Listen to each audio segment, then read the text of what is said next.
Welcome to Fiction Audiobooks. If you enjoy the content, like and subscribing would be greatly appreciated. If you have any recommendations for novels, comment below. Chapter 201, Chapter 201, Shocking Council Meeting. Any idea why this meeting was called Hiruzen? Danzo asked in his emotionless tone, but an underlying curiosity was unmistakable in his eye. Every clan head had a right to call for a council meeting if they had a serious issue to be discussed. Such a call, however, needed the approval of 2 more clan heads since it was not the Hokage calling it. This rule was actually a nice little way to get around the Hokage. I have no idea, my friend. Hiruzen answered as he walked towards the council chambers without a worry. Hiruzen knew the laws of Konoha by heart, and as such, he was aware that whatever would be discussed would not be overly important in the grand scheme of things. While the clan heads could bypass him in this way, they would still need his approval for any major change. My guess is either some dispute between clans or an announcement of a new business venture of the Nara clan. Hiruzen shrugged. Danzo, though, was very nonplussed by that answer. The whole problem was that it was the Nara clan calling for the meeting. The Nara clan never did things like that. Not once since the founding of Konoha. Announcement of a business venture, my ass. Danzo mentally grumbled. The whole clan is so lazy they would wait however long until the next scheduled council meeting to announce something like that. He rolled his eyes, not even deeming it necessary to mentally comment about the stupid idea of the Nara clan being in a dispute with someone else. It would take a murder or kidnapping of their clansmen to get them motivated enough to move their asses. Danzo knew. After all, that was the reason why he purposefully avoided recruiting any Nara into his route. He had enough problems without the motivated Nara clan on his ass. No amount of intelligence and strategic brilliance was worth that.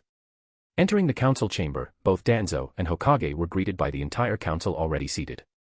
Shikaku Nara, the man who called the meeting, was slouching in his seat with droopy eyes, around him Inoichi Yamanaka and Choza Kimichi, the 2 clan heads who granted their approval for the meeting. Around them were the clan heads of the Hyuga, Aburame, Inuzuka, and Uchiha clans. It pained Hiruzen to see that sorry state. At the start, there were no less than 17 clans in Konoha, all with a healthy population. Now, most clan seats on the shinobi side of the council were empty. Some, like Senju, out of choice, others, like Kurama, out of necessity. While the Senju clan had only 1 member and thus wouldn't normally qualify for the council seat by normal rules, they were rich, and most importantly, a founding clan. Tsunade could sit on the council if she so wished.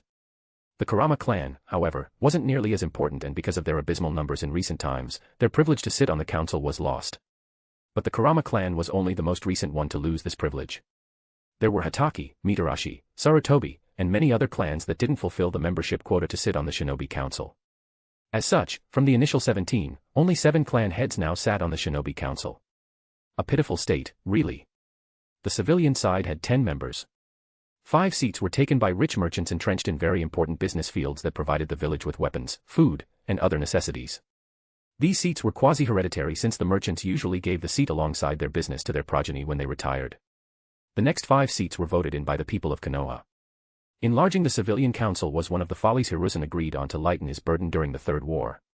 At first, it was only 5 seats with the important merchants, but now Hiruzen actually had a hard time finding a proper excuse to dismiss the 5 voted-in civilian members. It certainly was not a fun time, having 10 civilians and only 7 shinobi on the council. Not when the last set of seats belonged to the elders, Hamura Mitokado, Kohara Udatane, and Shimura Danzo. That was yet another can of worms that usually gave Hiruzen a headache. The elders' support was very fickle. On one issue, they could support the shinobi council, on another the civilian one. Thankfully, the elders were quite limited in their influence. And lastly, there was him, Hiruzen Sarutobi, the Hokage. 21 people in total if one didn't count all the ANBU skulking around the shadows in the room. So then, what is she doing here?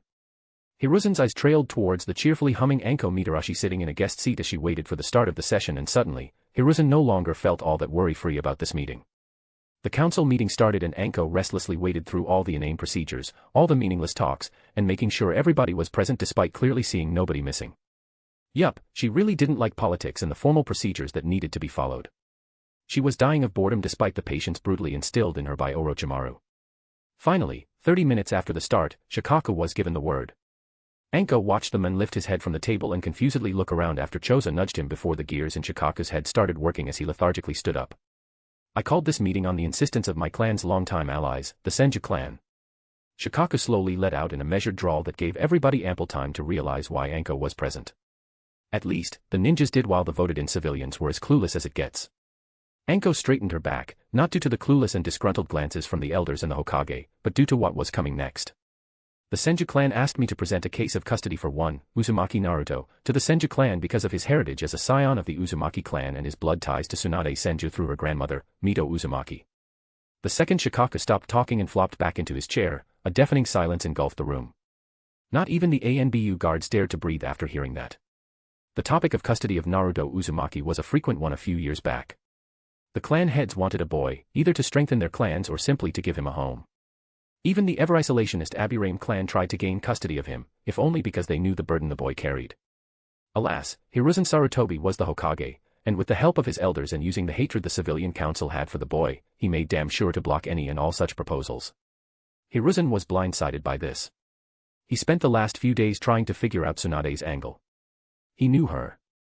She would not be appeased so easily. At the very least, the second she got to know about her birthright, he expected her to storm her way into Konoha and try to yell his brain out while also causing an unhealthy amount of collateral damage to vent her frustration. This, calm and collected letter with a working threat and set of reasonable demands was so far out of his apprentice's modus operandi, Hiruzen was really worried. She baited me. Hiruzen understood. She made me waste time on her knowledge of the Konoha Creation Act while. His eyes coldly stared at Anko Mitarashi, the viper who slithered under his feet without him noticing. Hiruzen was not stupid. He knew well that Tsunade was the only one who could take care of Naruto even if he disapproved. They shared blood and that meant something. That was yet another reason why her absence in the village didn't bother him much. Unless she was in the village, she couldn't get custody. But now. Anko watched with an expertly hidden glee as the Hokage's eyes swept through his fellow councilman and his lips set in a concerned frown. She felt proud of herself for pulling this off. Especially since it was so obvious neither of the elders knew what was going to happen in the meeting. Maybe this manipulation and blackmail stuff is not all that bad. The process is dull and boring but the result is sweet. Anko inwardly grinned while outwardly she projected a sweet innocent smile that fooled nobody. She watched as Hiruzen sat in his seat, most likely mulling over the situation and what he could do to prevent it, but in the end, the old man simply sighed and called for a vote. And so, the council voted. The 5 civilians from the important merchant families voted for giving custody to the Senju clan. Tsunade had far too much blackmail on them for them to not give their vote in her favor. As expected, the Hyuga, Yamanaka, Nara, Akimichi, and surprisingly even the Aburame clans voted in the Senju clan's favor. But the Hokage, the elders Hamura and Koharu, the remaining 5 voted in civilians, the Uchiha, and Inuzuka clans voted against the proposition. Only Danzo abstained with a small knowing and calculating smirk. Which meant it was a tie. 10 versus 10 with 1 neutral. Oh, Anko knew why Danzo abstained. He did the math after careful observation of the room. Now that it was a tie, the vote would be postponed and that would give him a chance. He would probably try to approach her and scout out what he could get by supporting her. According to Rei and Tsunade, the man always wanted the Jinchuriki in his grasp. Unfortunately for the Cyclops wannabe, Tsunade put the matter into the most dependable hands in the entire Konoha. Anko amusedly observed the relieved looks on Hiruzen's face. Shikaku stood up and actually smiled. Naruto Uzumaki is a civilian with a clan heritage. He is not yet a shinobi of the village, hence the votes of the elders hold no value according to the laws of the village. As expected of Elder Shimura, you know our laws by heart. Shikaku said in a voice laced with amusement as Koharu and Hamura flushed, Danzo's smirk froze, and Hiruzen's pupils dilated. As such, the vote is 8-10 in favor of the proposition. Since the child is not yet a shinobi, the Hokage cannot overrule this. Shikaku glanced at Hiruzen before turning towards Anko. Congratulations, Anko Mitarashi. Your and your clan's guardianship of Naruto Uzumaki was approved. Anko simply hummed and comfortably leaned back into her chair as the screaming contest started as the unhappy civilians realized that the Snake Whore, as they called her, was the only member of the Senju clan present in the village. Chapter 202, Chapter 202, Naruto's New Home. Naruto curiously stared at the woman who caught him during one of his pranking escapades and was currently walking through the village while holding him under her armpit as if he was a sack of potatoes.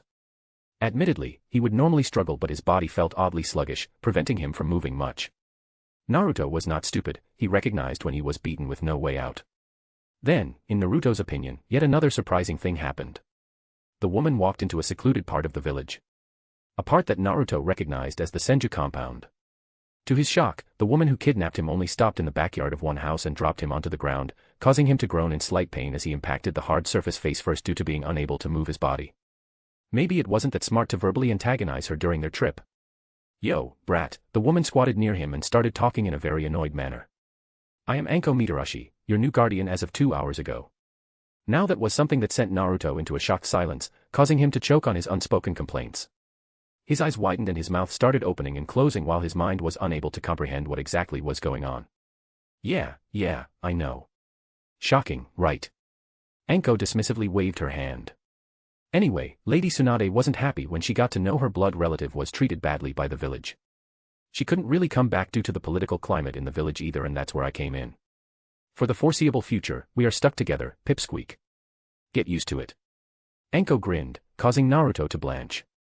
1,000 questions were swirling in Naruto's head all at once, but only one was important enough that he found himself voicing it out without even realizing it.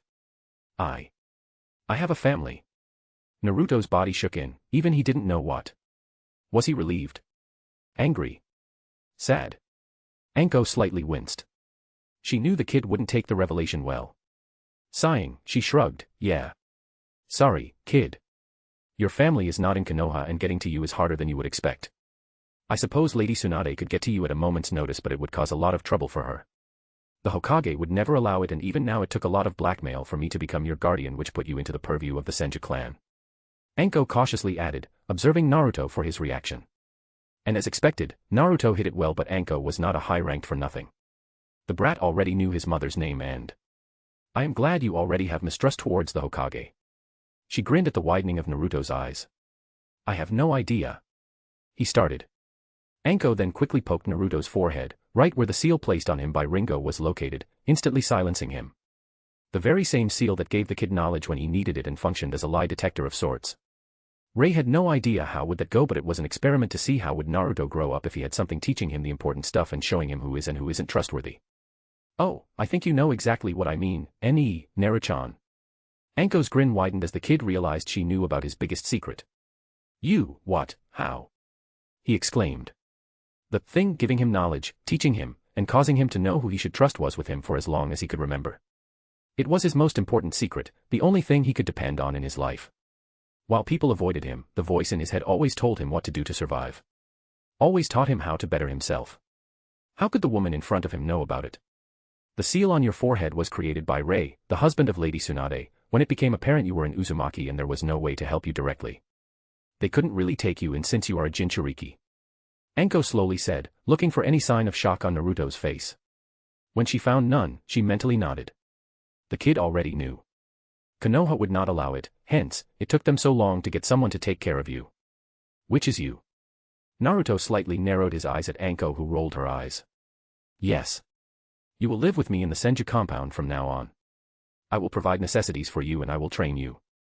You will start the academy soon, by the way, a good thing you didn't pester the Hokage for early admission. It would only annoy the teachers there. Lady Tsunade isn't really in a trusting mood, so I was made to retire from my kunoichi duties for a few years and will now focus on your and my own training in the time being. I will be trained. Yatta. Naruto jumped up, cheering in a very silly way. Only a shuriken scratching his cheek stopped him in his spot with a deer-in-the-headlights expression as he looked at Anko, whose eyebrow was twitching. Stop acting like an idiot. I know enough to recognize your facade. I have nothing against you using it to fool the idiots outside the Senju compound, but here you will act like yourself. Too much acting can be bad for you, lest you really start believing the act real. Anko admonished, walking forward and ruffling Naruto's hair. For some reason, Naruto couldn't find it in himself to give her a cheeky retort as he usually would. Nor could he tell her off for treating him like a kid. It feels kinda nice. He thought and blushed as he felt Anko's hand ruffling his hair. I too am not very liked by the villagers. Anko said, making the warm mood turn serious. I know it is easier to show a facade of cheerfulness, but it can hurt you if you overdo it. It certainly hurt me, kid. She bitterly admitted, it took a nice heart-to-heart conversation with Lady Tsunade to show me what I was doing is wrong. I don't want you to one day find yourself so comfortable with your facade that it will become reality. Naruto briefly pondered Anko's words and had to admit, he didn't want to always be his naive, stupid, cheerful self. When he grew up, he wanted to be able to drop his facade, but could he really get so used to it that it would become second nature to him? That was something he really didn't want to experience. Deciding to change the mood between them, Naruto quickly changed the topic. So, what will you teach me? Apparently, that was a wrong question if the sudden vicious grin Anko gave him was any indication. Not a second after, a wave of a killing intent strong enough to make him stiffen, but weak enough that he could still move, engulfed him. I will teach you how to survive. Naruto only barely dodged the kunai aimed at his shoulder as he thought. Maybe staying in my old apartment would be safer. Chapter 203, Chapter 203, Stirring in the Kirigakure. Really, no rest for the wicked. Ray sighed as he recounted the past few days in his head. He and Tsunade came home 3 days ago. Tsunade instantly went into his dimension to cuddle with Blondie in order to replenish her essential dose of fluff, as she called it. Ray also decided to check up on Black, finding out the foxes were already the size of a horse. That was quite a nice growth spur considering they were born only recently. What was not nice was Pakura coming to his dimension and telling him there was an emergency. Really, he was home not even for 10 minutes and there was already some screw-up for him to fix. Fast forward to the current time, and grumbling Ray stood on a hill located in the land of water. Inconsiderate prick. Couldn't Yugura start with his genocidal urges a week later? 3 freaking days of paperwork, diplomacy, and preparations. Sigh, I really need a proper vacation. Ray lamented, only to get a blank gaze from Ringo who stood to his left, and an amused giggle from Mei who was on his right side. You just came from a vacation. Ringo deadpanned, crossing her hands under her chest. That was not a vacation. That was a business trip. No matter if I spent most of it relaxing with Tsunade, official documents state it was not a vacation, therefore it was not a vacation. Ray defended, causing Ringo to sigh. Ma, forget the workaholic. She would not understand what is the use of free time even if you spelled it to her. Honestly, she would never leave her forge if not for the fact she is your wife. Mei decided to donate her 2 cents to the conversation. What's that supposed to mean? Ringo asked crossly. Don't give me that look. You only leave your workshop to eat with us, when you have scheduled training or sparring, and for sex with Ray. Even now, you are mostly jealous you had no alone time with Ray before we had to come here. Mei snorted. At least I wasn't the one keeping half of the house awake yesterday. How dumb must you be to forget the silencing seals? Ringo sarcastically quipped. Hey, I resent that. You know. Mei started but Ray's hand suddenly grasped the shoulder of both Ringo and Mei, stopping their tirade. He didn't even need to say a word for the girls to understand the meaning of his gesture. The arguments between Ringo and Mei never ceased and while everybody knew they didn't put much heart into them, Ray really didn't feel like listening to the 2 bickering women right now. They are almost here, he said, causing both Mei and Ringo to straighten up and enter their professional facade. It took a few minutes but right on the decided time, 3 mist ninjas landed in front of Ray and girls, led by Ao, the leader of the resistance, himself. Because of the fact that the 3rd Mizukage delayed Obito from influencing Yugura, the clans had more time to prepare. Thanks to Ray who warned them what was most probably the plan of Obito and that he would most likely succeed given enough time, many clans took the threat seriously. Frankly, if Ray was just some unknown chump, nobody would care what he was rambling about. But since he was a famous SS-rank ninja, his word was akin to gospel to them. Really, Ray couldn't help but find it incredibly amusing. Because of the warning, the second the 3rd Mizukage was assassinated, the red light started blaring in the heads of the clan heads. When Yugura finally started pulling anti-clan reforms out of his ass, the clans were prepared the best they could. Hence, the resistance was much, much stronger this time around. That, however, didn't mean they could just storm Kirigakure and win. Not without heavy casualties, at least. Even with the bolstered numbers and many clans intact, the resistance was still outnumbered 1 to 20. Which is why Ray was currently in the land of water despite dearly wishing to be able to laze around in his bed right at the moment. They wanted help and Ray, Ringo, and Mei were the poor sods who drew the shortest straws so they had to listen to their demands and possibly negotiate an agreement with them. I am never again playing a drawing game to decide who would deal with something like this. Ray inwardly grumbled. Even my luck is clearly against me. Greetings, Ray Dano. Please, follow us, our hideout is nearby. Ao said in a no-nonsense tone and turned around before starting to run. Mei, Ringo, and Ray looked at each other before helplessly shrugging and following. So, why exactly did they choose you as the leader? Ringo asked after a few minutes of silent running. She knew Ao and it was obvious the man nor his guards were not content with seeing her. For them, she was most likely a traitor. Not that Ray cared since he called as such too. The clans bickered who should lead and in the end, it was decided the leader was to be someone not under the influence of a particular clan. Ao unhappily grunted, showing just how much he loved his current position. I was just the most skilled guy out of those who joined the resistance and didn't belong to a clan. Sucks to be you. Mei snickered, causing even the Ao's guards to join her briefly before they earned themselves a one-eyed glare from their boss. That shut them up good. I agree. Ao muttered and the group again fell into silence. Ray didn't ask his questions in favor of observation. He knew Ringo only started the brief debate in order to give Ray a better picture of Ao. As if she really cared who or why led the resistance. Her questioning however gave Rei a better perspective of what to expect. So the clans are not as united as they would like to portray, heh? Well, naturally, they survived with more members than in canon. They were always somewhat entitled, and now that nobody humbled them by culling out most of their populace, the clans would naturally bicker who is the biggest fish in the pond. Must be really annoying. No wonder they seek outside help, then. Rei mentally summed up Ao's situation. Rei wasn't really happy with what he heard so far. The resistance was outnumbered and the members had a hard time working together. They actually had to give the leadership to a third party to keep a semblance of order in their ranks. Many Kirigakure high-ranking ninjas were members of some clan. Meaning, despite being outnumbered, the resistance should, at the very least hypothetically, be able to win against Kirigakure. Especially if they employed guerrilla warfare, which is incredibly suitable for the mist ninjas.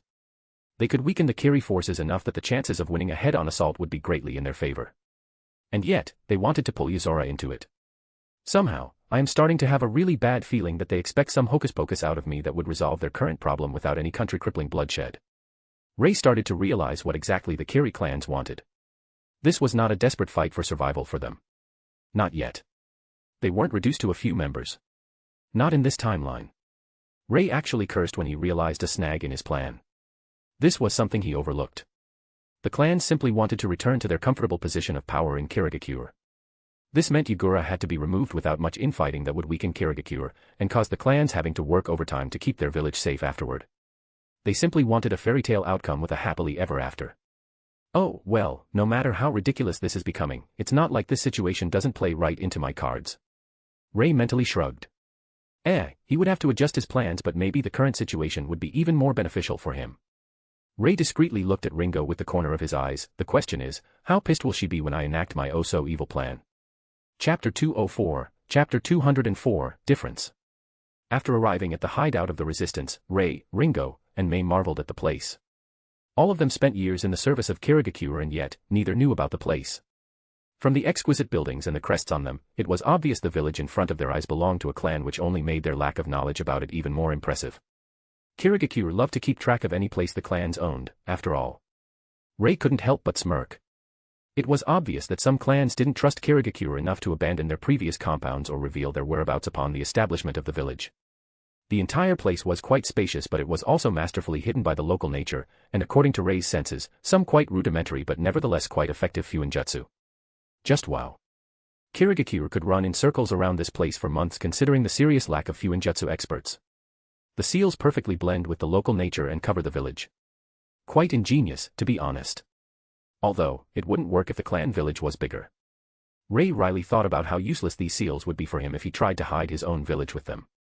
His mind quickly stopped this contemplation as he noticed that to his right, Mei was walking with a small welcoming smile while secretly but constantly letting out a bit of her chakra seep into the air around her. Already taking preventive measures, Rei noted. He was especially proud that he managed to discover Mei's subtle use of her steam bloodline only thanks to his senjutsu-enhanced senses. This meant that even Ao, who already sported his stylish eye patch and no doubt monitored them non-stop with his Byakugan, would not get even an inkling of Mei's usage of the chakra because to him, it would simply seem like a natural leakage of chakra into the surroundings that every person, even civilians, had. Mei simply leaked quite a bit more, which could be chalked up to her massive chakra reserves. And there lay the reason why Rei was so proud. It didn't seem as if Mei was using a technique. Not even to be a Byakugan. And yet, slowly but surely, the air was starting to get thinly saturated with her chakra, drifting away from Ao to different parts of the village so he doesn't get suspicious. It was not as if Mei needed a lot of her chakra in the air in order to do nasty stuff with it either. Rei's eyes discreetly glanced at Ringo, who instantly noticed, and her grip on the handles of the swords on her waist slightly tightened, notifying Rei she was ready to act upon being ordered. Her eyes were set in a cold facade, and Rei knew if he told her to slaughter every single person in the village, she would do so. It was reassuring, and yet a bit disturbing. But that was Ringo. After she decided to throw everything away for Rei, her determination only strengthened through the years, and not one of his girls showed such unquestioning loyalty to him as her. Yes, his wives were loyal without a shadow of a doubt, but Ringo was in a league of its own, clutching onto Rei after forsaking Kirigakure for him. Rei simply widened his smile, giving Ringo a signal that no carnage would be happening right about now, which elicited a small, almost pouty frown from the redhead while her grip slightly slackened. Obviously, the Jonins escorting them through the clan village noticed her slight tensing, and it created a quite stifling atmosphere which only somewhat eased up after Ringo became more relaxed. Nevertheless, they had no idea what exactly caused the famous assassin in front of them to get battle ready, and that, even if they didn't outwardly show it, drove many of them scared shitless. Ray chuckled at the mirth in Ringo's eyes. The minx clearly did it on purpose, giving the ninjas around a warning. And if the small widening of the distance between Ringo and the ninjas who escorted them was any indication, it worked spectacularly. Needless to say, Ray had no illusion that Ringo was simply playing around. She was clearly mapping out the village, remembering any escape route, any important place that could help in a fight. Simply, her deeply ingrained cold calculative instincts of an assassin was in full throttle, devising plan after plan while analyzing the situation and the best way to terminate everybody around. Ray, on the other hand, was also busy with using his chakra to form seals under the soles of his boots as he walked, causing them to sink into the earth. It was quite an advanced technique, and getting it to work with his feet rather than hands took a long time, but this way, he could simply walk and distribute his seals on the places he set his feet on without being noticed. From a perspective of a normal ninja, it would be completely mind-boggling that the trio managed to do what they were doing without being noticed despite being surrounded by a Byakugan user and a village full of ninjas. They finally reached their destination, a well-decorated mansion in the middle of the village. The mansion was the grandest building around, and Ray had no doubt the clan heads of clans that formed the resistance would be just waiting to manipulate him to help them. Such was the disadvantage of working more with the third Mizukage and never teaming up with other ninjas from Kirigakure. Sure, the clan heads most likely saw him as a powerful individual, but they were people who had power and influence for most of their lives. Ray was really curious just how many of them would take him seriously in this little political game of theirs. Considering the inactivity of Yuzora in recent years, this will be a monumental drag, won't it? Ray wearily sighed as he stared unimpressed at the lavish mansion in front of them. The group entered, and right as they passed the door, Ao turned towards Ray and started talking in an emotionless tone. "I will require you to leave your weapons here. They will be returned after the negotiation. Standard procedure, I hope you don't mind."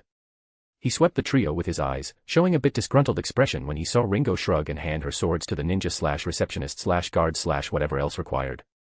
Ringo simply smirked at Ao, causing his eyes to narrow as a weary sigh left his lips. He knew out of the three ninjas before him, Ringo was the most dependent on her weapons, and yet she was completely fine with handing her swords over.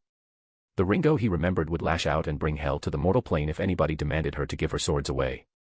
Ao correctly assumed that what he was seeing was a whole load of trouble as his head started to hurt with a profound headache, while Ray only amusedly handed over his kunai pouch to the receptionist.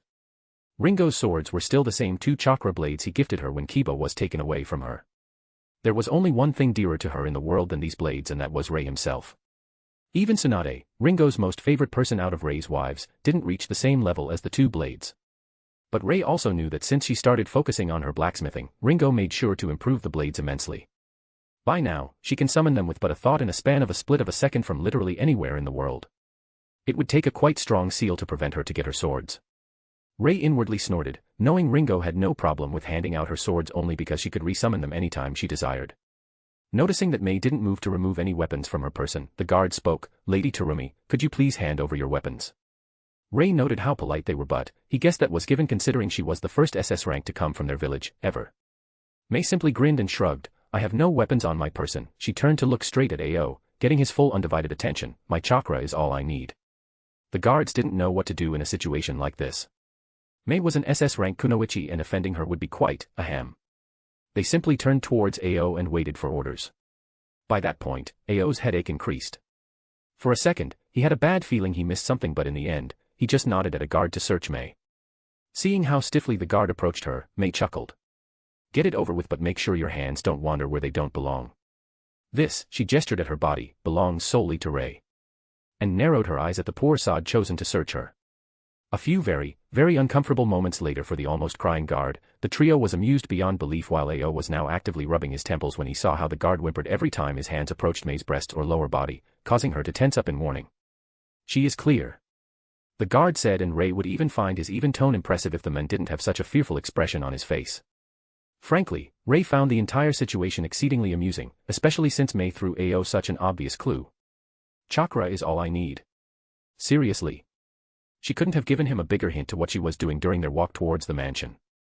Ray giddily thought, "I really start to see why Itachi and Kisame would stop for a snack in a dango shop in the middle of Konoha, despite both being very notorious rogue ninjas and Itachi being one of the most wanted men from Konoha.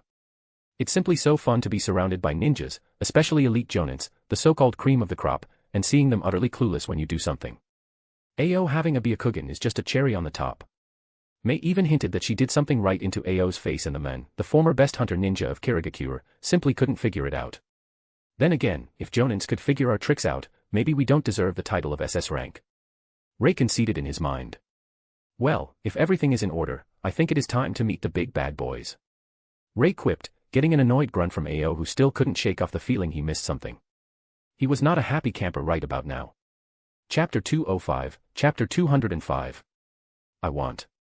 Ray, Ringo, and May were led into a lavish meeting room where the clan heads and leaders of the resistance already waited for them, debating about this or that. The second the trio stepped inside the room, everybody quieted down almost instantly, and Ray could almost smell the curiosity in the air as the people turned towards them. The trio simply stared back in complete disregard and disinterest as the gazes washed over them. Ray was indifferent to it, Ringo simply didn't care, and May didn't want to get spanked by Tsunade because of letting her discomfort show, so she donned an aloof facade. After all, Tsunade would be very upset if the 5 hours she spent hammering the political knowledge into May's mind were in vain. Especially since May's sole purpose in these negotiations was to look disinterested with anything they proposed while making sure her mouth stayed shut as Ray handled talking. Ray's lips quivered as he noticed the gazes linger on May a bit more than on him or Ringo. Well, I did take May with me because she is the last of the Terumi clan and also because she is the very first SS-rank ninja from Kazekage. Looks like it works like a charm. Their attention is more on her than me. Ray noted with satisfaction. These clan heads knew well that he was the mysterious Ray of Kiri in the past. But they knew virtually nothing about him. Ringo and May though. Ringo was one of the best assassins Kiri ever produced in its existence, and May's ranking was too big of a deal. Hence, Ray, who was standing a half step behind the girls, was not garnering much attention. Welcome, one of the geezers stood up from his seat and amiably greeted the trio. We awaited your arrival, members of Yuzora. I am very glad Miss Terumi and Miss Amuri feel enough patriotism to show up in Kazekage's time of need. My name is Kajiro Yuki and... Naturally, by that point, even Ray tuned the man's speech out of his mind. As for Ringo and May, Ray doubted they got beyond the word patriotism without mentally snorting in laughter. Both had to be strongly persuaded by Ray to come, after all. May hated Kazekage with a passion due to how she was treated there, and Ringo simply stopped caring about the village. While Kajiro was passionately talking about their dreary situation while introducing this or that unimportant clan head, Ray was getting more and more put off. The guy is talking as if he was the Mizukage who was overthrown by discontent children throwing a tantrum and was currently seeking a righteous help. Guess nobody told him to his face that it is he and his clan who are trying to do the overthrowing. Ray sighed. Finally, after a lengthy introduction of every person in the room, the men quieted down and Ray took it as his cue to start talking. Nice to meet you. I am Ray of Yuzora, to my right is May, and to my left is Ringo. We found a request for help from you and decided to come and listen to your offer. Depending on the reward, we will decide if we accept or not. He gave Kajiro a fake smile. The clan heads in the room looked a bit exasperated when Ray insinuated that his help is not yet set in stone. Obviously, they expected these talks to go smoothly, but Ray would have none of that. If they couldn't offer a worthwhile reward, then why should he risk the safety of his people? Ah, yes, naturally. Kajiro stiffly nodded and gestured towards seats behind a big round table where the clan heads sat. As the trio moved to sit down, Ray briefly glanced at Ao, who sat a few seats away from their designated seats and looked somewhat bitterly worried. Clearly, the supposed leader of resistance didn't have much of a voice in the important matters since he didn't speak even once since they entered the room. So, let's skip all formalities. I am not very fond of those. Your offer. Ray suddenly voiced out, stopping Kajiro in his tracks right as he spotted the men about to start babbling again. Many clan heads frowned at such a disregard for the mandatory small talk, but Ray would have none of that. He ignored the suspicious muttering sounding a bit like youngsters these days, and stared at Kajiro with a hard gaze, causing the men to feel a bit out of place. As you wish. Kajiro reluctantly nodded, unhappy his gift of speech would be pretty useless for these negotiations. He was, after all, chosen to be the spokesperson because he was a skilled politician who prided himself in talking his way out or into any deal he wanted. It also helped that it was kinda hard to ignore a hard gaze of a known SS-rank ninja. Unfortunately for Kajiro, Conan made sure Ray knew about his reputation, which enabled him to put a stop to his silver tongue before the real negotiations even started. As you know, we currently need an aide to bring order back to Kazekage. At that, May gave Kajiro an incredulous look and Ringo rolled her eyes, but bloodshed would lead to a severe weakening of the village. We seek your services for an assassination of the current Mizukage and subsequent takeover of the village by our forces. As for your reward. Kajiro slightly shifted in his spot. We will naturally reward you most generously once the village is back in our hands. Hearing that, Ray slowly nodded. So, basically, what you are saying is that you don't have money to afford our help. He started, ignoring how Kajiro's expression darkened alongside the other clan heads while Ao looked as if he just gained a sudden realization and started glaring at the clan heads. I gotta praise your wording. If I was an inexperienced chunin, I would probably fall in line and agree to help you for not clearly stated reward, Ray continued with a straight face, but everyone in the room recognized he was mocking them. Obviously, people of your standing don't deal with rogue ninjas much. We don't do things for promises of riches. We don't have an assurance that the village would reward us or give us retirement funds if we get injured. Or did you think if you appeal to our past loyalties towards Kirigakure you will get us to easily help you? Sorry to say, but we don't owe Kirigakure anything. We will get involved only once we clearly know what we are supposed to risk our lives for. Rei was sweetly smiling.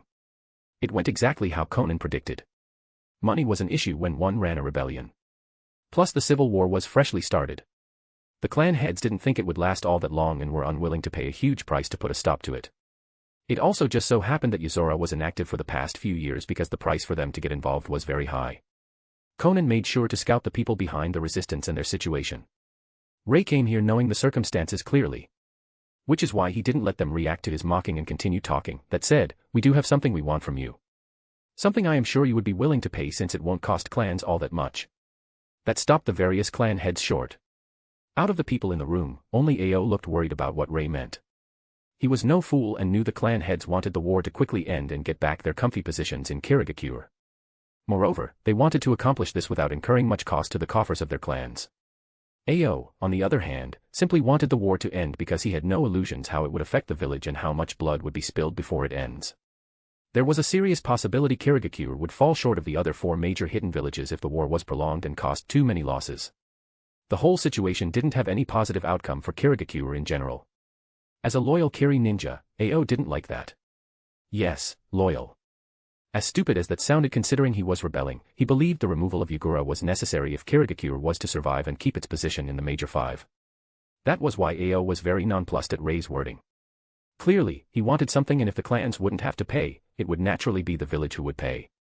It was the exact same situation that the clan heads previously propositioned. The money for hiring Yozora was obviously supposed to come from the Kirigakure's treasury after they took over the village. Somehow, Ao doubted that Rei desired money, which was a whole lot more worrying thought. I am sure we can at least hear your proposal out.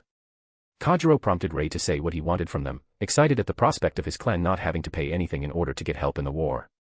Rei smirked and briefly glanced at Ringo. Gosh, I can already imagine the argument this will incur. Here goes nothing. I want Ringo Amuri to become the 5th Mizukage. He loudly proclaimed, causing the whole room to fall into a deafening silence while Mei choked and Ringo's eyes snapped to him and slightly narrowed in a cold furious bewilderment.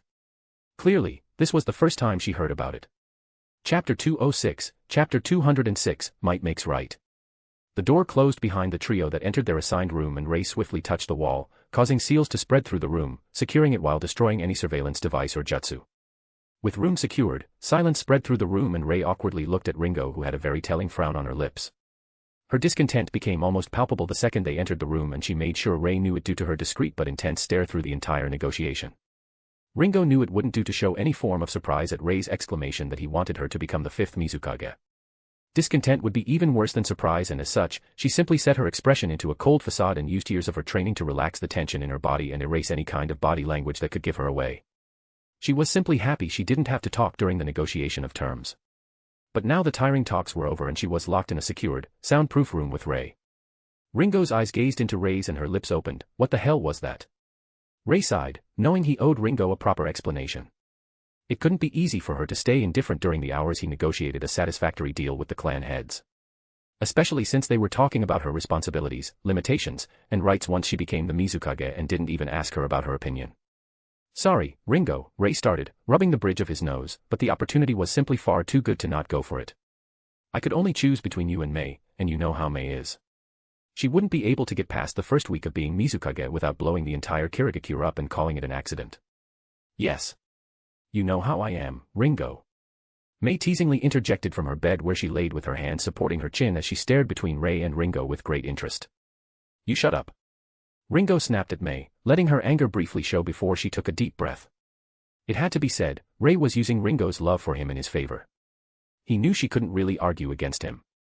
Mei, however, wasn't so lucky, and if she kept talking, she would become an apt scapegoat for Ringo to relieve her stress. Then again, Rei definitely didn't think the resistance would appreciate having their hideout leveled to the ground. Mei, stay quiet. Rei stated, not averting his eyes from Ringo. Okay, Ringo took another calming breath and slowly sat down on the side of her own bed. I would like a more in-depth explanation. Rei wryly smiled and walked towards Ringo. He sat next to her on the bed and put his arm around her shoulder, pulling her close to him. Only when he felt her relax and lean into his body did he start talking in a calm and soft voice. I came here expecting many things based on Conan's intelligence. I expected leaving without making any deal, which would mean pulling things from the shadows to get things done. I expected a contract of trade agreement highly favoring us. I expected benefits for Yuzora. And I expected many other things. Ray noticed Ringo's eyes becoming a bit restless, so he decided to go straight to the point. More importantly, I expected the negotiations to last a few days, hence I would have time to ease you into the idea. Well, that obviously didn't work, since the second I saw exactly how much the clans wanted to end the war and how stingy they were about it. You pounced on their greed to get the ball rolling. Ringo nodded in understanding. But I don't want to be Mizukage. I love you, I love forging, I love swords. I can't do paperwork all day or lead a damn village. I have to agree that Mei would be utterly useless in such a position. A loud "hey" sounded from Mei's general direction, but I am not much better. If you want me to do this, I can. I will even with great reluctance stop my forging, since I won't have the time for it. Ringo's expression showed exactly how painful saying those words were to her. Forging became her hobby after they settled in Usoshio, but by now, it was her lifeline, not unlike being one of the 7 swordsmen was her lifeline in her youth. But even then, I don't think I can do a great job at it. This is Conan's niche. This is something Tsunade was trained for. But me? I am a killer, Ray, not an administrator, and definitely not a leader material. She added, lowering her head on Ray's shoulder in resignation. Hearing Ringo out, Ray chuckled. It was so like her to accept whatever fate he presented her with without any questions. Her assassin training really shone through in this aspect of what made Ringo, Ringo. Ah, don't worry. That's what the negotiations were for. Ray playfully said with a knowing smirk, causing Ringo to become confused, whereas Mei's eyes bulged out as she burst into almost hysterical laughter. Enjoying the change of atmosphere from gloomy and resigned to a cheerful one once Mei's laughter filled the room, Ray simply sat back, contently hugging the confused Ringo, who was slowly working out the meaning of his words as he caressed her hair. Few seconds passed and Mei was still giggling, trying to stop herself in vain when astonishment appeared on Ringo's face. You. The entire time you accepted the terms the clan heads set up. It seemed that as long as I become the Mizukage, you care not if I am but a figurehead without any real power over the village. The talks lasted only a few hours and a deal was struck. Normally, something like this would mean days of arguing, but you were oddly accommodating, only asking for some privileges and advantages for me that clans were happy to give. It was all on purpose, wasn't it? Ringo finished, still in a bit of disbelief. It wasn't as if Ray threw the negotiations. He secured a lot of advantages for Ringo. But from the political perspective, he might as well make her into a political eunuch. Once she became the Mizukage, the deal struck today would strip away most of her power over the village. Which also translated into way fewer responsibilities for Ringo. You played them. Mei almost wheezed from her spot on her bed. The pricks probably think how brilliantly they outsmarted you and secured themselves help for the rebellion for no cost, while also getting more power in the village afterward, all the while you got exactly what you wanted from the deal. She snickered, punching the pillow in giddiness. Ray smiled, lowering his head slightly to look at Ringo, who was leaning on his chest. Yes. Making sure Ringo doesn't have to deal with the bullshit of being Mizukage was the least I could do for her since I asked her to take the position. Ray said, and suddenly could feel Ringo's arms affectionately tightening around his waist. Leaning forward, Ray softly pecked Ringo's lips. Plus, nobody ever said you have to stop forging. Did you already forget we can teleport? All you will have to do is send a shadow clone to Kirigakure every morning and you are free to stay holed up in your forge all day. He shrugged with a mirthful smirk.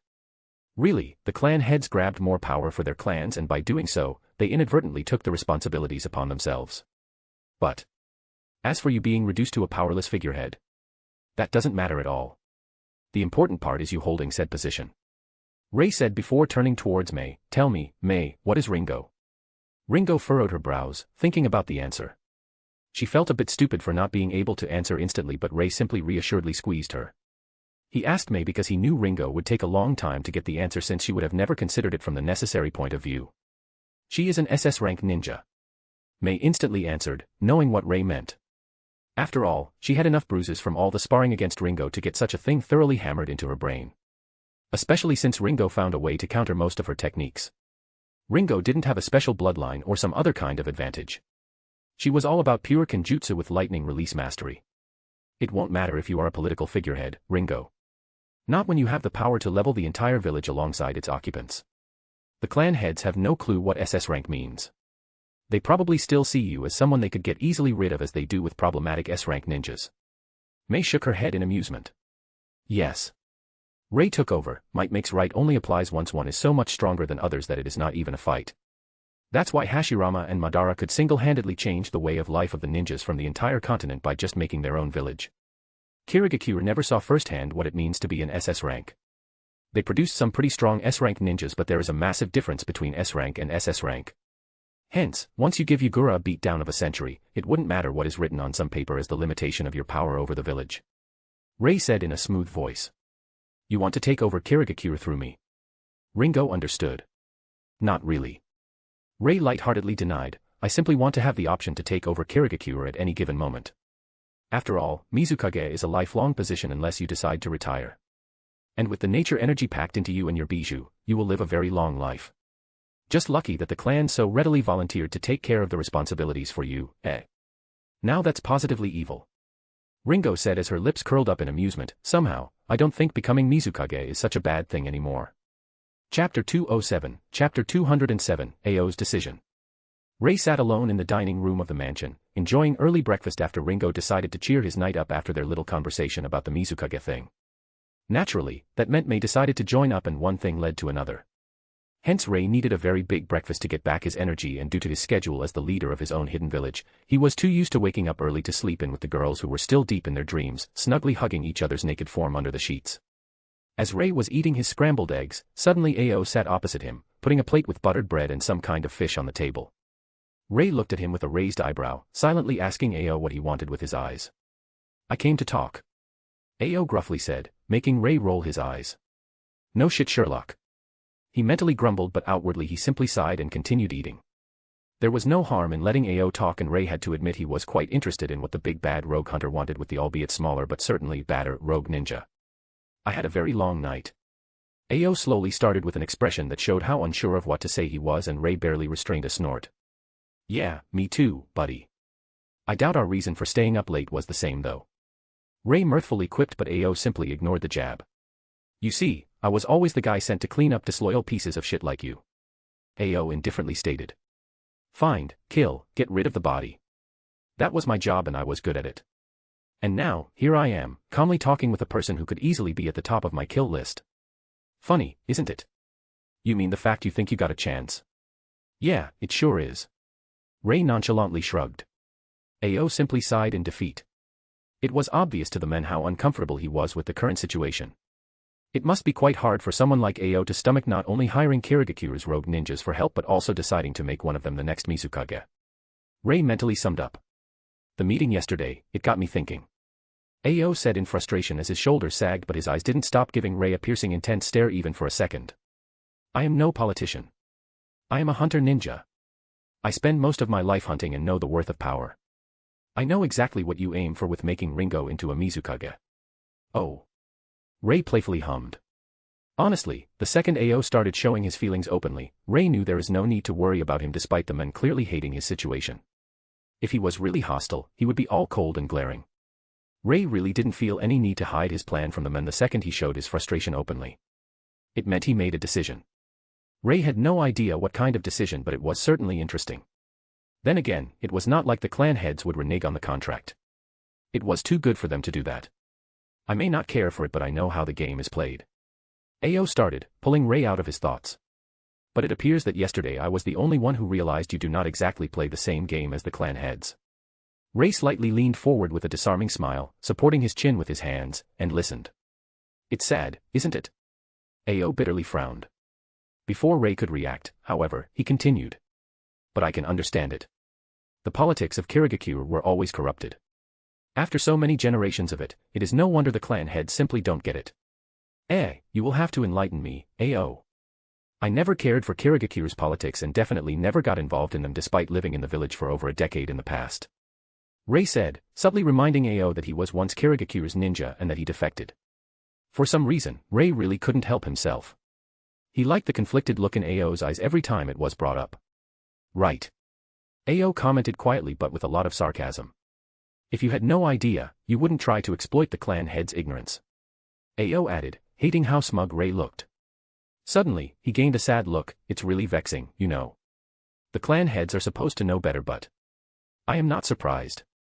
With the formation of hidden villages, the clan heads became more of political animals, rather than people understanding the importance of pure strength. The heirs to the clans are mostly trained to quickly get Jonin rank, getting so much preferential treatment it is not even funny. They no longer put as much importance on personal power as they do on politics. After all, S-rank ninja who normally could not be defeated by them are but a small annoyance once they use politics to make him a public enemy number one. That's why your plan is going to work. Yeah, I always found it funny how the clan kids like to intrude on the academy graduation day, coming there already blooded, trained, and ready to kill while competing against scared kiddies with subpar training compared to them. But I digress, it's all for the prestige of their clan, no. Ray added, causing Ao to wince. I always hated when the clan kids decided to participate in the academy graduation ceremony. Then again, that's one of the reasons why I am fine with what you are doing. Ao explained and Ray lifted his eyebrow again. What do you mean? Ray's demeanor shifted. You know, Ao's expression bitterly scrunched, I always found it wasteful to kill off at the very least 50% of the graduating class. So much talent wasted. So many late bloomers killed, and for what? Sure, Kirigakure was raising Jonin-level ninjas quickly and efficiently but our numbers were always lower compared to other villages of the Big Fire. That's also the reason why we are regarded as the weakest of the five despite our numerous advantages. Take Suna for example. They have a cold war between the Daimyo and the Kazekage going on. The Daimyo has had them under an embargo for years now and yet, Kirigakure can still not measure up to Suna. It's pathetic. Ao looked straight at Ray, simply put, I am sick of it. Kirigakure needs a change. That's why I betrayed my own village and everything I ever believed in by joining the rebellion. Not because of the clans. These self-important pricks can burn for all I care. Especially after selling the village to you without even realizing it. No, what I want is a better Kirigakure. Ao stopped and took a deep breath as if he was about to make a life-changing announcement. That's why. I want you to know that no matter how much I hate your traitorous ass, I am willing to work with you as long as you make Kirigakure into a better place. Saying his piece, Ao stood up and went away while Ray amusedly watched him. In short, Ringo is his best shot at Kirigakure being improved after the Civil War, huh? Looks like the 5th Mizukage will have her faithful secretary, after all. Who knew? Good for Ringo, at least she will have a person who can fill the paperwork for her. Chapter 208, Chapter 208, Talks with the Water Daimyo 1. Why exactly are we here? Ao asked as he looked around the lavish meeting room in the castle of the Water Daimyo. The civil war in the Land of Water was still in its starting phase and so far, probing attacks was all both sides were willing to use. Thanks to that, Ray didn't have to worry about large-scale battles erupting anytime soon. Hence, he and his girls had time to make and enact a good plan. We are here to meet with the Water Daimyo, duh. Ray nonchalantly replied, causing Ao to scowl. Obviously. He quietly grumbled and gave up on getting a proper answer. Ray was already working with Resistance for a month and Ao quickly learned that if Ray didn't want to reveal something, it was useless trying to figure it out. Ray, on the other hand, was also fed up with the Resistance. Or rather, with their leaders. They wanted him to win a war for them and so this last month, Ray threw idea after idea on them only to have each one rejected. He couldn't just go to Kirigakure and openly deal with Yugura because the clan heads didn't want collateral damage. He couldn't have Yugura secretly assassinated because apparently, the clans wanted it known it was the Resistance who was behind the deed. He couldn't simply defeat the Kiri ninjas in outposts across the country in order to diminish the Kirigakure's forces and draw Yugura out because the clan heads didn't want the number of Kirigakure's ninjas to be too small once they took over the village. He couldn't do this nor that. Honestly, after the past month, Ray was considering Mei's idea of going for an indiscriminate rampage and destroying both the Resistance and Kirigakure alike.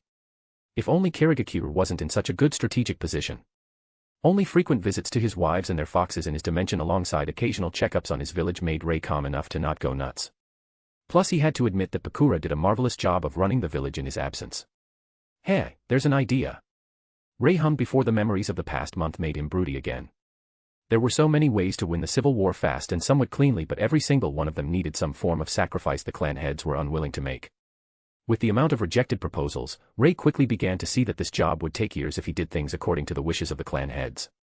Years he was unwilling to put into the job. Needless to say, Ray quickly put his foot down and threatened to simply scrap the contract. Sure, the current opportunity to install Ringo as the 5th Mizukage was almost irresistible but it was not worth years of their effort. Not by a long shot. At worst, Ray could go back home and pull together another scheme to make Ringo into the Mizukage. Fortunately for both Ray and the clan heads, a new contract was signed after a practically loud argument. Well, there might have been one or two threats of joining the Kirigakure side if they pissed him off too much. Anyway, this time, the clan head stipulated that as long as Ray gets rid of Yugura without unnecessary bloodshed, somehow Ray didn't believe the old geezers yet realized they were at war, and without collateral damage to the village, its forces, and its outposts, he was free to do his job as he deemed right without the clan heads having any say in it. They basically asked him to win the war without doing any damage. Frankly, even the ever-serious AO facepalmed after reading the new contract. For Ray, it was all fine though. He only wanted freedom of action. As for their complaints at a later time, who cared? For this clause to be added, the clan heads in return asked for a massive monetary reimbursement in case Ray decided to abandon the contract. Yet again. AO actually dropped his head on the table with a thud and groaned in disbelief in front of every clan head while Ray signed it with a bit too amused smile. He simply wondered how they would even go about demanding the payment from him if it came to that, really. And so, this was where the situation led them. Straight into the Water Daimyo Castle. A place where Ray could finally start his plan of winning the ever-annoying civil war. The fat ass is really taking his sweet time. May mumbled, not liking having to wait for the daimyo who she was sure was making them wait only to feed his ego. That's why I signaled Ringo to retrieve him. Ray lightheartedly said while shrugging amusedly, which caused AO to snap into attention as his eyes instantly widened in pure horror and started hurriedly looking around the room for any sign of Ringo. He was too distracted to notice her leaving the room, but now that Ray informed him, he could only fight back a forming headache as he imagined Ringo manhandling Daimyo into the room. And surely enough. Unhand me. Do you know who I am, woman? No. Don't put my smelly sock into my mphhhffff. AO whimpered when he recognized the terrified voice of the Water Daimyo and saw the door to the meeting room open with a bang while Ringo dragged the plump wriggling man by his right ankle while his hands were tied together on his chest and his mouth was stuffed by a sock. Then suddenly, the daimyo's head impacted the door frame with a loud bang, causing a whimper to leave the plump man's lips as he instantly quieted down while his tied arms shot to his head. Here you go. One Water Daimyo delivered. Ringo indifferently stated as he lifted the man up by the scruff of his robes and sat him up behind the head of the table, ignoring his tearing up expression. She then proceeded to dutifully stand behind Ray, giving the sitting May a small whack to the back of her head to make her put her feet down from the table. Be more respectful to the daimyo, May. She reproached, earning herself a deadpan stare from the younger woman, AO, and even the daimyo himself who still had the sock stuffed in his mouth. Realizing the situation, AO quickly stood up and pulled the sock out of the man's mouth, and untied his hands. Surprisingly enough, the Water Daimyo didn't dare to open his mouth again and Ray alongside May were greatly amused at how he was shooting Ringo unsure and terrified glances. Yes so, as you probably already heard from your servants, I am Ray. Ray started talking, pointing at himself before snapping his thumb at May, that is May, and the woman who dragged you in is Ringo. The dude to your right who is shooting you worried and mottering glances is not important. Ray nodded towards AO who gave him a brief stink eye before his gaze returned back towards the daimyo. Seeing the daimyo unsurely nod at him, Ray mentally grinned, there is no better way to shut these self-important pricks up than a healthy dose of fear. He glanced at Ringo with the corner of his eye, well aware that she most likely swiftly took down every guard she encountered while dragging the daimyo towards the meeting room. After all, there was a reason why they were not interrupted by hordes of guards by now. And I gotta admit Ringo learned quite well how to threaten somebody without even saying anything. We are here to request you putting a trading embargo on Kirigakure. Ray smiled at the Water Daimyo whose eyes bulged at the request. Next to the daimyo, AO's jaw dropped. This was the first time he was hearing about it and sure, he knew it would be a very effective strategy since, unlike Konoha, Kirigakure was not all that self-sufficient but he also knew the daimyo would never do this. Ray could as well ask the daimyo to slit his own throat and be done with it. I can't do that. As predicted by AO, the daimyo shrieked in fear after hearing Ray's proclamation, they will kill me. Ray lifted an eyebrow at that and looked at May who looked at him with the same half-confused, half-deadpan way before both turned back towards the daimyo in a very effective but also creepy way. Right. Ray slowly nodded, let me rephrase that. He paused and May snapped her fingers, causing the daimyo to quickly start choking on the air and gnawing at his throat. The Kirigakure ninjas are not here. We are. And at that moment, AO had to take a step back when he saw the completely disregarding way Ray and May smiled at the daimyo while Ringo simply indifferently stared at the ruler of the land of water. This is utter madness. Chapter 209, Chapter 209, Talks with the Water Daimyo 2. After a few moments where AO could only helplessly stare at the ruler of his country choking on air, May again snapped her fingers and the daimyo gasped for the much-needed oxygen while Ray started talking again in a calming tone, I will make it easier for you. Here, a coupon for a 2-month-long stay in Uzoshio's best hotel for you and your family. Just put the embargo on Kirigakure and go on a long vacation. By the time you return, the current problem will be dealt with and the country should be peaceful again. It will be again in the most optimal state for leeches like you to exploit people. Ain't we simply the best for making life easier for you? The daimyo gulped, knowing there is no help coming. After all, he saw Ringo manhandle even his strongest guards in 2 seconds and they were all capable of fighting jonins.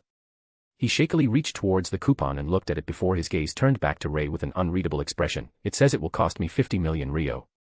He unsurely half-asked, half-stated, bewildered at the huge price. Such a sum could afford him 50 S-rank missions. And you think saving your life would be for free? Ray threw the daimyo an incredulous stare which instantly shut the man up. Just put your most hated cousin, relative, or whatever in charge while you go enjoy yourself and I am sure Kazekage would get you rid of him for free in a vain attempt to lift the embargo. You can consider that a bonus, pal. Ray dismissively waved his hand. As terrified as the daimyo was, he wasn't a new hand at these things. He often hired Kazekage to do these kinds of persuasions for him when some business partner of his got too stubborn. It was simply the first time the daimyo was on the receiving end of these things rather than doing the blackmailing. That's why the daimyo was aware that the man in front of him, Ray, as he called himself, was extremely generous with him. He still had no bone broken and his fingers attached to his hands. More than those on the receiving end of his own ninja's threats could say. It didn't make the situation any less humiliating but it was the truth. Ray was basically telling him to provoke Kazekage and then to scram but at least, he didn't choose pain as the persuasion tactic. The daimyo knew it could be infinitely worse. His shoulders sagged and decided to accept his fate. But he was still curious. Why are you doing this? The daimyo asked, a bit of his regal aura returning to him. Ray tilted his head, but after a while, he decided to indulge the daimyo. The second you put the embargo on Kazekage, the fourth Mizukage will be forced to negotiate with you. But you will not be available, will you? You will be quite unreachable by any means behind the strong ceiling barriers of Uchiha. The poor sod ruling in your stead won't be able to lift a direct order from the daimyo. He will be only a temporary regent, after all. Alas, I have it on a good authority that Yagura will go bonkers and off the guy ruling in your stead anyway. Ray said, knowing that Obito didn't care for anything but causing as much mayhem in the land of water as possible. This was revenge for Rin and if he could legally and justifiably make his puppet start an all-out war within the country, he would already do so. This way, Ray was simply speeding up the process. Whereas Ray gestured at himself, Ringo, and May, will be hired for, say, 50 million Rio, by you, he pointed at the disbelieving daimyo, to make sure your embargo won't be broken. Wait, they want to get paid for protecting the embargo they are forcing me to sign off. The daimyo thought almost with tears in his eyes as he realized the men in front of him wanted yet another check worth 50 S-rank missions. Hence when Yagura orders the assassination of Lord Daimyo's regent, you will be able to challenge him for a battle in the name of the water daimyo. Ao finished, understanding the plan, but, are you sure Yagura would agree? I can't see a reason why he would do such a thing. Let me worry about that, will you? Ray chuckled. Obito will no doubt send Yagura to his death. There is no way he wouldn't after this becomes a political problem where other nations, purely hypothetically, influenced by the Biri Company, start trying to intervene. If that happens, many things could go horribly wrong with his little plan of collecting the 9 bijou. Civil wars are fine but he simply needs the status quo between the nations upheld while making sure the countries won't start allying themselves tightly with each other. Ray could only grin. Outwardly, the resistance asked for help from other countries and even the Biri Company. Everyone refused them, though, on the basis that they are simply rebels. Nobody wants to support rebels, or rather, even the people who would gladly support a rebellion in other countries to gain benefits from it had their own problems at the moment. Danzo, for example, was dealing with a bit of an Uchiha problem. Therefore Obito should be quite reckless, thinking nobody wanted to intervene in the land of water. Ray was almost sure he would go for the assassination of the daimyo's regent if only to stir the hornet's nest even more. Ray was also certain Obito would curse the heavens once the Biri Company did a complete 180-degree reversal on their non-interference policy after that. Hence, Yagura would be sacrificed in order to calm things down. I am quite sure my plan will work. Ray started, and even if it doesn't there are still other ways how to get what I want. Don't worry, I will deliver this improved Kazekage you so desire, Ao. He shrugged before looking towards the water daimyo. As for you, as long as you are a good boy and don't obstruct the new Mizukage once the resistance takes over Kazekage, you are free to continue living your luxurious life of debauchery. He said mockingly. New Mizukage, so they already decided who will get the position. The daimyo muttered before unsurely raising his eyes towards Ray, and, may I ask who will be the new Mizukage? Ray's grin only widened at the question that made sweat appear on Daimyo's forehead as a bad premonition appeared in his mind. He didn't like where this was going. Especially when Ray just meaningfully lifted his eyebrow at the question in a very amused manner. I look forward to working together. Suddenly a cold voice interrupted Daimyo's thoughts, causing his head to snap behind Ray where. Ringo stood with a small condescending smirk. Daimyo's eyes widened in horror and despair as he looked pleadingly at Ray. You must be kidding me. Her. He whimpered when Ray simply nodded. The first person who ever manhandled him was to be the next Mizukage. God, help me. The Daimyo thought. The poor guy could only hope he won't be forced to taste more of his socks for Ringo's amusement. Chapter 210, Chapter 210, Happy Home. Ray and his girls stayed in the water capital only for 2 days to make sure the Daimyo and his family left towards Uchiha, leaving behind only a regent whose name Ray really didn't care about, who would announce the embargo in 2 more days. After they cheerfully sent the resigned Daimyo off, Ray decided to leave the water country no matter how much AO protested.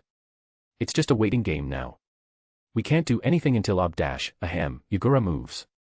Having people from Uzora skulking around the capital would only hinder Yagura from doing the right thing and sending assassins. Ray told the exasperated AO before teleporting home, leaving the poor guy glaring at an empty patch of land. The second they arrived, May instantly rushed off to talk with Uchiha while Ringo got this overpowering urge to check on her forge.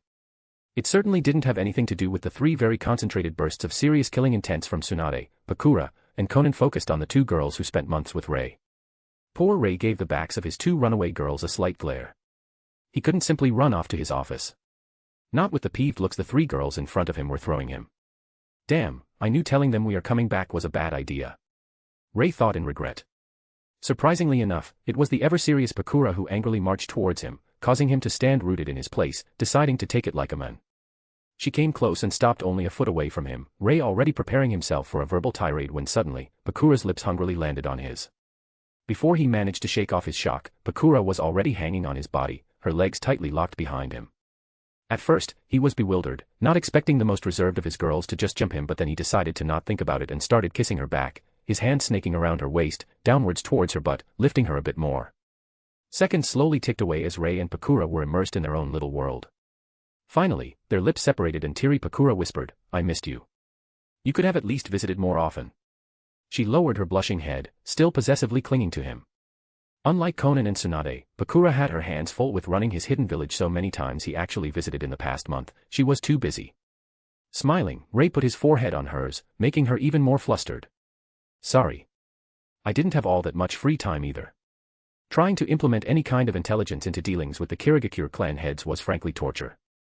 Ray only briefly noticed that Tsunade and Conan made themselves scarce, and with a content feeling in his chest, he started pecking Pakura's lips as he marched them towards the bedroom. Little did he know that neither Tsunade nor Conan gave up and decided to give Pakura at most 2 hours of alone time. That night, Ray had to satisfy all 3 of them in what he would later describe as heavenly torture of pleasure. Why was he so stupid to show them how to use chakra in bedroom? The days started blending together as the girls took advantage of having Ray on hand. This was the first time he was away for so long. Sure, he stayed a week in the land of fire with Tsunade, but a week was much more bearable than an entire month. As such, Ray had to deal with quite a lot of exasperating yet cute drama.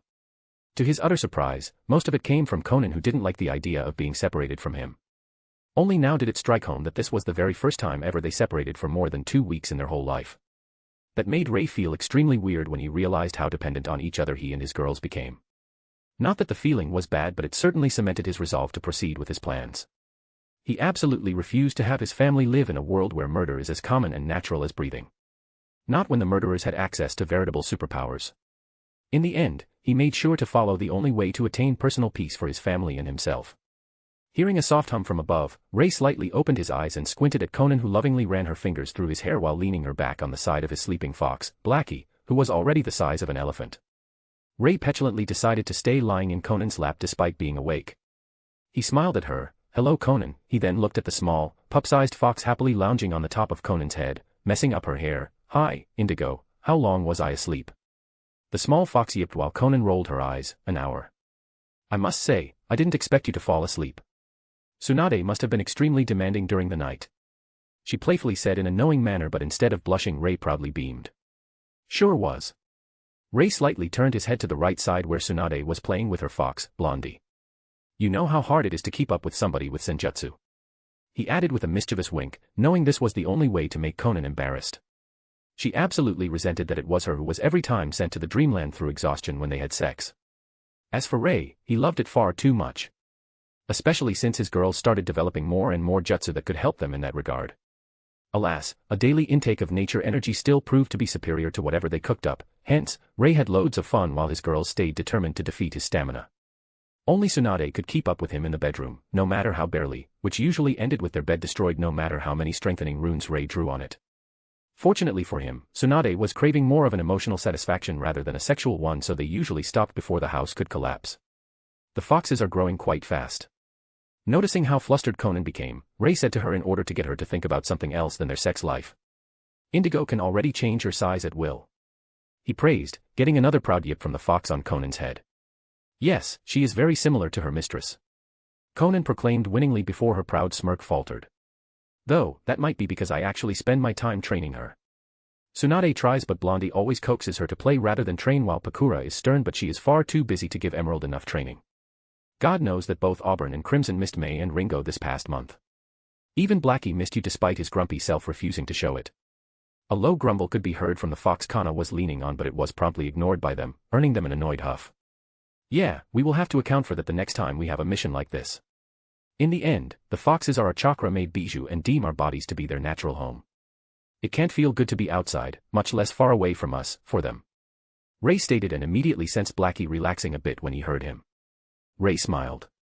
He knew Blackie was considerate when he didn't instantly demand being in Ray's vicinity like Auburn and Crimson did with May and Ringo. Blackie instead gave Ray space to first focus on his wives who felt a bit left out after their first month-long separation.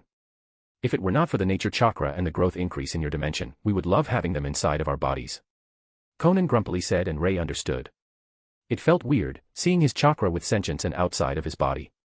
Every second in Blackie's presence, Ray had this small almost unnoticeable urge to let him in and he had to prevent himself from doing so. It was an ever unsatisfiable itch that just refused to go away. Just a few more years. Ray tried to sound reassuring. Anyway, shall we check up on May? You know, to prevent her from finding a world-ending jutsu and then teaching it to Auburn. He joked but was unable to muster a smile when the words left his lips. After all, May already had 1 or 2 planet-ending steam-based jutsus that could feed on nature energy after their initial casting. Whenever May was close to Auburn, she would get all these crazy ideas of new jutsus for either lava or steam release. Hearing him, Conan stiffened. They left May and Auburn unattended for a whole hour. Now that you mention it. Chapter 211, Chapter 211, Chaos in the Land of Water. While Ray enjoyed his peaceful moments at home, surrounded by his loving wives, and trained the foxes, Ao, on the other hand, had quite a headache-inducing time in the capital of the Land of Water. After Ray's departure, Ao decided to stay hidden in the city in order to witness if everything would go according to Ray's plan. He was quite doubtful about it, after all. As someone who was the ex-leader of the ANBU Hunterine division, Ao knew well that usually, no plan survives the confrontation with the enemy and when Ray actually left the country altogether, relying on his supposed plot to go as he intended without him influencing it in any way than he originally did. Let's just say Ao spent the following day cursing at anything that moved. In his opinion, it was a very stupid move. Unfortunately for Ao, he witnessed firsthand how Ray threatened the water Daimyo. That gave him quite an idea of Ray's ways of solving problems. To say Ao was bewildered when the arguably most influential man in the water country was manhandled like a small misbehaving child would be an understatement. 3 ninjas walked into the water palace and when they left, the daimyo was shaking in his seat while all of his guards were knocked unconscious with almost laughable ease. That was really the only thing that made him stay in the capital city. He wanted to see firsthand if Ray is really just cocky beyond belief or if everything will go as he planned. Days slowly went by and the new regent of the water country proved to be an utter waste of space as expected. The daimyo chose his 7th cousin, a wholly unpleasant fat man who lived for partying, drugs, and whores. Needless to say, it didn't take even 24 hours for the palace to be filled with a lot of filth. Ao made sure to sneak around a bit and what he discovered didn't please him. All projects for the following 2 months were stopped and the budget relocated which honestly disrupted the flow of the whole country. The palace was filled with high-end prostitutes and people with a shady background as the bastard-playing regent did backroom deals, using the country's money to enrich himself. Sure, Ao knew the daimyo did the same. The lengthy meetings that were more about enjoying this or that girl rather than really negotiating were quite well known in the Kiri ANBU force. Not one female ANBU in the infiltration and assassination department was playing one of these easy girls. But the daimyo at least made sure the country and its government worked like a well-oiled machine and was moderate in his spendings.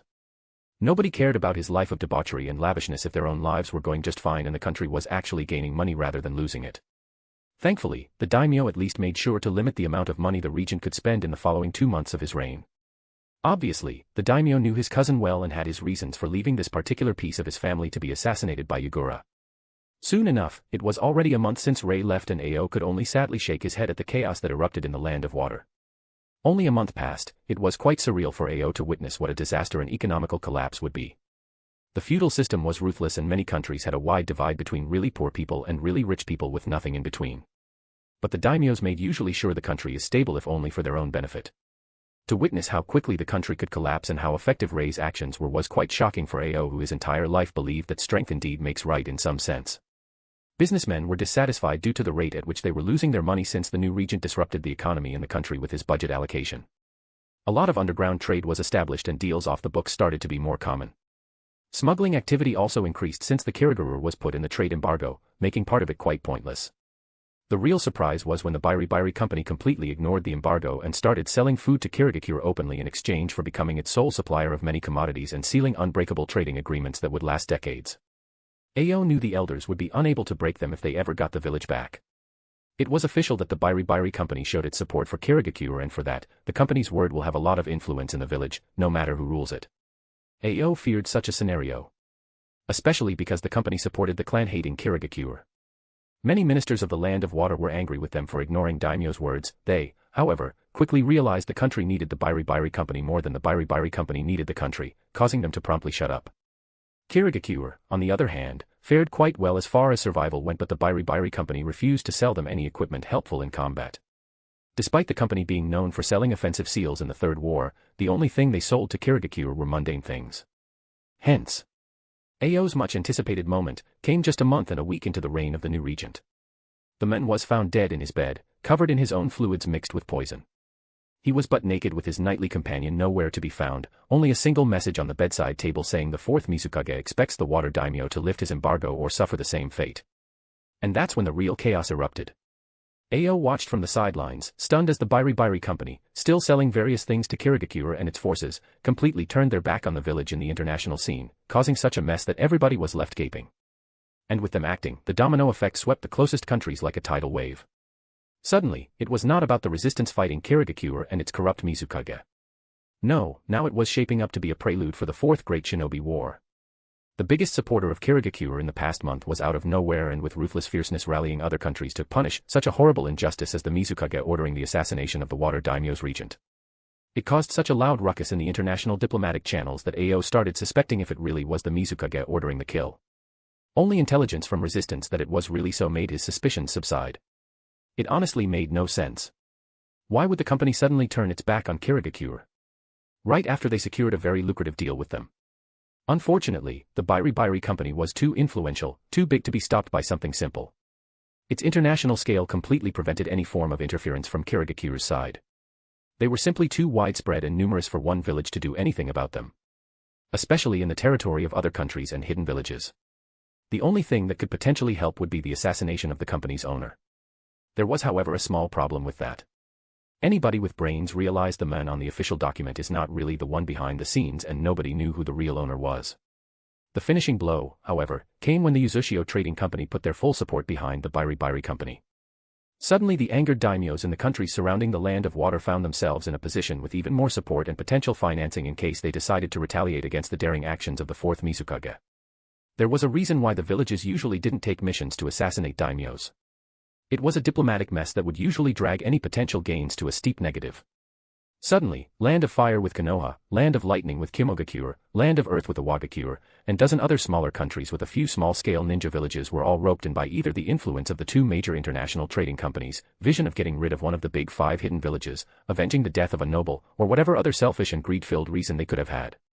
The politicians of the Land of Water, the council of the Kirigakure with the fourth Mizukage, and even the resistance and its clan heads, the entire country was on its knees both economically and politically with everybody who mattered pinning for the war that would bring demise to them. These torturous days.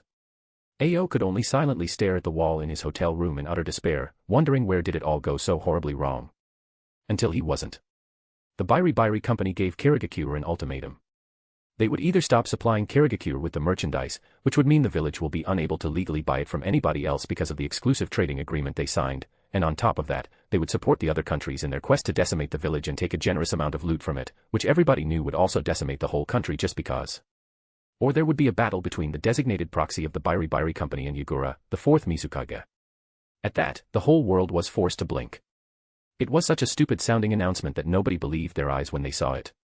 On one hand, they threatened to support the start of a new shinobi war, one that would certainly affect the countries to a much bigger scale than the previous ones, and on the other hand, they wanted a freaking duel to resolve it. 2 weeks of constant fear and subtle preparations for war. 2 weeks of trembling in the face of what's to come. 2 weeks of mentally draining negotiations. And in the end, it all ended with a promise of a duel. That day, many leaders couldn't help but laugh their way to unconsciousness from the sheer ridiculousness of it all. In the end, no war started and no country really gained anything out of it. Since no conflict really began, neither the Bairi Company nor the Uchiha Trading Company was required to give any sort of compensation to countries who rallied behind them in order to curry favors. At best, some deals that mostly helped both sides equally were signed. In hindsight, the Bairi Company actually gained from the whole worldwide tension the most as the country started stocking on combat seals in massive amounts. The only one who really realized the depth of what just happened was utterly tired Ao as he dumbly stared at the announcement with his jaw dropped, realizing just how fucked up Kazekage really was. The second the resistance asked Ray for help. The name of the Bairi representative was, after all, Ringo Emuri. Author note, or just a rant. Hi guys. I simply feel like ranting a bit since I started reading Naruto fanfictions again in my spare time, and I must tell you, 7 out of 10 cases I regret doing so. My reasons? Well, they are colorful. MCs who scream about becoming Hokage of people who actively beat and abuse them, which only makes me feel as if I was reading about a mentally crippled individual. Self-inserts who just don't feel real because they are so freakishly selfless and only focus on befriending Naruto and making his life better, disregarding the fact in around a decade there will be a continent-wide war where the MC will most likely have to face army killers like Madara, Obito, Jubi, and even maybe Kaguya. Self-insert fanfics where MC has these long-ass monologues about how they will save the world because they are child of prophecy for no other reason than being inserted into Naruto. Or where they want to save lives, saying Itachi, Kisame, Conan, heck, even Obito, deserve better than dying because they are essentially the good guys, right? Sure, it's not as if they, without any real remorse, killed loads of people to get where they are. Why not focus your entire existence to make the lives of people who don't even know you exist better? Or where they act like a total moron, don't train, don't get better, and just decide to be a comic relief just because they want to follow the plot, so they, in their infinite wisdom, decided imitating Naruto's idiocy was the way to go despite it being implicitly stated the SI is adult. I mean, really? So, yeah. My problem is twofold. Firstly, if I was reincarnated or self-inserted into Narutoverse, my first concern would be, how the hell am I going to survive? How will I get stronger? Not playing a punching bag for Konoha. Not being the whipping boy for bullies at Academy. Not how I could make Naruto's life better without any benefit to myself. I could guarantee you if most of the authors of these fanfics really got reincarnated or transmigrated, they would not give a shit about Naruto. They would be scrambling to get better at surviving. Like it or not, Naruto has Hokage supporting him. He gets away with shit that would see other people in jail, like painting the Hokage monument, or pranking stores, and damaging their goods, or pranking ANBU, or pranking clan compounds. He is also the last Uzumaki and kid of the 4th Hokage, which means, he has or will inherit a fortune in bank accounts, and if he doesn't, something very fishy is going on. Hokage plus Uzumaki princess equals 0. Rio simply gives no sense. The money for reparation of the damage he caused with his pranks had to come from somewhere, and I doubt it was old man Sarutobi paying for it. If Naruto inherits nothing, then there is a reason to believe the old monkey is really pulling a ninja on Naruto. I find it actually hard to believe I am writing this next bit, but in the entirety of Team 7, the most talented person there is actually Sakura. There. I said it. And yes, I am ashamed beyond all belief because of it, but that doesn't make it any less truthful. Why? Well, let's look at Naruto and Sasuke. Naruto-Azura's reincarnation, Kyuubi Jinchuriki, Jiraiya as a shitty godfather but one that at least teaches him something, Sarutobi's unreliable support, the guy disregarded the kid stealing one of the most important scrolls in the village. If that doesn't tell you something, then, Senjutsu, Hagoromo giving him power. In short, Naruto went from utter waste of oxygen to a godlike being in under 3 years. But you gotta admit he had so many cheats stacked and war plot armor so thick it would be hard not to reach such a stage even for an utter moron like him. Sasuke-, he is no better than Naruto. Sharingan itself is a cheat like no other. Then he gets Mangekyo, Eternal Mankijyo, Hagoromo gives him a boost, Sasuke gets Rinnegan. Sasuke was also taught by Orochimaru, which meant a lot of body-enhancing medicine, experiments, etc. He is the reincarnation of Indra. Honestly, the guy has assured OP-ness. It is in his blood. Then what about Sakura? She had the tutelage of Tsunade. That's all. Her fabled chakra control is nothing because it was caused by her abysmal reserves. Increasing the reserves meant Sakura had to train like crazy to get her chakra control up to snuff. So, I won't call Sakura S-rank ninja for she is definitely not one. She is, however, a solid A rank, and whereas some people try and fail to get there during their entire lifetime, she achieved it in 3 years. She went from useless fangirl only worth for distracting horny bandits to one of the best medic nin in Konoha. Sure, compared to Naruto and Sasuke she is still worthless on the battlefield, but who has worth when compared to these cheaters when they face Madara or Kaguya? Compared to what Naruto and Sasuke achieved since graduating from academy with their cheats and plot armor, Sakura achieved quite a lot without any cheat like inborn or gifted power. Well, I still don't like her, so let's move on. A reincarnated person, on the other hand, would be the unfortunate chump who is most likely an orphan without any money nor people like Jiraiya just waiting to impart their secret knowledge to him. He would be like Sakura in that regard. Would he have time to freaking look after sad and hurt poor little Naruto who has more cheats stuffed up his ass than Kami himself? Or try to befriend Sasuke who could steal all of his effort with naught but a look? Knowing the war was coming. Even if he trained like crazy, he would be the poor lad who has to look over his shoulder and try to stay in the shadows in fear of Uncle Danzo showing up offering candy for eternal servitude. As for Naruto, with his heritage, Danzo would not dare to even try recruiting him. Too much politics involved. Too much scrutiny. Especially since Root should have been disbanded long ago. Honestly, I believe if Danzo really wanted Naruto in Root, he would have him there no matter what Hiruzen said. How hard would it be for his professional assassins, infiltrators, and spies to stage Naruto's death and subsequent disappearance? I doubt it would be harder than pulling off the Uchiha massacre. So nope. I believe Danzo is the least of Naruto's concerns. But for an orphan kid who shows himself as a prodigy to some degree, well, Danzo would be there in a jiffy along with his brainwashing kit for dummies. And secondly, when I read these fanfictions, I, as a reader, am not interested in MC's long-term plans. Definitely not in Chapter 1. Why would I when I am almost assured the author will never even reach the stage where his plans begin? There are so many fanfics with MCs having a chapter-long planning session of what they will do later on only for the fanfic to be cut short after 10 chapters. I ask, what's the point? And the best are SI into Naruto that after 10 chapters of training with shadow clones, with more intelligence than canon Naruto, with the maturity of an adult still show themselves to be far below canon Naruto skill-wise. Those that after all of that training get almost beaten by bandits. I kid you not, there are fanfics like that. One just has to rub his forehead after reading utter garbage like that. After all the posturing, all the bragging about how the MC is better and more trained than canon Naruto, he gets hit by bandits. Oh. Well, I could rant on and on, but I will cut this short and end it here. To say something nice in the end, I will simply state that I understand a lot of bullshit authors write. When you write fanfiction you can't really take everything into account. These slip-ups happen easier than I would care to admit, and I am sure I had my fair share of them in my fanfictions. But there is an obvious difference between someone who tries to write something consistent and with some substance and someone who just pulls shit out of his ass and throws it onto the screen, hoping it will form a fun story, completely disregarding common sense or any possible existence of brain. Well, that's it. I vented my frustration, laughing face. Feel free to simply state what you think about it. Just don't get angry over something I wrote. It's not worth it. At worst, feel free to ignore it. After all, we all have different tastes. Chapter 212, Chapter 212, Pre-Battle. Ao marveled at the stand set up by the Bairi Company. The fight between Ringo Amuri and the 4th Mizukage became a very anticipated event if only due to the tension between nations it would solve. The Bairi Company went all out in preparation and made it into some kind of show, not unlike the Chunin exams.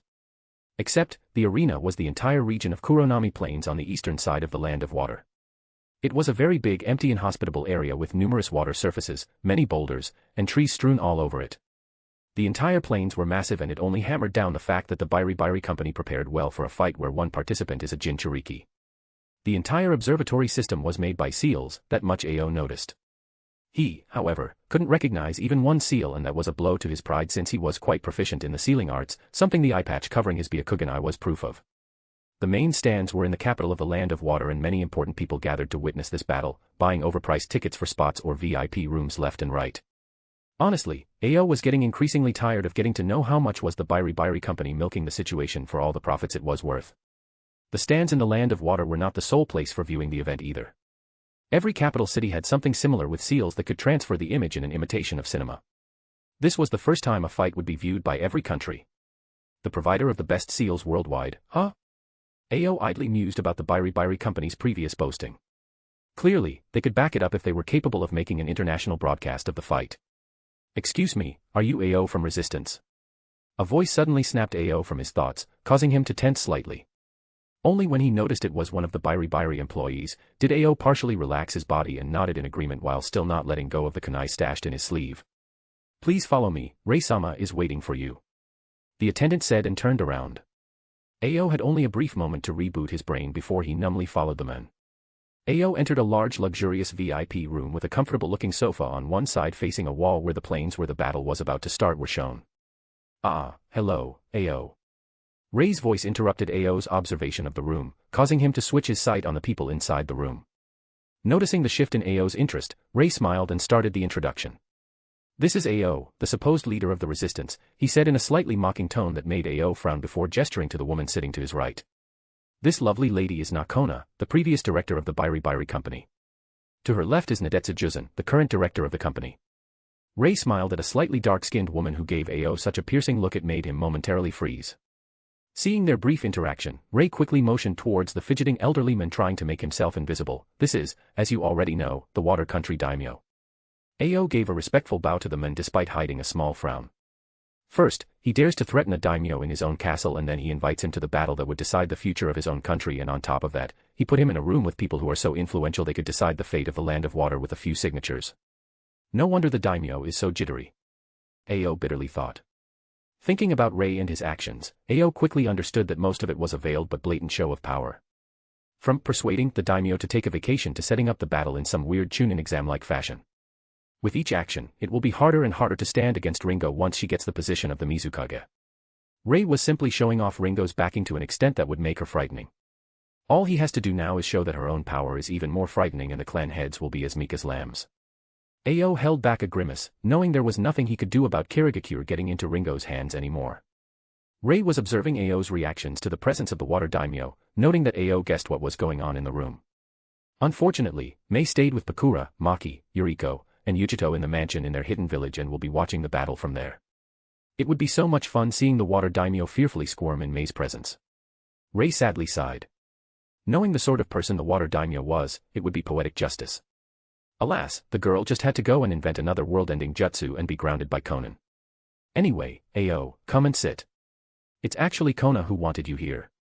She is awfully interested in your future spot as Ringo's confidant. Secretary, Rei mentally added with a snort. The brunette gently smiled at Ao, causing his instinct to start screaming at him he is in danger. Yes, I simply wanted you to sit with us when Ringo decimates your current Mizukage. Ao, however, could read between the lines very well. I see. I guess this is what I asked for. He glanced at Rei who raised an eyebrow at him. Sighing, Ao nodded, I understand. Thank you. And sat down in his designated place next to Rei. Damn me and my mouth. I just had to say I wouldn't mind doing anything to better Kazekage. His mood somehow sunk. Now I am here with people who will get the village in their grasp. I can't even complain since I am sure they will improve the village as I wished. Shaking his head, Ao despondently watched the wall in front of him where the image of Ringo approaching Yugura in order to exchange some pre-battle niceties was located. He didn't even notice when Rei implanted a seal that would prevent him from revealing his relationship with either Conan or Tsunade who were in disguise. After all, it wouldn't be nice if the connection between Yuzora and the Biri company was known. Only then did his hands find their way around Conan's waist and pull her onto his lap before starting to kiss his way up her neck while she made herself comfortable and leaned her back onto his chest. I wonder how long it will take Ringo to finish. Conan started in a purring voice, causing Rei to momentarily stop kissing her neck. It's a show first and foremost. She will probably take her time. Plus it's the first time she can test her creations against something as sturdy as Sanbai Jinchuriki. Tsunade snorted, right. She was oddly excited about the fight. I guess you made sure she looked at the situation from the correct angle, Rei. I sure did. Rei cheekily answered before returning his attention to Conan. To say Ao was bewildered would be an understatement. So they are not just business partners. Shit, what did I get myself into? Sadly for him, Rei wanted to make sure the men who will run Kazekage in Ringo's stead is trustworthy so his discomfort went ignored. The men didn't even realize he was being watched and judged. On the screen, Ringo finally reached Yugura and the people in the room quieted down all thinking the same. And so it's starting. Chapter 213, Chapter 213, Ringo vs Yugura 1. Ringo slowly approached Yugura who was already waiting in the center of the Kuronami plains. As she looked around, she noted that it was really a bleak area with nothing extraordinary in it. Nothing anybody would mind losing no matter how much they wrecked the place. Ringo's lips briefly twitched upward at that thought. You are taking your damn time, traitor. Yagura sneered, only to receive a deadpan look from Ringo. Ringo, on the other hand, was inwardly amused and simply kept her pointed gaze on the fourth Mizukage chibi in front of her while raising her eyebrow as if he was a misbehaving child. It took a few moments but Yagura eventually noticed and flushed red from anger. Before he could say anything, however, Ringo started talking. You really are quite bad at taunting people, aren't you, boy? Her even voice spread through the plains in a dismissive manner that told exactly what she thought about Yagura. Traitor? Really? Is that supposed to make me angry or something? Ringo mused. For your information, child, I had a good reason to go rogue and I accepted the potential repercussions of it even before you even started attending academy. Not that it matters. In this world, only power matters. Yagura's sneer increased the more Ringo talked. She not only tried to rationalize her turning traitor but she also had a complete disregard for him. He was a Kage, damn it. Fine then. If it's a power you respect, I shall show you exactly that. Let's begin. Yagura coldly whispered. Hearing him, Ringo gave him a patronizing smirk. Stupid boy, the battle started the second we entered the play. She cut herself off mid-speech and performed the most casual step backward in the history of ninjas with a bored expression just as 3 sharp tendrils of water shot upwards impaling the place where she was standing not a second ago. I am quite aware. Yagura smirked at Ringo who still looked at him impassively. What he didn't notice, however, was that her right hand was currently pointing downwards slightly in front of her. Lightning suddenly appeared on her outstretched pointing finger and crackled blue before a small beam zigzagged forward, impacting the puddle from where the tendrils came from. As the lightning jutsu met the water jutsu, something never before seen happened that had the spectators knowledgeable in the water and lighting chakra natures all over the continent gaping silly. Yagura's water chakra in the puddle and the water tendrils completely destabilized when it came in contact with Ringo's lightning jutsu, causing them to fall apart, back into the puddle. Yagura's smirk fell as he stared in muted disbelief at what just happened. It was a known fact that lightning counters water but that didn't mean water was powerless against lightning. It just meant it would take either more water or more water chakra to overpower lightning-based techniques. Considering they were currently in the water country, surrounded by many water sources that could power up his jutsu and significantly cut their chakra cost, Yagura wasn't very worried about Ringo and the meager amount of lightning she would be able to call forth by utilizing only her chakra reserves. The sight of a small, powerless bolt of lightning completely disrupting his water jutsu made him rethink his previous assumptions, however. Especially since no matter how he tried, he couldn't take control of the water in the puddle near Ringo again. I know. Ringo's voice snapped Yagura out of his reverie but it was far too late as the pointing finger on her right hand was already firmly aiming at his forehead. Chidori Nagashi. The whole elemental nations, and especially one masked white-haired always depressed young man, watched in bewilderment as the current of lightning tore its way through Yagura's head near instantaneously while the man's face was set in disbelieving expression. For a moment, the world grew quiet as Yagura just stood rooted in his spot before his tensed body finally slacked towards the ground as his eyes rolled back. Oh, well. I told you I knew. Ringo offhandedly noted as her eyes flickered to the left while her left gloved hand balled and a fist jumped up, blocking the tip of Yagura's staff with her knuckles, causing her to be sent sliding on the ground for 5 meters. Ringo furrowed her brows as she looked at her right hand, shaking it slowly. Damn, that slightly stung. She hummed in a content manner while inwardly pondering one of her inventions, the force redirection gloves she was currently wearing. Yagura watched unnerved, not expecting to be able to send her back only for 5 meters. Not when he put so much chakra into enhancing that one blow in that ambush. What the heck is she made of? Yagura inwardly screamed as his hands and staff couldn't stop shaking. More importantly, what the heck was that lightning jutsu? It was damn near instant. My water clone had no chance to even notice it before he was destroyed. He shivered in a determination to not be hit by it. It was then Yagura noticed how impassive Ringo looked. She didn't even draw the blades on her waist nor did she take a proper stance. She just stood in her spot, slightly slouched as if it was a bother to even be there as she inspected her gloved left hand with a look of brief annoyance, completely ignoring him. Anger suddenly sprang up in Yagura. This was not some private duel. This was as much a battle as it was a show to the whole elemental nations. He couldn't be seen as weak. Despite that, his opponent didn't even look as if she was even properly paying attention to him. Yagura knew that Ringo had her senses on him non-stop. He knew she was watching him like a hawk. Any high-ranking ninja knew that. But the wealthy civilians, Chunin, and Genin-ranked ninjas. The woman was making him look weak. Yagura sprang forward straight at Ringo whose lips set in a small smile. He brandished his staff at Ringo, his eyes flickering around, trying to find where she will dodge or if she will block. What counter will she use? And suddenly, the staff landed on Ringo's body as she just indifferently stood in her place with an amused expression, causing Yagura to stop in his tracks for a second. Yagura stared at Ringo in disbelief. Ringo stared at Yugura in mirth. Is that all? She suddenly asked, snapping Yugura out of yet another brain freeze as he took a half-step back mostly on instinct and started raining blow after blow on Ringo's body. Many spectators winced as they watched the brutal beatdown Yugura was currently administering to the crimson-haired beauty.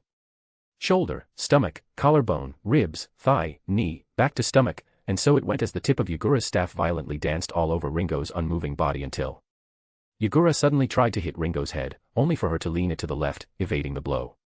He tried again but the result was the same and so in a fluid motion, his staff once again found purchase on Ringo's shoulder. The more blows Yugura landed, the more frustrated he was becoming. The spectators couldn't see it but the madwoman was grinning at him. There was not even a speck of pain in her expression. She was still looking at him in that patronizing way as if he was a small kid throwing a tantrum. He was moving at above Jonin speed and hitting her with strength that would flatten average Jonins for fuck's sake and she was acting as if she didn't even feel it. Suddenly, Yugura's eyes wandered to Ringo's foot and shone with hope. He quickly redirected his staff mid-swing and stomped with its tip onto the center of said foot. The ground beneath Ringo's foot slightly caved in as cracks appeared around him, causing Yugura to smirk in content. That slight lapse in guard cost him dearly. He was too close to her and stopped his mad onslaught of blows. In one move, Ringo put her hand on the handle of her sword and in one fluid move, she partly unsheathed it while putting a lot of chakra to enhance her blow before driving its pommel into Yugura's stomach, raising his feet from the ground as his body bent in the waist and was sent flying backward for a bit. Huffing, Ringo rolled her shoulders as she watched the fourth Mizukage land on his feet, swaying from the blow she just gave him. Her body felt fine. A bit sore but fine.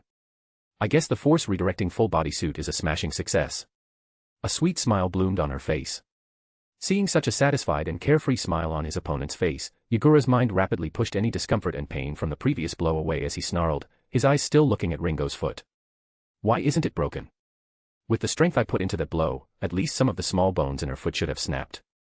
Noticing his look, Ringo's smile widened. I am currently testing a suit that can redirect force through its surface. Meaning, no matter how hard your hit is, I will barely feel a small percentage of its power.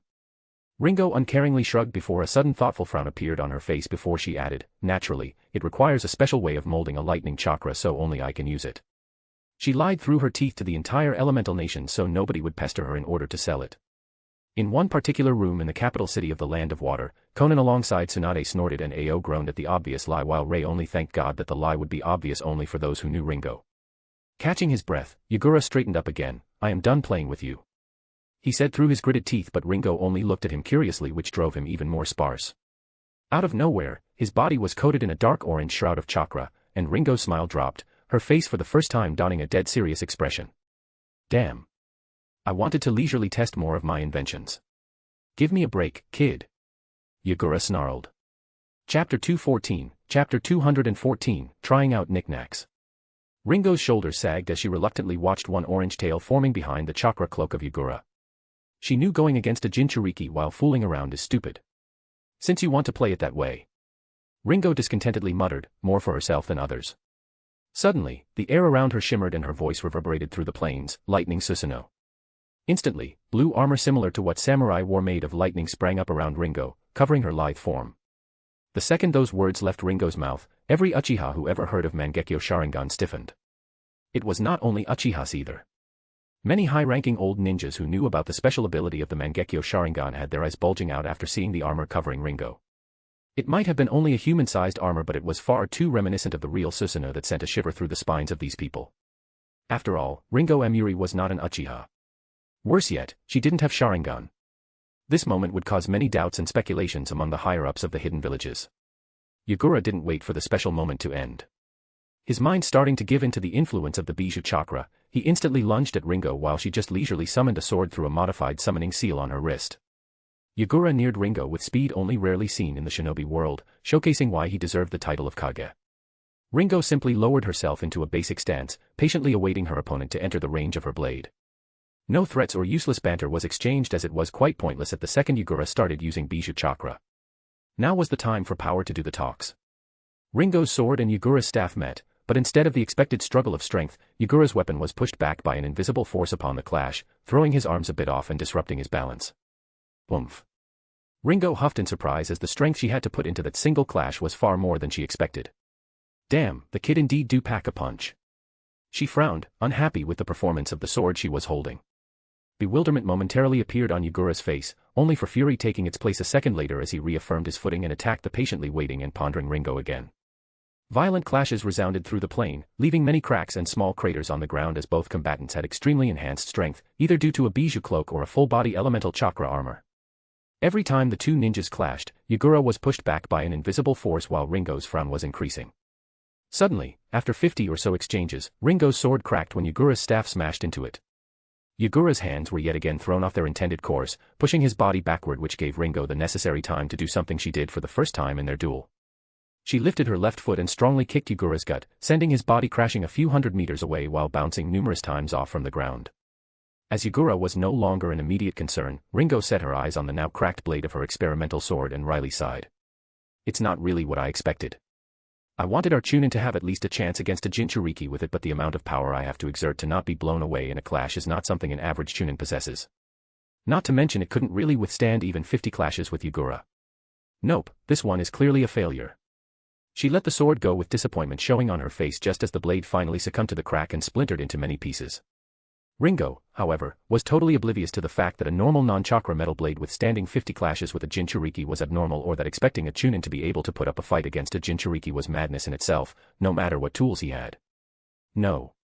Ringo's experimental sword was something extremely useful as a weapon that could imbalance opponent upon each clash, was something groundbreaking in the fights between more evenly matched opponents, and could give the user an incredible advantage in the form of an opening.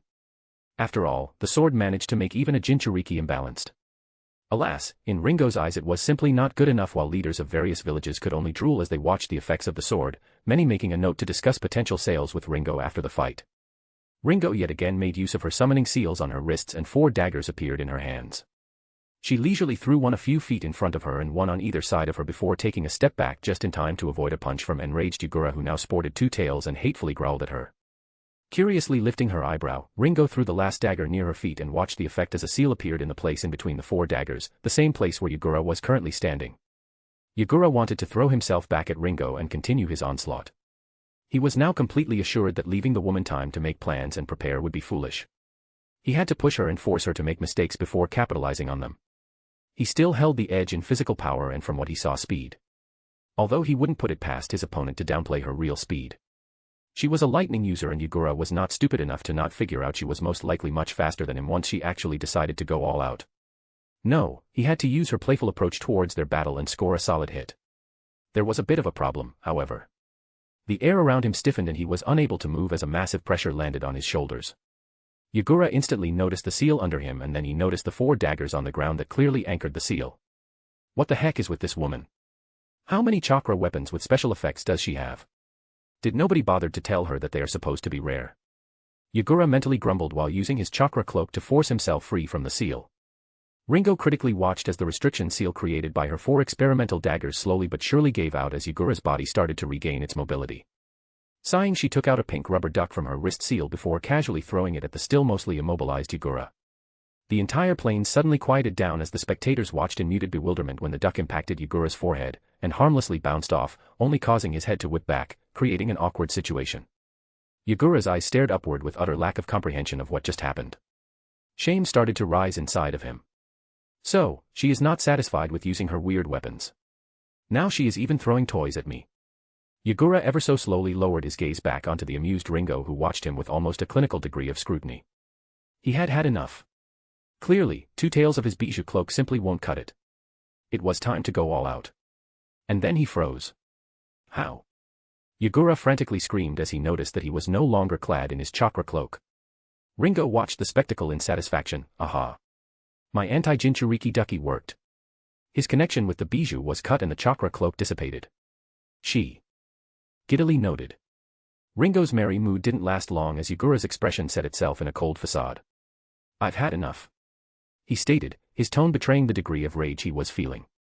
And then, red. Ungodly waves after waves of chakra sprang up from Yugura, pressing on the land around as earthquake shook the plains. Strong wind swept the surroundings with extreme pressure, making Ringo slightly bend her knees in order to withstand it. Orange chakra seeped from Yugura, expanding and slowly starting solidifying, gaining grayish color. It took barely a second, but Ringo now found herself facing a few stories tall form of the 3-tailed bijou, who was glaring at her with all the anger Yugura could muster. The ducky only cuts the connection between the host and the bijou, not seal it. Hence, the Jinchuriki can reconnect to his bijou almost instantly. A desperate need for improvement is duly noted. Ringo nodded to herself as she stared at the behemoth in front of her. Chapter 215, Chapter 215, Ringo vs. Yagura 2. While the whole world gaped at Ringo's Ducky's ability to cancel the bijou cloak, she took out her 2 chakra metal blades and promptly covered them in her lightning Susanoo cloaking. Now she really looked like some dual-wielding mythical samurai made of lightning. Sighing in annoyance, Ringo stared at the massive 3-tailed beast in front of her, ignoring the strong whiplash of wind Yagura's transformation caused. I am really fed up with this. I am an assassin. Why do I have to fight him head-on like a damned fool? What show am your hidden power, Rinchan? What, let's make it into a huge spectacle. When I am done with this, I am going to strangle Mei for giving Ray ideas. I could simply sneak into Yagura's house at night and peacefully separate his head from his body when he slept, but no. Ringo heatedly muttered under her nose. Just then Sanbai roared and Ringo had to quickly sidestep a massive circular compressed few stories tall water blade hurled at her at an almost inhuman speed by the beast, leaving a large trench behind. Ringo wryly smiled. So, he is finally using ninjutsu, eh? The water rose from the shore a kilometer away from the place where they faced each other, towering above the plains as the angry Sanbai focused his gaze on Ringo, whose brows furrowed at the 500 feet tall wave quickly approaching her at brutal speed, washing away everything in its path. Of course, the very first thing Sanbai would do is getting even more water on the battlefield. Because why not? Ringo cursed their current location. In the past, the Sanbai was almost always sealed while he was lazing around or sleeping because fighting him anywhere near the ocean was a plain suicide, what with his complete control of water. Without first shackling him with some restrictive seals, there was no way to win against the lazy turtle. Well, not for ordinary shinobi. Not a second later, the massive tsunami seemingly crashed into Ringo. High in the clear sky, the lightning armor-clad figure of Ringo appeared after barely escaping being swept by the ocean of water. She quickly started molding her normal chakra with her lightning chakra under her feet in order to create a platform in the air where she could stand. Ringo grimaced as she got a nice look at the surrounding lands. It was only a minute and a few seconds ago when Yagura transformed, and yet, the Kuronami plains were already covered in a blanket of water while other massive tsunamis could be seen quickly approaching the area from the not-so-distant ocean, covering the lands in even more water. Ringo watched the huge turtle turn its head, looking for her. Her shoulders sagged. What exactly am I supposed to do here? She thought irritably. Lightning was for precise and fast strikes that exploited weaknesses and gaps in the armor of the enemy in order to land one devastating killing attack. Water, on the other hand, used volume to both attacks and defend and compression for either cutting or burgeoning offense. As for fighting a massive armored turtle half covered in an ocean of water under its control as a lighting user. Well.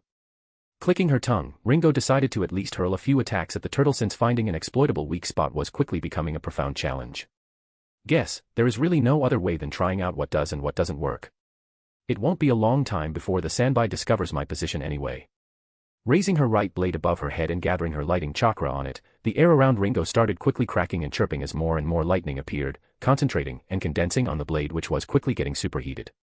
Ringo waited and gathered, compressed, concentrated more and more lightning chakra on the blade until it was one bright blue beacon visible for kilometers, causing Sanbai to finally notice it. Unfortunately for the beast, with Ringo's proficiency in lightning chakra, the whole process took only 2 seconds. One blue bright flash of blue with an ear-shattering chirping shriek of lightning deafening the world, and Ringo almost lazily swung her right blade downwards in a wide arc aimed straight at Sanbai. The world watched as the blue lightning beam crashed in the massive 3-tailed beast's carapace in a flash. Sanbai was hurled back through the water, creating a temporary trench in it as the massive beast's body pushed it away due to the sheer force of the lightning beam, which propelled it 500 meters back before the disoriented Sanbai finally somehow managed to anchor its tails and limbs into the ground while supporting its body with the water behind it in order to resist the pushing force of the slash.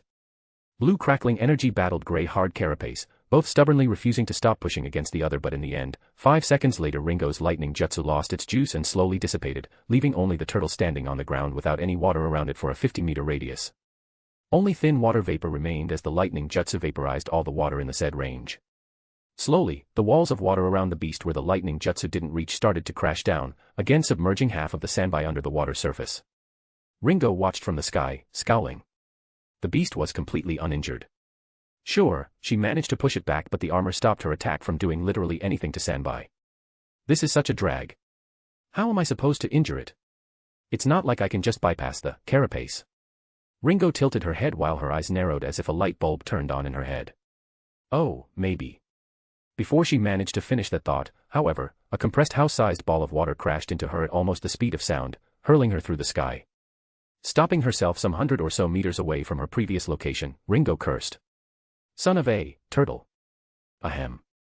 She steadied herself before having to jump to the left to avoid yet another house-sized water bullet courtesy of Sanbai. She had only a second to notice how the beast was now sending a water bullet after a water bullet at her, covering the entire horizon with them. Adrenaline coursing through her veins, Ringo started sidestepping, jumping under or above, and evading the water bullets. They may not be able to breach her lightning armor, but they still caused her to deplete a bit of her chakra reserve due to the brutal force of impact that came with them.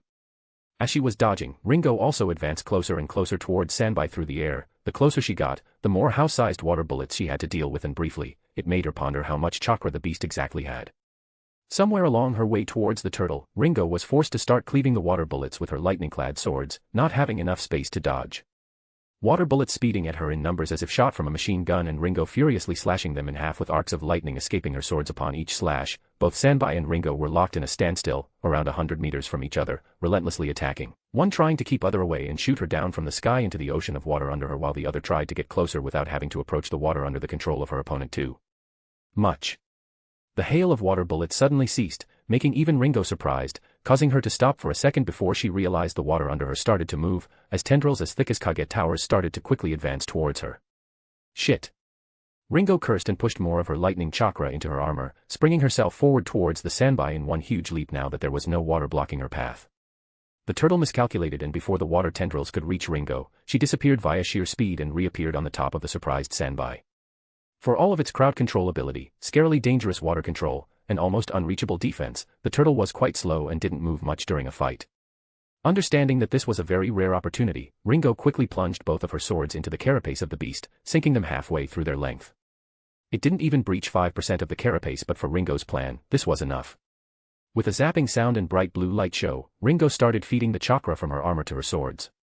Sanbai screamed and roared in pain as the nature chakra from the lightning armor mixed with the lightning chakra of Ringo, and wave after wave of the stuff entered its carapace, raising its path towards the beast's flesh.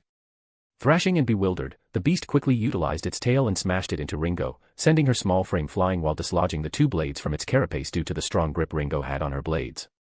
As they were dislodged, the blades shot one last wave of lightning senjutsu chakra into the sky, causing a massive wave of pressurized air to spread through the surroundings, rippling the already raging kilometers of the water surface, while Ringo's body crashed a few tens of meters away from Sanbai, plunging deep into the beast-made ocean at breakneck speed, disappearing in it. For a moment, the battlefield quieted down, leaving only a serene scene of a massive sluggish turtle slowly shaking in pain, surrounded by quietly calming water as thin water vapor lazily covered the area, while up in the sky, clouds slowly started to form. Chapter 216, Chapter 216, Ringo vs. Yagura 3. Ao watched the screen in shock, shaking in hopelessness as he thought, is Yagura really unbeatable? He knew Yagura's Sanbai transformation was powerful, but never in his wildest dreams would he imagine it to be so invincible. In just seconds he flooded entire plains in the water. That single move could possibly destroy the entire army. Ao's thoughts darkened as he realized that putting an army against Sanbai was a suicide. Nothing short of a crafty and very powerful single ninja skilled in Fuinjutsu could hope to beat the beast. There was simply no winning through sheer force. Ao's eyes briefly lingered on the spot where Ringo's body disappeared into the depths of the water, causing him to sigh in regret. I doubt anyone can survive inside of an ocean of water completely controlled by Sanbai. She must be already crushed to dust. It was then, however, that he heard a small chuckle from his right side. Turning, Ao found a very weird scene. Rei seemed amused, Nakona was half purring, half smirking, and Nadetsu Juzun was good-naturedly rolling her eyes, looking as if she knew some grand secret but found the ignorance of others far too amusing to share. He bitch-slapped her. Rei said, visibly trying to hold back his laughter. That he did. Nadetsu confirmed almost giddily. N.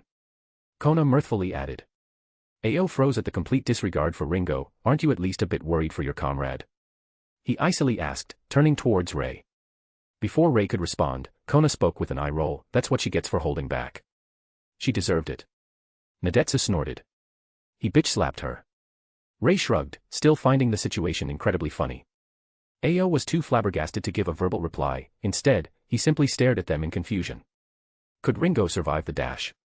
A loud booming sound suddenly resounded from the screen, causing Ao to whip his head back towards it in astonishment. Sanbai was calming down as the pain from being almost boiled alive through his carapace started to slowly dissipate. He was still somewhat vigilant, but his guard was steadily dropping. He could sense his water, and so far it seemed the fight was over. He was about to revert back to Yagura when his senses started screaming at him. It took only a split of a second, but the serene water surface first started angrily bubbling crimson before suddenly bursting with massive pressure as a huge crimson-colored torso of a fox-like samurai armor appeared, crackling with an inhuman amount of crimson-colored lightning chakra.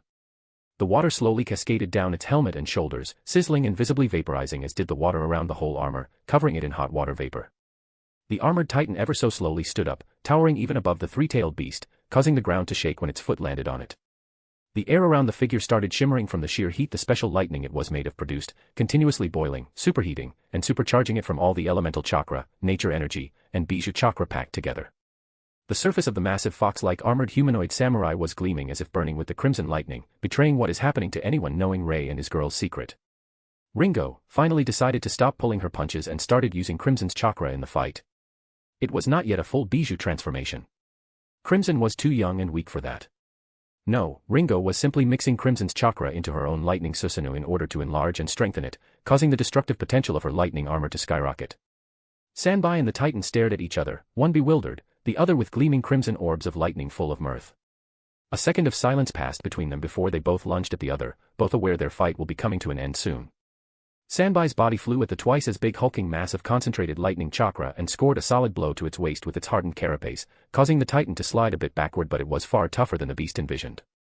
Water started rising around them, trying to bind the movements of the Titan only to evaporate the instant it came in contact with the surface of the crimson lightning armor.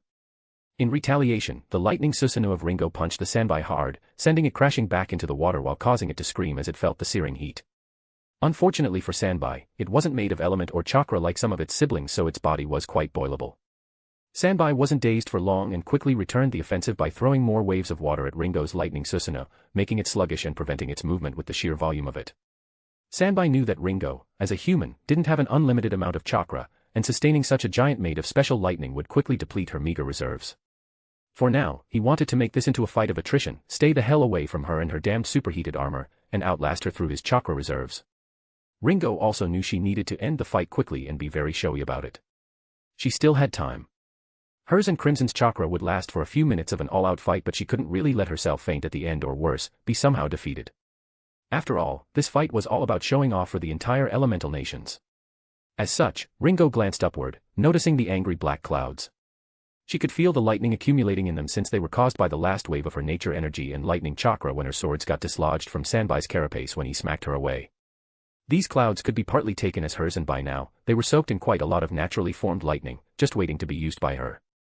Controlling the massive chakra armor she created, Ringo fought through the mass of quickly evaporating and yet also rapidly amassing water, trying to pin her down and raised the searing crimson blade belonging to her lightning Susanoo above its head in preparation for a swing while taking it into both hands to enhance the final result.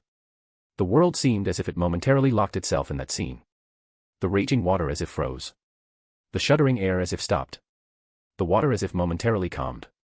The angry skies as if halted. Even the Sanbai couldn't do more than slightly widen its eyes and start hastily charging a Bijudama before the world as if moved again and Ringo's lightning Susanoo swung the blade downward. And the heavens roared in rage. During the slash of Ringo's lightning Susanoo, the energy from the entire chakra construct was violently redirected into it, resulting in its instant collapse. That, however, also meant, the slash had the energy levels of the whole thing behind it as a crimson lightning slash as big as a skyscraper was hurled at Sanbai while the armor disappeared, leaving only Ringo in the air, in her human-sized blue lightning armor. As the crimson lightning slash approached Sanbai, who now finished charging the strongest Bijudama he could, Ringo suddenly smirked. From above, an enormous amount of natural lighting suddenly fell towards the crimson slash mid-flight, colliding with it and enhancing it. And then, the gigantic slash met Bijudama. It all happened in a split of a second, but the roaring and deafening explosion made even the strongest ninjas sweat as crimson mixed with blue, trying to overpower sun-like orange when the attacks met. In a flash, it was over. And with it, Yagura in the form of the Three Tails and half of the Kuronami plains. Completely disintegrated. In that moment, the land of water lost 1% of its landmass as Ringo coldly stared at the destruction caused by her attack, and the world, irrevocably changed. Chapter 217, Chapter 217, Reactions to the Battle. Author note. Yeah, sorry, guys. I didn't notice the chapter set on the timer for release ran out, so yesterday there was no chapter. Good for you too, that I actually went to check comments on a spur of a moment, otherwise I probably wouldn't notice so soon, laughing face. Anyway, have fun. Did you see that, B? The Rakage quietly asked as the screen in front of him showed the devastation caused by the slash of the massive lightning Susanoo. Which bit do you mean? There was quite a lot to be seen. Be rapped, causing Raikage's eyebrows to twitch in mild annoyance and completely breaking the dreary mood. The lightning armor, you idiot. It is obvious that bitch based it on my jutsu and yet it was many-fold better than my lightning chakra mode. Raikage yelled. Yeah, wicked. Be stated, no longer in his usual cheerful manner. His tone was serious and grim, showing he totally understood the threat Ringo could pose to them. Raikage collapsed into his seat with a difficult expression as a pensive silence filled the room, both B and A pondering about what they just saw. It took a few minutes before Raikage slowly started speaking in a very tired tone. I can't believe it.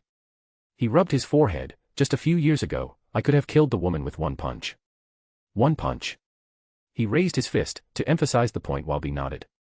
Raikage huffed, and now, the bitch responsible for the death of my fiancé is, that. The world is cruel, B. So very cruel. Raikage slumped in defeat. B had no idea how to console his brother and even Hachibi was unnaturally quiet. They understood. I might have already given up on revenge but that didn't mean his hatred for the perpetrators diminished. But now. Now Ringo Amuri, the woman leading the army that killed his fiancé and shamed them into retreating, showed she plagiarized A's famed lightning chakra cloak, made it into something much better, much powerful, and on top of all that, she went blow for blow against Sanbai, something only A's father did. That last bit probably stung A's pride the most as B knew A always secretly admired the sheer power of his father. Worse yet, when she was a simple rogue ninja, A could always hope somebody would one day drag her dead or still kicking but immobilized body in order to collect the massive reward Kimogakure was offering for her head. Sure, the hope was fleeting but it was still there. Now, however, Ringo would become the fifth Mizukage of Kirigakure and that meant she was untouchable. Nothing short of war against Kirigakure would provide a chance to get at her. There was a problem with that train of thought, though. She is a damn bijou-level threat. Raikage morosely muttered as B sat rooted in his place, looking at him in sadness. We will have to, start negotiating an alliance with Kirigakure. I barely managed to let that sentence out. It was one thing to ignore them, and it was completely another thing to try and befriend them when all he wanted was to destroy them. But Kirigakure now had Ringo Amuri who could go head-on against a bijou. They also had one Jinchuriki and will have another after Sanbai reforms. While the civil war everybody expected to weaken them didn't really cause all that much damage to their ranks. The number of their ninjas didn't drop by much. In fact, Kirigakure came out of the civil war even stronger than it was before, and that was what really infuriated A to no end. B, go and call Mabui. I need to start preparations. I grunted, making B nod and stand up. Well, I don't think I can comfort him much. Nope, this needs a woman's touch. Tell Mabui I shall, Kono Yaro, Baka Yaro. B walked through the door, stopping in the middle and half turning his head to look at A. His expression was so serious.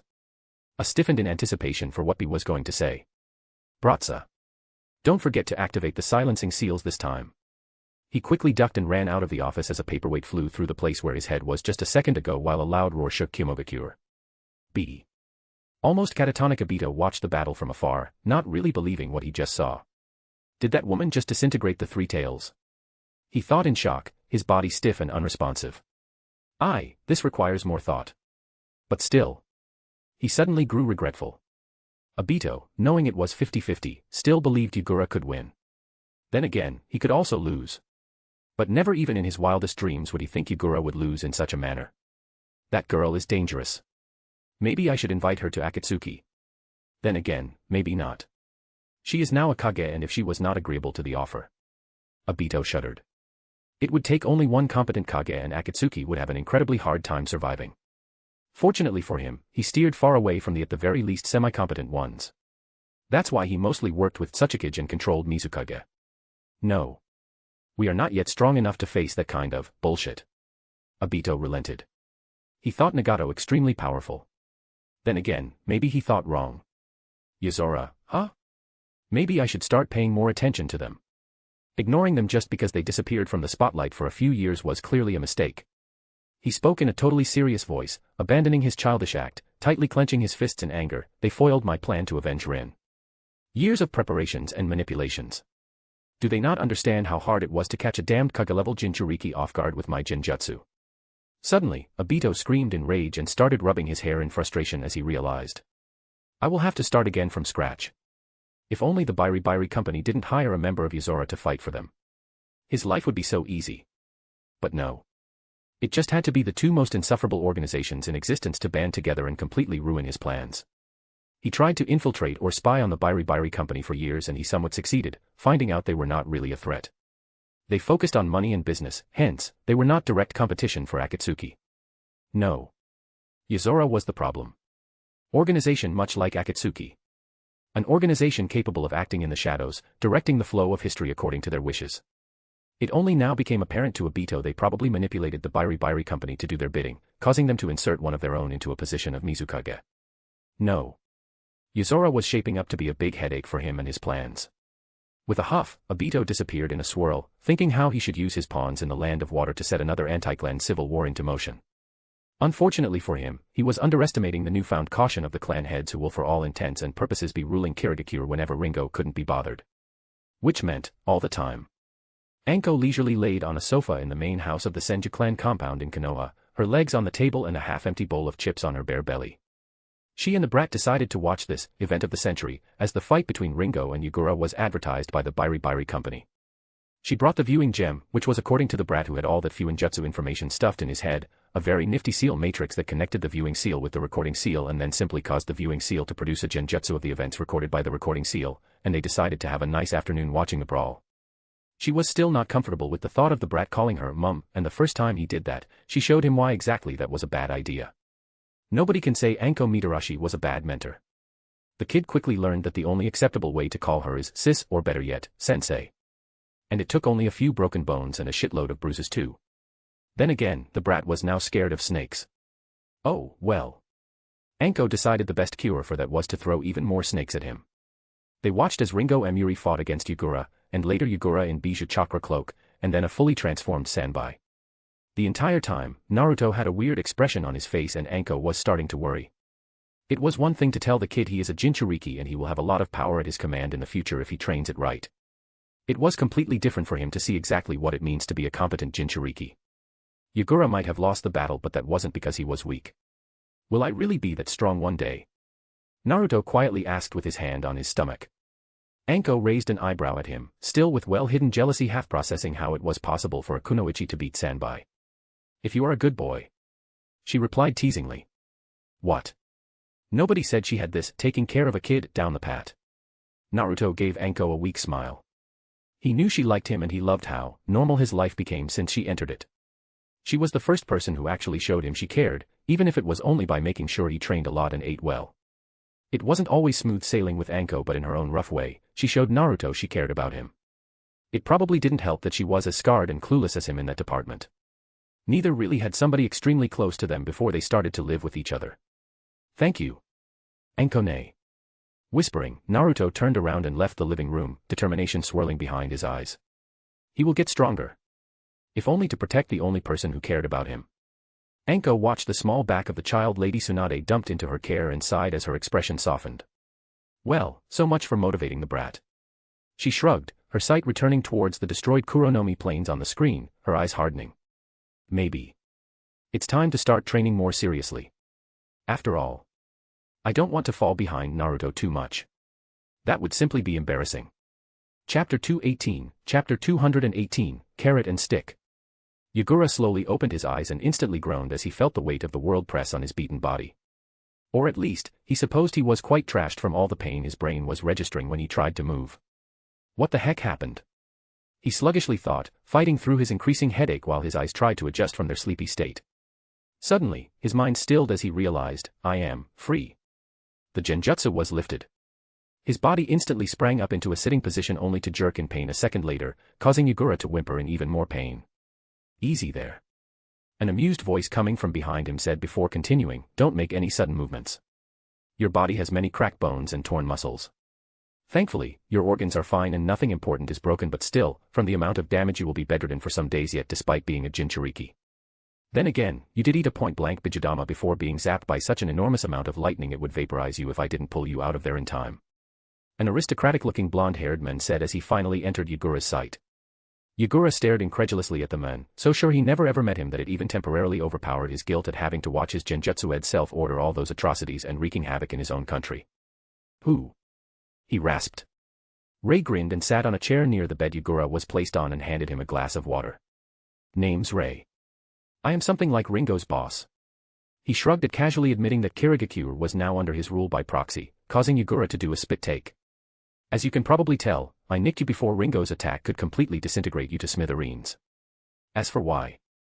Ray meaningfully paused, enjoying the questioning and wary look on Yagura's face before he grandiosely stood up, spread his arms wide, and exclaimed, I deemed it beneficial to steal yet another Jinchuriki. What am I? Some kind of toy? Yagura mentally deadpanned. Wait, did he say, another?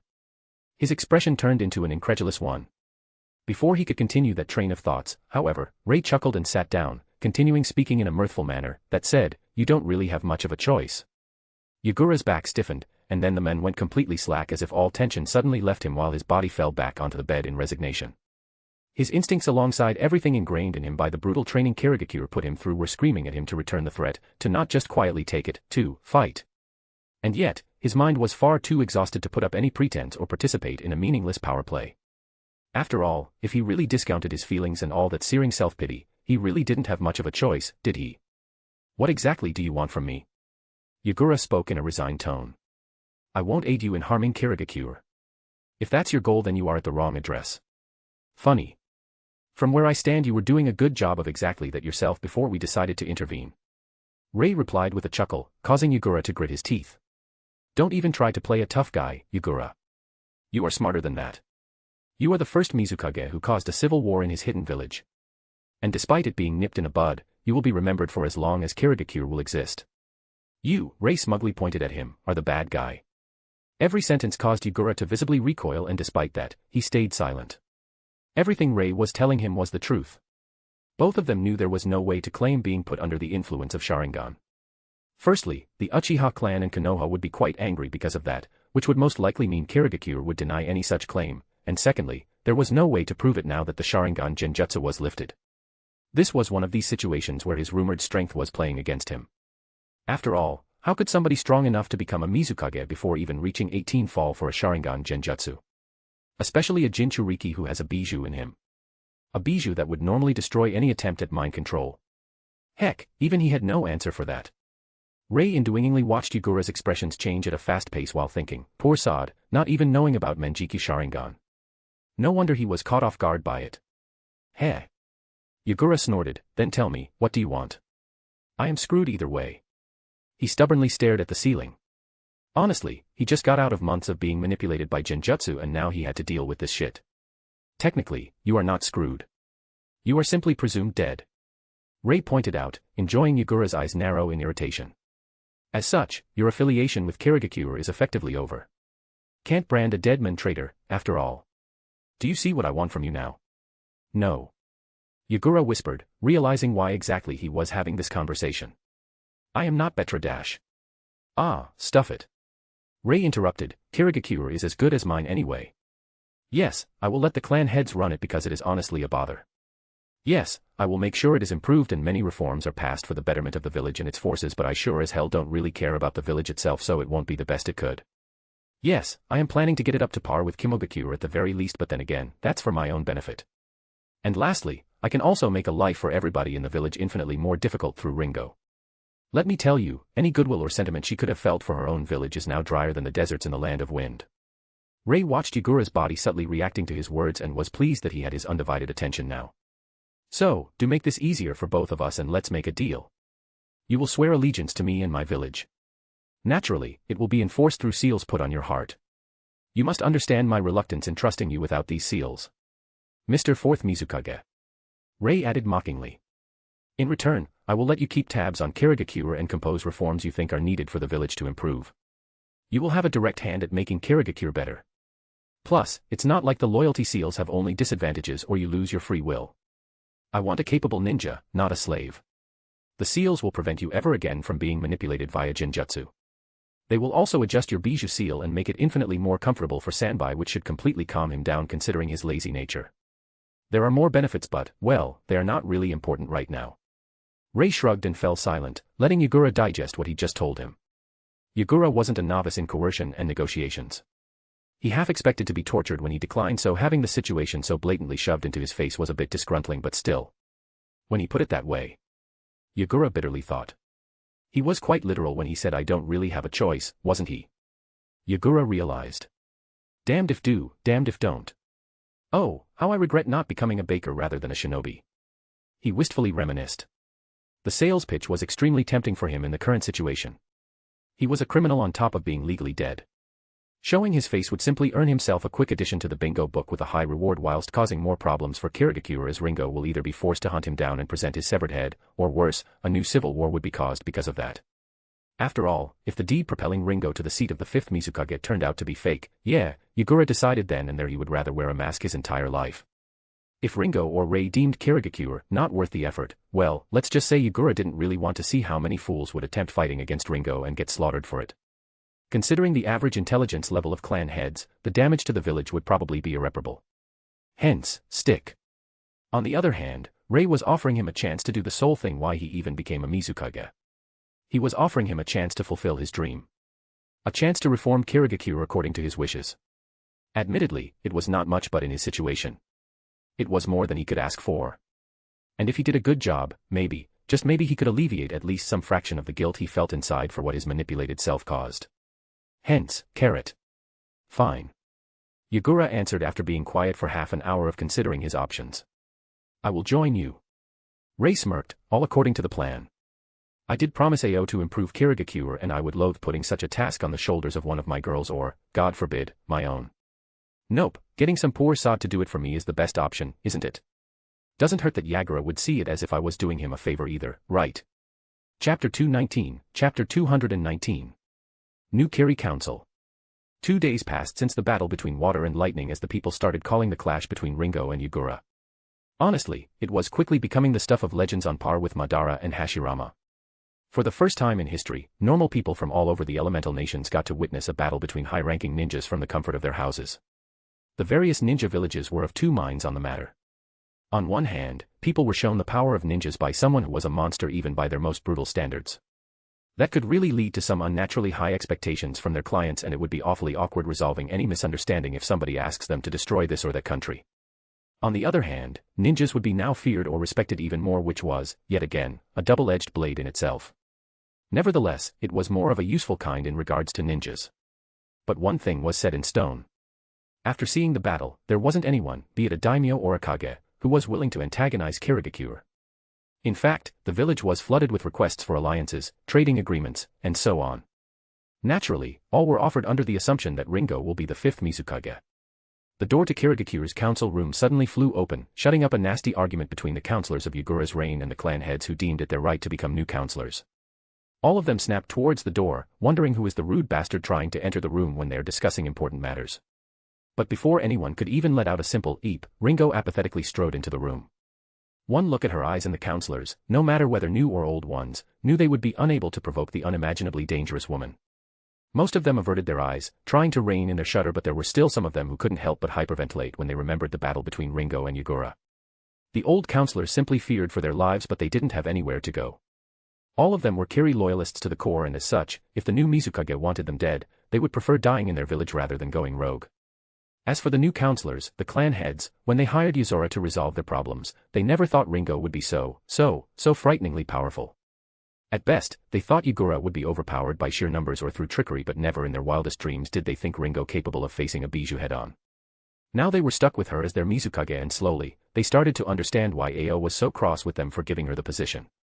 Who cared if they, according to some document, had a free reign? Ringo raising one eyebrow had more weight than anything they could do or say. It was honestly a very striking reminder that might makes right. One they did not really enjoy.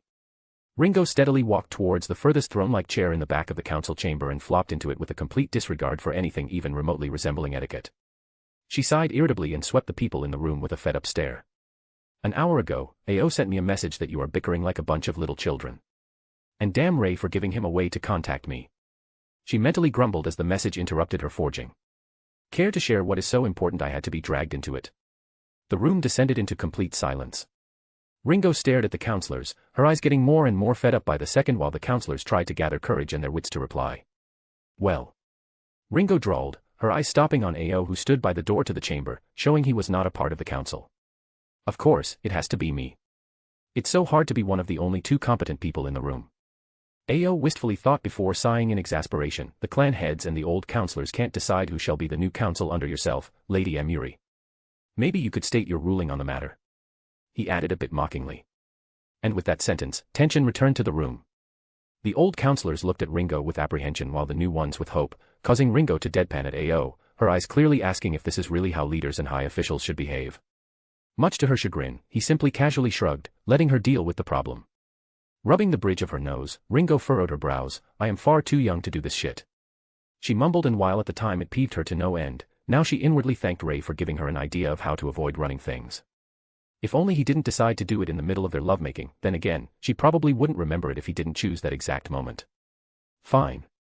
Ringo reluctantly started. As per Yuzora's contract with the Resistance, the clan heads will gain the position of counselors.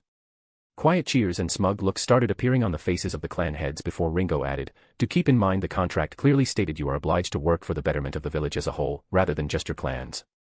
If you break that, I will know, and she really would, since Ray used his mastery of seals when creating the said contract, and I will break you. Now that put an instant stop to the cheers and smugness of the clan heads, and the mood turned somber again. Quite a few of them quickly decided it would be in their best interest to stop scheming too, as they were reminded that this was still a dictatorship. As for the old counselors, Ringo glanced at them, causing them to flinch. This was it. The fifth Mizukage was about to decide their fate. They will be put under investigation. If they come up clean and capable, they shall retain their position as a counselor. Ringo shrugged.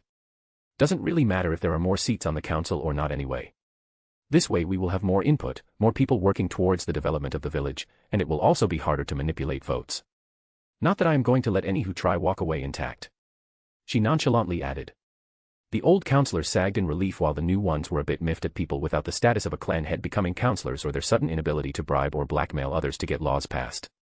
Nevertheless, they could do nothing about it. Well, technically they had all the right, but not one of them had the courage to speak up. Ao, on the other hand, started to get a bad premonition when Ringo smirked at him. As for the person responsible for the investigation, Ringo's eyes met Ao's pleading gaze, giving him only a cold look. I think Ao is the least corruptible person in this room. He should do it. Any objections? I object. Ao weakly tried, getting weird looks of respect from the people in the room except for Ringo, who simply lifted her eyebrow amusedly. Rejected. She happily said. I look forward to your report. Ao groaned but nodded in understanding. After all, she was now his Mizukage and he would be damned before he failed her. And with that, I believe my work here is done. Ringo hummed as she stood up and walked towards the door. Don't argue too much, kids. I don't enjoy having to come and teach you to behave because your mo-ahem, Ao gets too annoying. You wanted to rule the village, so rule it, she said as she stopped in the middle of the door leading outside the council chambers. The air suddenly turned heavy as killing intent flooded the room, making the occupant sweat properly. Don't let me discover you are ruling it dishonestly. I want to see a clear improvement in the future. And with that she walked away, the killing intent in the air dissipating. It was then the various clan heads paled as they understood that they might have screwed up with the contract more than they dared to admit. After all, she just dumped all the work on us, didn't she? Many of them realized. Worse yet, what's the point of being in politics if we can't even use it to better our clans? Alas, they were already far behind the point of no return. Chapter 220, Chapter 220, Start of a Beautiful Vacation. Ah, finally peace and quiet. Ray exclaimed while enjoying the water in his indoor pool in the mansion in his dimension. He really couldn't stop praising himself for installing one of the spring generators in his dimension, enabling him to change the weather at will. Thanks to that, he could have anything from white-covered snowy fields to tropical heats. It's not as if you did anything substantial. As far as I know, it was Ringo who did the heavy lifting. Pakura, who sat in his lap, leaning her back on his chest, suddenly spoke. Oi, now that's just unfair. Ray dismissively drawled, not bothering to put any strength behind his words. I negotiated and set up the entire thing. That counts, you know. I guess I can give you some brownie points for kidnapping the fourth Mizukage. Pakura noncommittally hummed, snuggling more into Ray. But, indeed. Finally peace and quiet. She sighed in content. I was really happy when you gave me the responsibility to oversee our hidden village while you were away. Pakura continued, her eyes half-lidded, you didn't choose Conan. No, you gave this responsibility to me. It really made my heart flutter.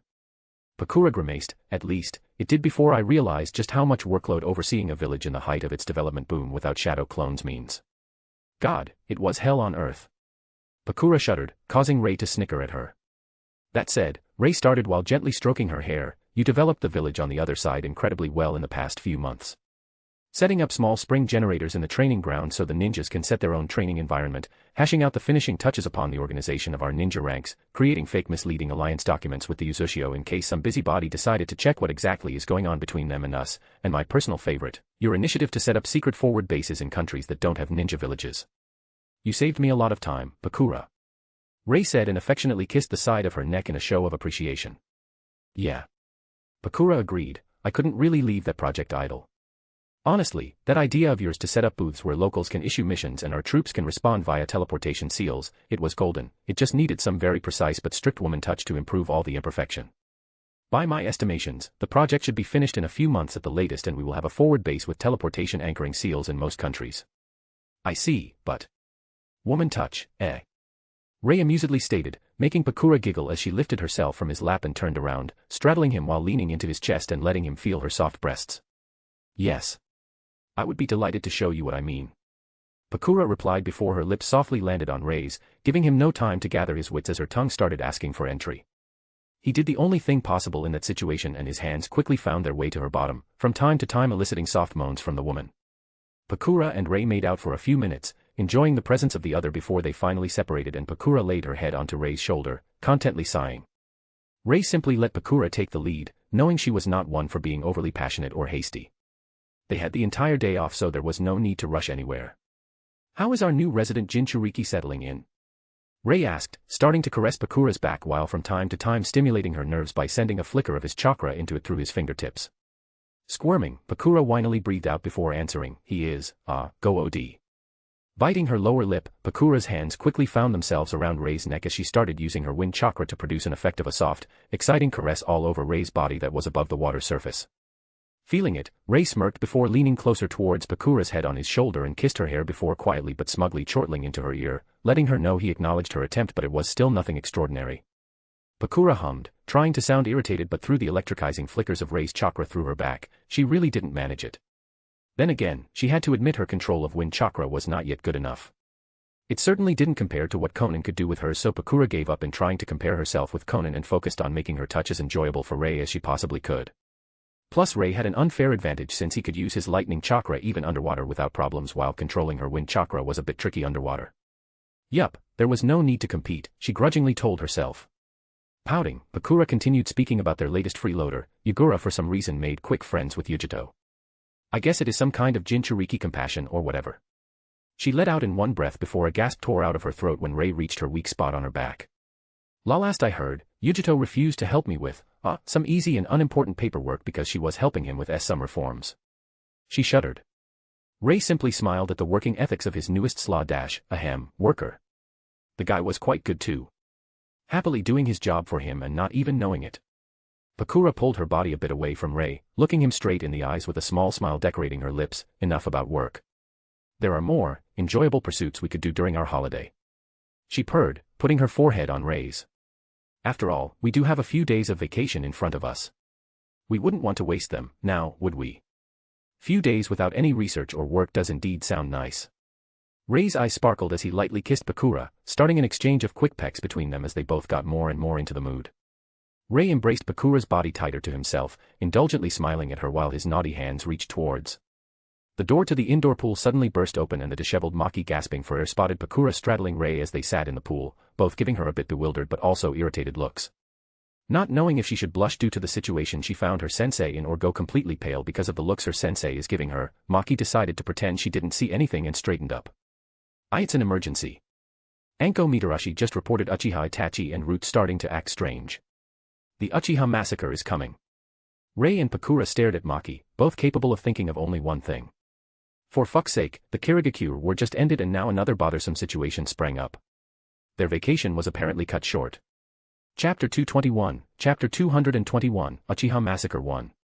The night was dreary and the moon shined red as the blood of the members of the Uchiha clan flowed on the streets because of a silent assassin in the form of a 13-year-old child. For many, even the most experienced ninjas, it would be a mind-boggling thing, one 13 years old, who by all means should normally be with one foot out of the academy, slaughtering his entire clan. Then again, Itachi was smart and the master of genjutsu. But most importantly, he was trusted by the people in his clan. And that was eventually their undoing. Rei. Carefully hidden by the best concealment seals he could put together, watched from the treetops near the Uchiha Compound as Itachi was doing a short work of his clansmen in the eastern part of it. Ray was also very pleased with the shadow core of his village. He knew he had around 50 of them and their leader, Shizuka Kagaya, hidden somewhere around, waiting for his signal to intervene, but for the love of God, he could not find their positions without using nature sensing, which meant no normal ninja could discover them. This was incredibly good in Ray's eyes, since this outing could be said to be the very first official mass infiltration to a hidden village by his troops. After all, Ray doubted Kumo or Tsuchi could successfully get 50 of their best in the enemy village without anyone being the wiser about it. Conan suddenly appeared next to Ray in a silent flurry of black-colored paper and whispered, "The radicals among the Uchiha clan are dead."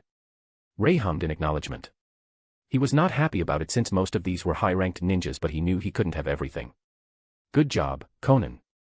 Shizuka, the Shadow Corps is free to start collecting the Uchihas." Ray ordered and instantly noted the shadows briefly flickering as the ninjas of his village got to work. Wryly smiling, Conan spoke, "I could have them bound in paper coffins with stasis seals in under 20 minutes. Maybe, but our ninjas need the practice." Ray nodded, knowing Conan was completely right. Her paper technique was extremely good at covert operations during the night, and considering she could color her paper black and put knockout, stasis, and teleportation seals on them, well, it could be almost called foolish to let the Shadow Corps do the job.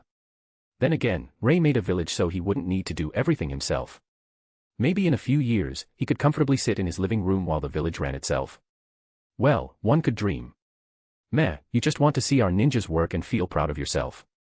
Conan rolled her eyes at him. "I can't argue with that." Ray smirked. Sure, it was more of Shizuka Kagaya's achievement that the Shadow Corps were efficient and well-trained, but unimportant details. Conan chuckled, correctly deducing Ray's train of thoughts, and decided to change the topic. "Shall we go? Itachi and this self-proclaimed Madara are still massacring our would-be kidnapping victims." "Yeah. I guess it would be prudent to put a stop to that endeavor. Honestly, there is no courtesy amongst thieves in this world." Ray dramatically sighed and stood up. Soon, both were on their way to intercept their respective targets. Izumi Uchiha desperately ran for her life as her heart thumped wildly in her chest. She was confused and frightened, not understanding what was happening despite her fully matured Sharingan coloring her eyes red. The only thing she understood was that someone was attacking the Uchiha clan. It was really just sheer luck she spotted a small flicker in her peripheral vision and turned towards it, which allowed her to notice her assailant in time, making her able to dodge the attack.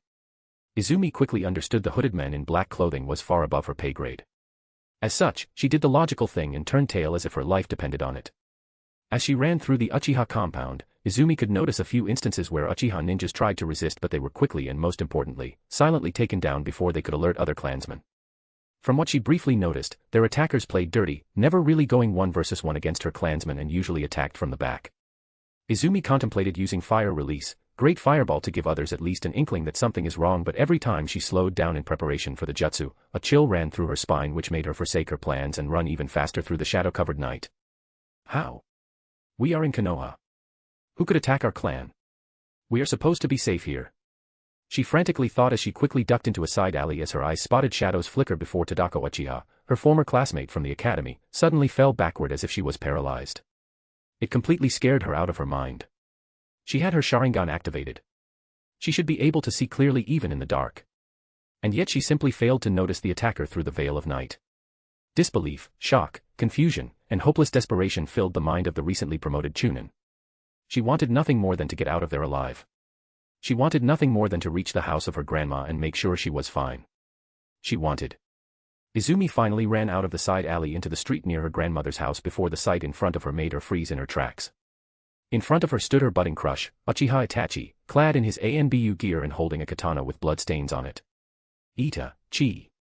Izumi, in utter disbelief, slowly moved her sight towards the open door to the house of her grandma, the woman who raised and cared for her after she lost her parents.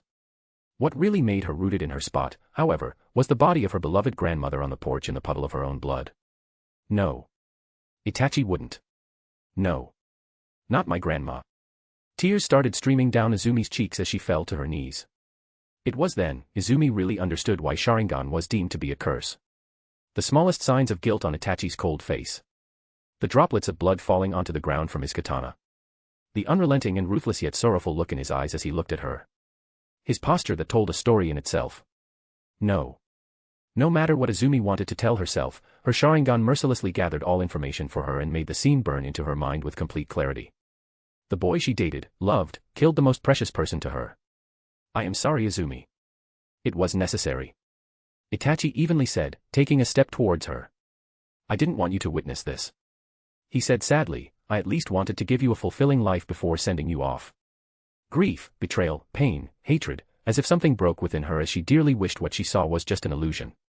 As the raw emotions filled her head to the point it felt painful, her eyes morphed. Itachi only managed to widen his Mangekyo Sharingan as two voices reverberated through the street, one in disbelief and another in grief, Tsukuyumi.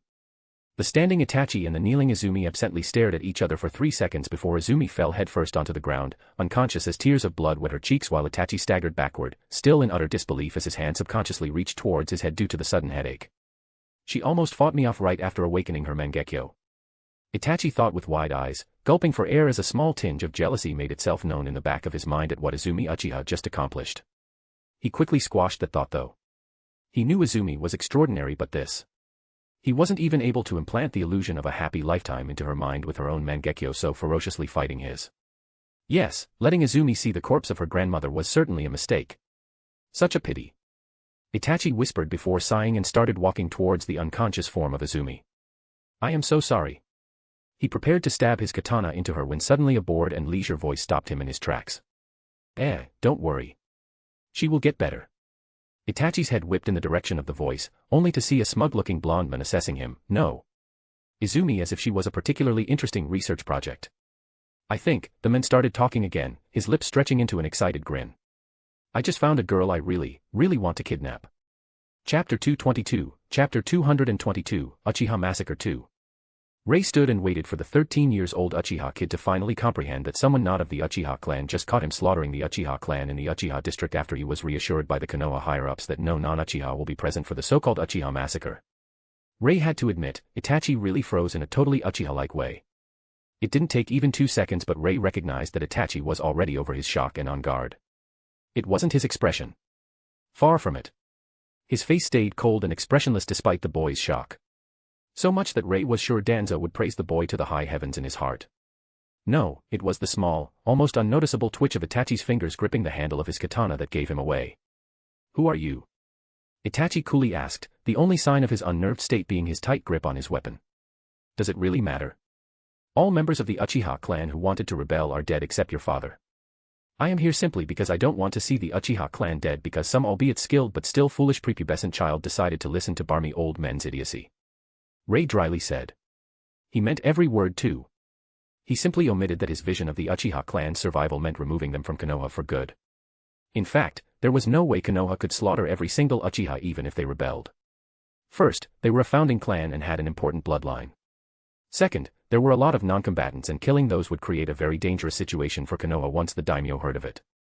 Third, with its reputation, Konoha could not afford to seem like a village that executed innocents and there were a lot of innocent Uchiha ninjas who knew nothing about the rebellion. In short, Itachi was simply the naive but too skilled for his own good kid who got manipulated by empty threats into doing the deed for a hateful old man who couldn't do it himself without causing a lot of problems for Konoha. Sad, really. Rei watched as Itachi started considering what he told him. Itachi's eyes first showed surprise before a small flicker of hope shined between the cracks but was quickly squashed. Itachi's gaze lingered on Rei and slowly, the emotions within halted, only a deep cold determination remained as Itachi made his decision and his eyes narrowed. So, this is the way this event will ensue, eh? Rei thought in amusement, slowly unsheathing his sword. It was all too obvious the boy decided to kill him first, ask questions later.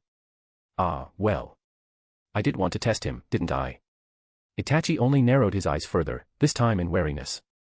As he realized Rei's gesture of unsheathing his weapon was simply telling him that his opponent could read him despite the extensive body language control training. At first, he wanted to end it in one fast surprise strike but that was now impossible.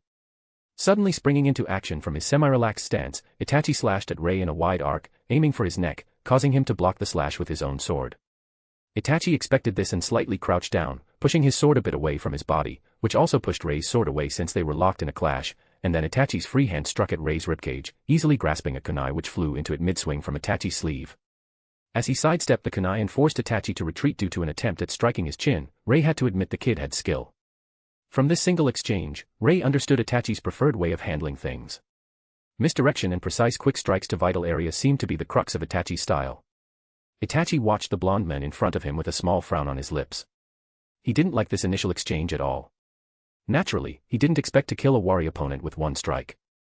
That said, he definitely didn't expect the men shrugging off his illusions. Itachi always had to rely on precision and timing to breach the distance between him and adult ninjas. When he first attacked his opponent, he used his Sharingan to make his action seem a bit delayed from his foe's perspective. He also cast it at the last possible moment. It should have either made his opponent delay the block enough to allow Itachi's sword a clear passage towards its target, or it should make his opponent need at least a split of a second to dispel it, giving Itachi much needed time to perform his follow-up before his opponent could even realize it. And even then, he actually cast another illusion when he was about to strike with the kunai. One that made his strike seem aimed at the gut, rather than ribcage, two targets close enough that he could simply deviate his arm a bit from the previous trajectory so the illusions would be hard to spot in a reasonable time frame, much less counter.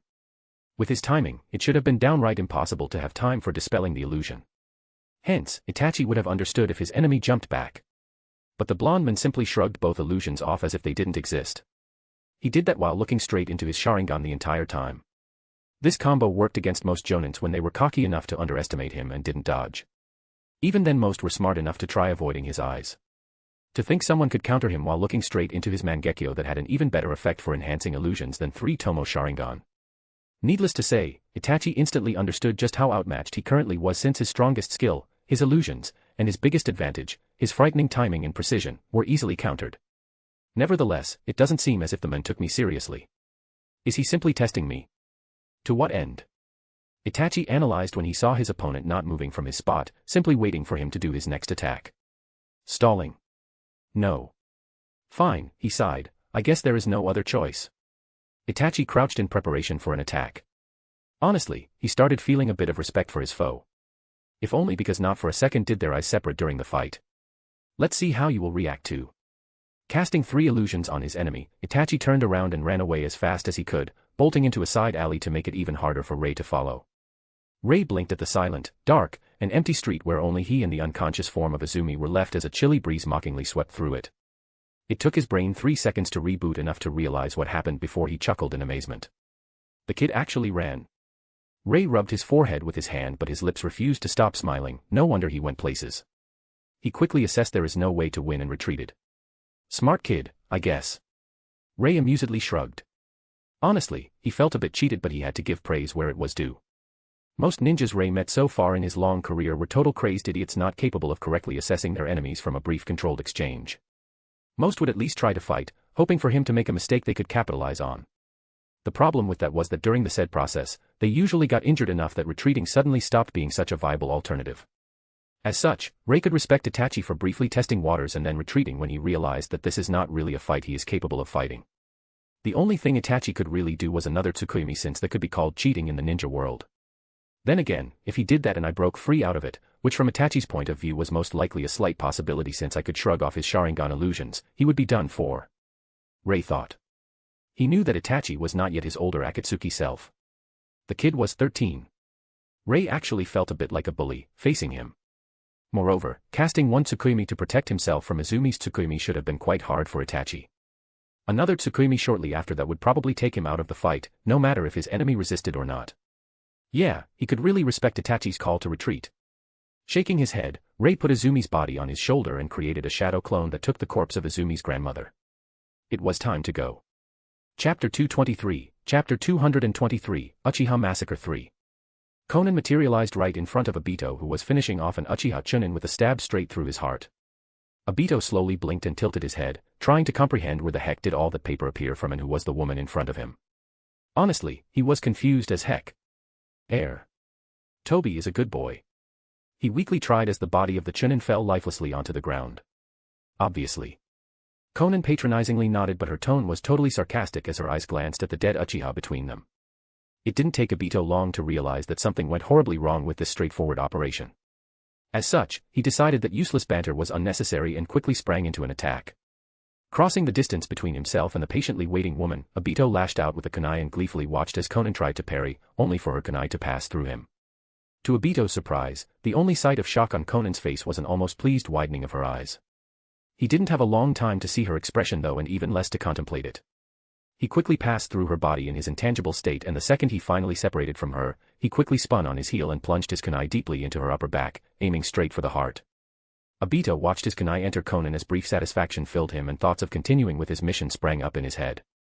It was only the sheer primal instinct honed for years of preparation to fight against the fabled yellow flash that caused Obito to rapidly let go of the kunai embedded in Conan's back and switch into his intangible state just as the Conan in front of him burst into paper slips and a very sharp tip of folded tessin suddenly poked out from his chest, causing him to numbly stare at it. That would go straight through my heart. He realized how close to death he came as cold sweat drenched his forehead. I didn't even realize when she got behind me. He slightly inclined his head to the side and instantly saw Conan standing there, lazily holding the fan still stabbed through his intangible form while she was wearing an amused expression with one of her brows mockingly lifted upwards. It was an expression that reminded Obito of Kakashi's condescension in his early years, and for some reason, when he saw it on the deadly blue neti, it really irked him somewhat fiercely. Gritting his teeth, Obito spun his body in a burst of speed and sprang again towards Conan, aiming to engage her in hand-to-hand combat as that would provide him the most advantage considering his intangibility. His fist neared the calm Conan and Obito expected her to block. That's why he was very surprised when she didn't react at all and his fist burrowed into her chest all the way to the middle of his forearm. That's why he was even more surprised when Conan's body let out a small hiss as she briefly glowed orange before a resounding boom shook the street as numerous explosive tags in the paper clone reduced everything in their proximity to ash. That almost got me. Obito murmured as he appeared a few feet from the small, newly made crater in the middle of the street, holding his right arm that sported nasty burns through the tattered sleeve. He only barely managed to switch with a clone, but the explosion still somewhat got him. His arm was half buried in the paper clone and therefore his intangibility was useless at that moment. Obviously. Conan's leisure voice sounded from the crater and Obito, much to his shame, actually gaped for a second as she stepped out from the smoking crater, as fresh as daisies, ready for the second round. Quickly pulling himself together, Obito reassessed the threat the woman posed to him. Frankly, there were not many people he feared, but the blue neti in front of him was doing quite a good job at making it into his personal don't cross list, all the while looking almost sinfully bored. Obito shuddered. She clearly knows how to counter my Mangekyo. I have to be careful in further confrontation. He thought and decided to attack again. For the next 30 minutes, Conan and Obito fought back and forth, playing an odd game of cat and mouse with their roles reversing after every strike. When Obito struck, Conan's figure burst into paper and Obito usually found himself skewered from behind as new Conan always appeared there, no matter how prepared for it he was. It was supremely irritating, in his humble opinion. When Conan struck, Obito simply relied on his intangibility to both avoid damage and get an opportunity to strike back. Now that he was extremely cautious, his opponent was clearly having as much difficulty landing a meaningful attack as he was, since he was under the intangibility most of the time. Now if only he knew why the blue neti had such an amused and smug smile plastered on her face. Obito slashed his kunai through Conan's neck, not at all surprised when his target burst into paper. He was already in the process of spinning around, expecting new Conan to appear from behind, only for his instincts to mockingly scream dodge at him, causing him to jump away just as the thrice-damned tessin of Conan passed the spot his neck was just a second ago. Obito's eyes widened as he slid to halt when he noticed that the Conan whose throat he slit was still there, her slit throat made of slips of paper, clearly not injured at all as her throat reformed in matters of seconds. So, not only she can burst into paper and appear behind me, now she can even disregard lethal damage by turning into paper. Isn't this just plain cheating? Complained the sole ninja who could go intangible at will without any significant restriction. That singular lapse in judgment was enough for Conan, however. A sharp pain suddenly erupted from Obito's chest as blood burst from his mouth. He could only briefly note that he was alive because he subconsciously leaned his body to the right, and as such, the spike made of paper missed his heart. He fell on one knee, gritting his teeth at the satisfied expression of his opponent. How?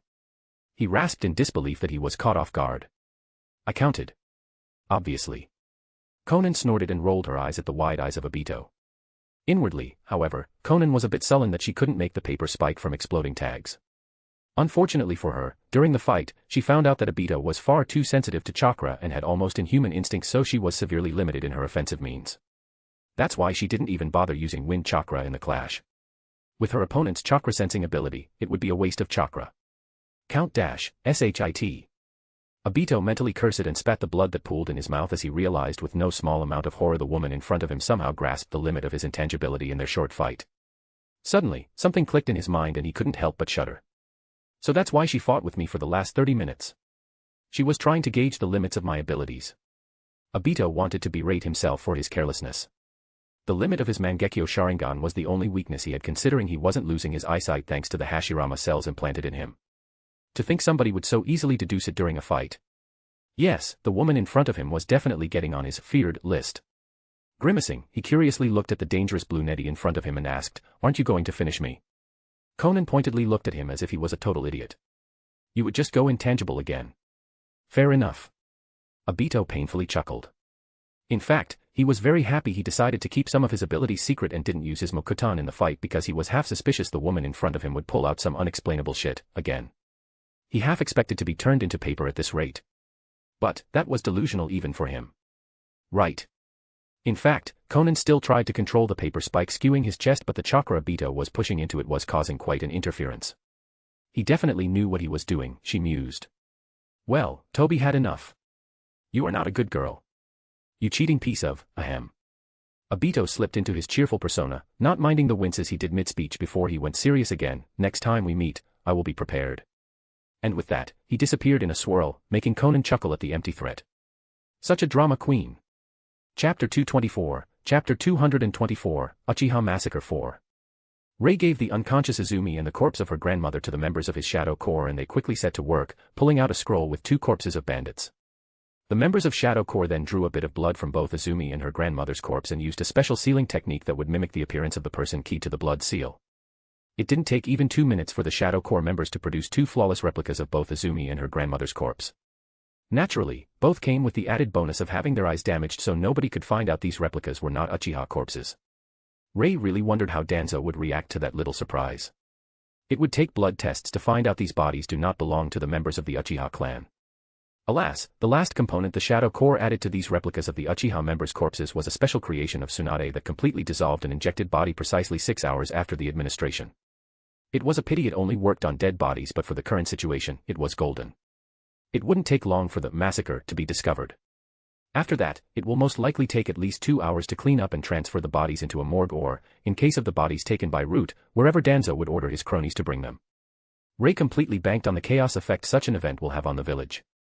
He believed nobody would immediately go and draw blood samples for tests since the corpses will be found in the Uchiha compound and will look like the Uchiha clan members. By the time somebody decided to take blood samples, the bodies would be long ago dissolved.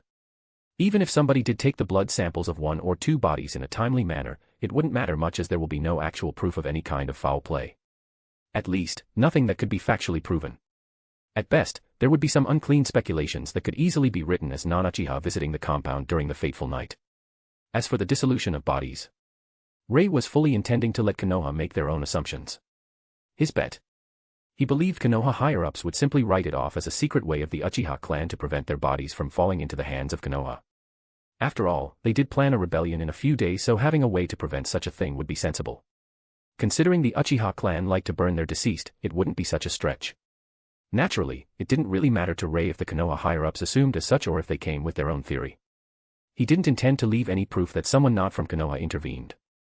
Done with replicating the bodies, Rei watched as Izumi's body was put into stasis before being sealed into a prisoner scroll while the corpse of her grandmother was put into a storage scroll. And they thought me mad when I said we are going to relocate most of the Uchiha clan overnight. Rei snorted as he remembered the expression of his Shadow Corps commander, Shizuka Kagaya, and many more division leaders of his village when he told them about the goal of this mission. Infiltrating Konoha with 50 ninjas was one thing, stealing the entirety of the Uchiha clan without leaving any proof and putting the blame on the back of Itachi Uchiha was quite another kind of crazy. And yet, here we are. Rei heard Conan's voice from behind and smirked. Indeed, dear, indeed. Well, nobody said it would be a voluntary relocation. Rei shrugged. I assume you were satisfied with your outing. He turned towards Conan before putting his hand around her shoulder, letting her snuggle into him as they watched their ninjas do their job while the duo simply lazed around. After all, there were certain advantages to being the leaders. I must confess, I had no idea what you meant when you said I should go and play with the stronger one. Conan sighed, to think you just wanted me to experience how you feel when you fight against me. She shook her head in exasperation. But yes, I now see how fighting against somebody almost impossible to hit could be frustrating. Rei heard her indifferent tone, but deep inside of it, he noticed a slight undertone of annoyance. Reassuringly putting his hand onto Conan's head, caressing her hair, he coaxed, I simply wanted you to gain inspiration. You are already almost impossible to hit without highly destructive area of effect attacks. The guy you fought though. He could easily survive those. Sure, he had other weaknesses but still. Rei explained. No way am I admitting I simply wanted her to know how frustrating it is fighting against her. Right. Conan good-naturedly rolled her eyes at him, not believing him but decided to change the topic. How was our little scapegoat? You wanted to test him yourself. Was he any good? Oh, Itachi. Well, he was certainly a sensible kid. Retreated when he realized he doesn't have a chance and is quite disadvantaged. To be honest, he was impressive for a 13-year-old kid. We had only one exchange and yet, it was very informative about his preferences and style. Ray hummed before pausing slightly in order to recollect his thoughts. I think, he was a bit hyped up in rumors though. He is a technical fighter who depends on precision, subtlety, and speed. Considering he is a kid, it is smart he decided to develop speed and dexterity rather than strength. Again, considering his age, there is no wonder he decided to go the route of the genjutsu user since it takes the least amount of chakra but requires incredible control. Rather than being a prodigy, he is simply having something called common sense and a usable brain. Since he couldn't become a ninjutsu heavy fighter because of his Kiri reserves or depend on his body strength, he decided to develop in a way where his young age would not be detrimental. I will be putting together a file for him after we get back home and you can get a better picture. But yeah, he will be a good scapegoat. I doubt Konoha will catch him anytime soon. Ray shrugged. Conan giggled. Poor guy. He kinda deserves it too though. Choosing to slaughter his own blood when he could simply ask the Daimyo for help. She snorted. You know these political moves are not widely known. He probably didn't even realize their is a Daimyo. Most ninjas don't after being brainwashed by this fabled will of fire. Ray snarked. Well, their loss, our gain. It was then Shizuka Kagaya approached the duo. We are finished, Ray-sama, Conan-sama. Results. Conan asked, quickly snapping into her serious mode. We packed the clan library, money, and valuables. We substituted every corpse or living Uchiha with replicas, and made sure to erase every clue about our presence here tonight. Uchiha Itachi was let through as instructed but he managed to kill his parents before escaping. As for the Uchiha clan members, we are only missing the youngest son of the clan head, Uchiha Sasuke. Conan and Ray looked at each other at that. Neither expected any Uchiha missing. The only way he could not be accounted for is if he was not present in the Uchiha compound. Ray could only wryly smile as a decision had to be made. I guess that's all we can do for tonight. He said, more for Conan rather than Shizuka. Yeah, better forget the kid. Konoha will take care of him. We can't afford to be discovered just because he decided to not be present for his execution. Conan said, amused. Sure, she and Ray probably could take Konoha on but their shadow core would be obliterated if they tried to fight. 52 versus the entire village were not good odds. Not at all. Okay, Shizuka. Good job. Give the order for retreat. Ray ordered before smiling mischievously at Conan. Well, I for one am very curious how Ringo fared on her little assignment. Remembering what Ray made Ringo do. Conan suddenly found herself in a fit of unstoppable giggles. Chapter 225, Chapter 225, Uchiha Negotiations 1. Ray alongside the Shadow Corps promptly returned to the village on the other side after they were sufficiently assured no clue of their brief visit was left behind. 3 hours later, Ray was finally notified that Ringo also returned from her own mission he assigned her in Konoha. She tiredly walked into the living room of his mansion where he was patiently waiting for her. Seeing her haggard state, Ray stood up and hurriedly walked closer, hugging her while letting her lean on him to give her at least some relief. I see you had fun. He quipped, making Ringo groan in irritation. As if. Sneaking into the most guarded archives of both Konoha and Root in the time span of 3 hours right after the massacre of the Uchiha clan was discovered. Ringo huffed into his shoulder, her embrace possessively tightening. Sure, the personnel in both the Hokage Tower and the Root headquarters could be seen as almost non-existent compared to what is there normally because of the massacre. But everywhere else ninjas swarmed the village. Honestly, an hour after the discovery, every able Chunin and above in the village was called to duty and the civilians were ordered to stay inside. Getting through the village without being spotted was a veritable nightmare. And I am not even talking about the protective seals I had to get through. Ringo's shoulders sagged. Well, you are the best assassin in the world. Who else could I rely on than you to infiltrate and steal from one of the most guarded places in existence? Ray flippantly stated, caressing Ringo's back. His tone might have been joking but both he and Ringo knew he fully meant every word. The Kage towers in their respective villages had tons of active and passive protections. Sneaking there was a clear suicide too, considering the numerous seals, both hidden and otherwise, and the fact they are in the middle of a village full of trained killers. After all, at no time and under no circumstances are there less than 5 ANBU operatives inside. Kyuubi could rampage through the village and these 5 ANBU would still not leave the Hokage tower. That's also not counting all the otherwise ranked ninjas normally present in the tower. Ray could really only shake his head in exasperation when he remembered the first episode of Naruto and how easily the protagonist sneaked in and out of the Hokage tower with the Forbidden Scroll. Really, only once somebody gets a reality check about how tightly these places are guarded can a person understand how impossible such a thing is. Either Naruto was severely underestimated by everybody or his sight in the Hokage office was a quite common occurrence and nobody paid it any attention. Yes, yes, I am the best. Ringo admitted with an amused but tired eye roll. Anyway, I did get what you wanted. The copy of the order to Itachi Uchiha to cause the Uchiha massacre is in my back pocket while I already gave other copied paperwork to Conan. She said, only slightly widening her smile as she felt Rei's hand slip into her back pocket and brush her backside while he withdrew the paperwork. Okay, Rei pecked Ringo's lips, you should go and take a long nap while I and Conan sort the situation with the Uchiha clan and their welcome to our village. That actually sounds quite nice. Ringo sleepily agreed, her eyelids involuntarily closing by themselves. I really do not envy you though. Persuading them to move here and be loyal to our village will surely be a right pain in the arse. With one last kiss, they separated. Rei and Conan decided it would be wisest to wake only a few important handpicked members of what remained of the Uchiha clan to negotiate terms and inform them of their situation so they then can gradually persuade the rest. Waking up all of them at once would cause total mayhem since there were hundreds of them if one counted civilians. As for choosing who to awaken from the stasis for the negotiation, that didn't pose a problem thanks to the previous months of spying via Conan's Kekkei Genkai. Since Rei knew the Uchiha massacre would be happening sometime after or around Naruto's 7th birthday, he made sure that Conan set up her surveillance of the Uchiha compound at least a year prior to that. In the end, one simply didn't go and meddle in such an important historical milestone happening in the middle of a village full of trained assassins without being sufficiently prepared and well informed. It took some time identifying who is and who is not alive since Itachi and Obito did manage to get to some people, but ultimately Conan was able to choose the individuals that should be most effective in persuading their clansmen. That's why on the couch in the living room of Rei's mansion now sat Rei and Conan on one side and 3 unconscious people were slumped on the other. The first was an old balding man of 89 with many wrinkles, Isamu Uchiha. He was kind of an obvious choice since Conan reported he was the mildest of the Uchiha elders. The guy was one of the very few people alive who were old enough to remember things like Uchiha Madara, Hashirama Senju, the creation of Konoha, all 3 ninja wars, and so on, and on. Rei would like to believe with that age came wisdom since the guy was the only one from the Uchiha Elder Council who opposed the plans for rebellion. Well, he was the only elder left alive too, thanks to that. Then again, the man managed to garner quite a lot of respect from his clansmen during his long life, and having him persuade the remaining ninja population of his clan would go a long way to seamlessly integrating the Uchiha clan to the village on the other side. Frankly, Rei was putting quite a lot of faith in the men cooperating for the good of his clan. After all, the Uchiha clan didn't have much of a choice anymore. The second person was Mariko Uchiha, who was a 30-something civilian. She was picked because apparently, she owned a clothing business, and literally every Uchiha knew her and bought their clothes from her shop.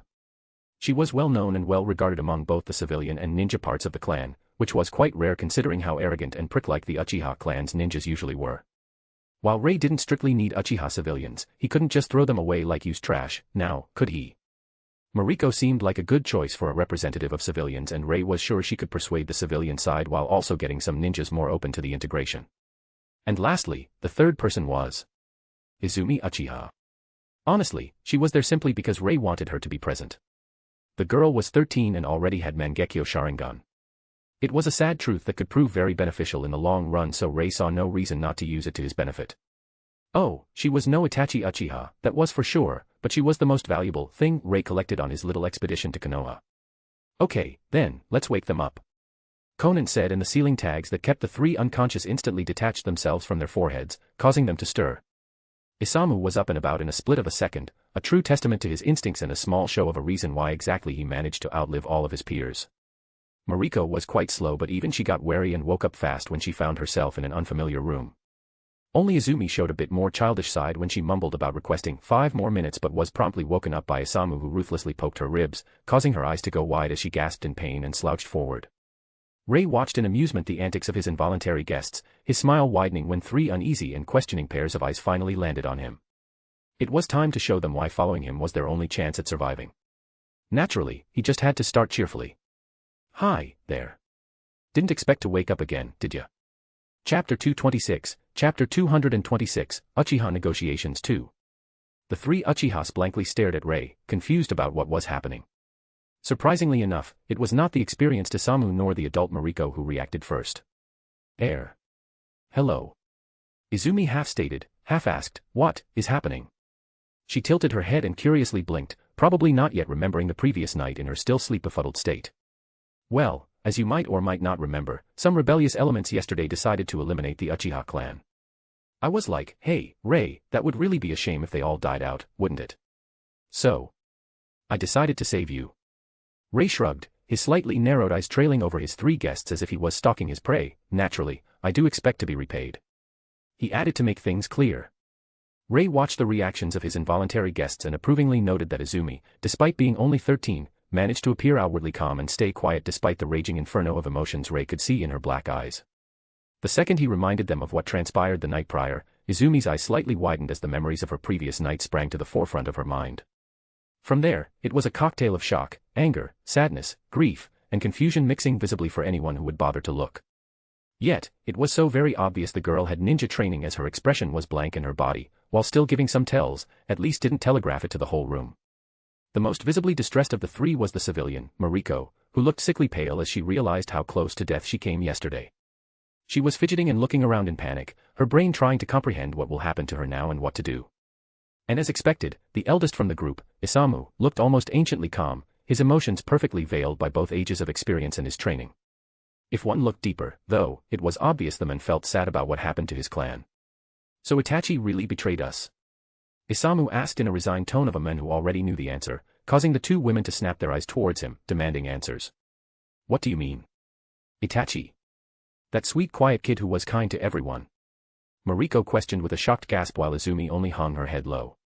Ray, however, could clearly see her clenched and shaking fists on her knees in barely restrained anger and anguish. To Mariko's question, Isamu only sadly shook his head, showing he himself didn't want to believe that Itachi would be capable of such a decision as slaughtering his own family, and yet, it happened. Izumi took a deep breath and slowly raised her head towards Ray as she quietly asked, "My grandmother, may I bury her corpse?" Ray smiled at her determined look and nodded, "Of course." He said and saw Izumi instantly relax in relief and her guard slightly lowered in a show that Ray was slowly gaining her trust.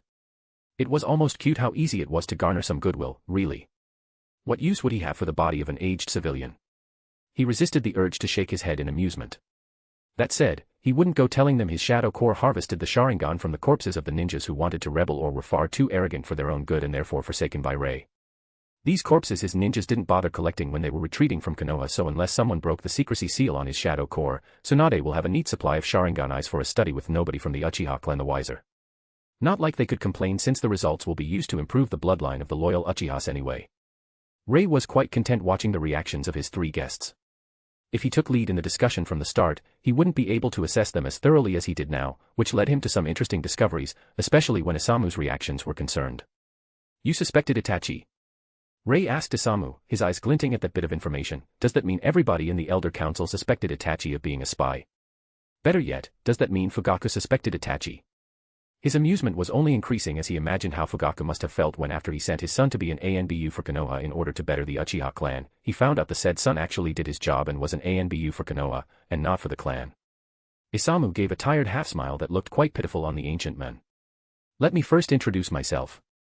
I am Isamu Uchiha, as you probably know since I was picked to talk with you. He lightly bowed his head, showing his age was not as restricting as his wrinkles would signify. May I inquire what exactly do you expect from our clan now that you have us in your grasp? The second Isamu voiced that question. Both Izumi and Mariko stiffened, only now understanding what Ray meant when announced he saved them. Only now they at least partially realized the implications of what happened yesterday and what it meant they woke up opposite to Ray. They were not here to discuss the weather and have fun. Only now did the severity of their situation really enter their mind with the subtlety of a sledgehammer. Ray was happy, hearing Isamu's question. Honestly, if the old man actually let himself be led astray by useless chatter and ignored the important bits, Ray would be disappointed. After all, the man was chosen because of his lifelong care for his clan. I want to integrate your clan into my village. Ray started, raising his hand to forestall any arguing from Izumi and Mariko who were already opening their mouths. You should understand that your clan has no home in Konoha anymore.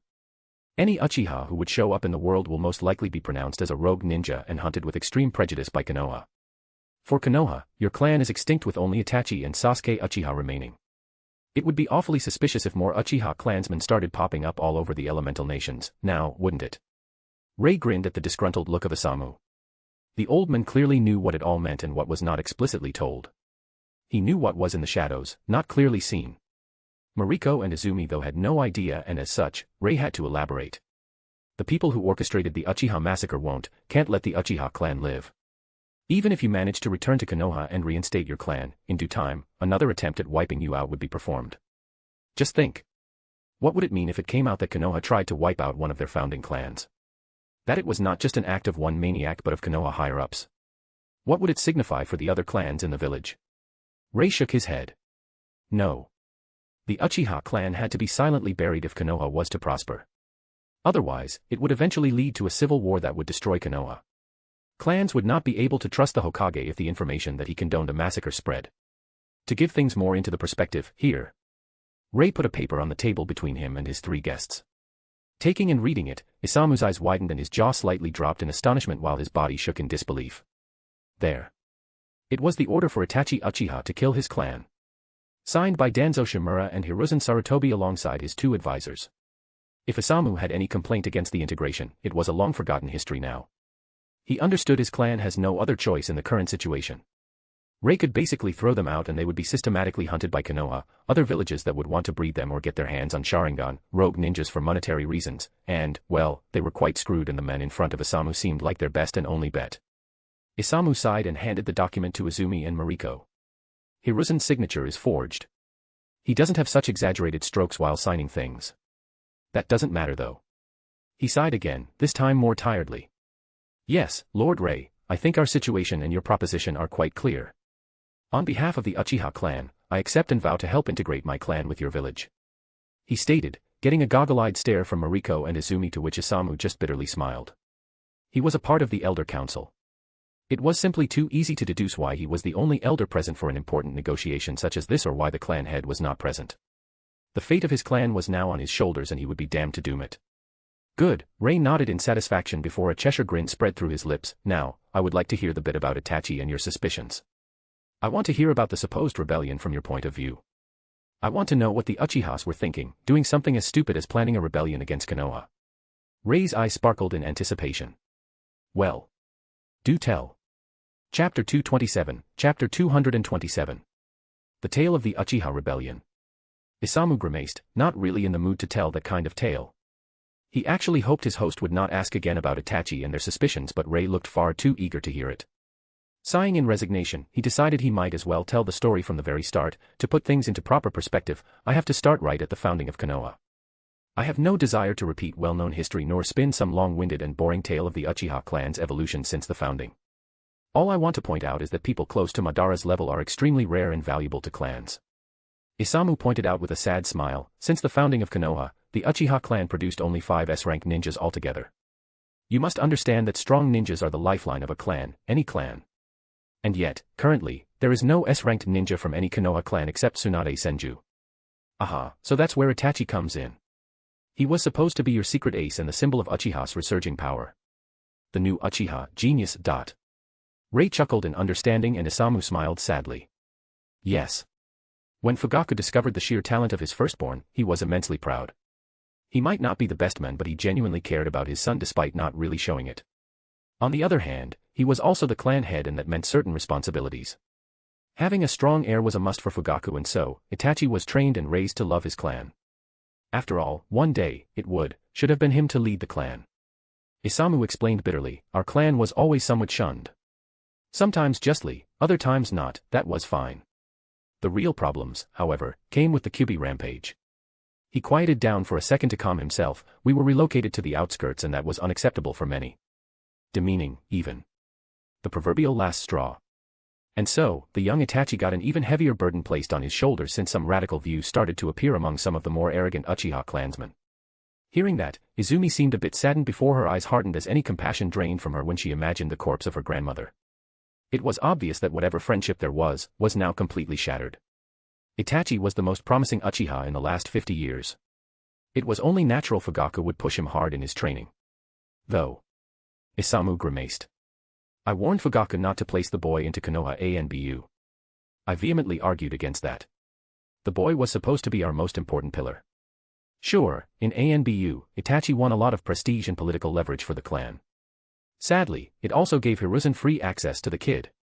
Isamu shook his head in discontent. And it again goes and comes to the fabled Hiruzen Sarutobi.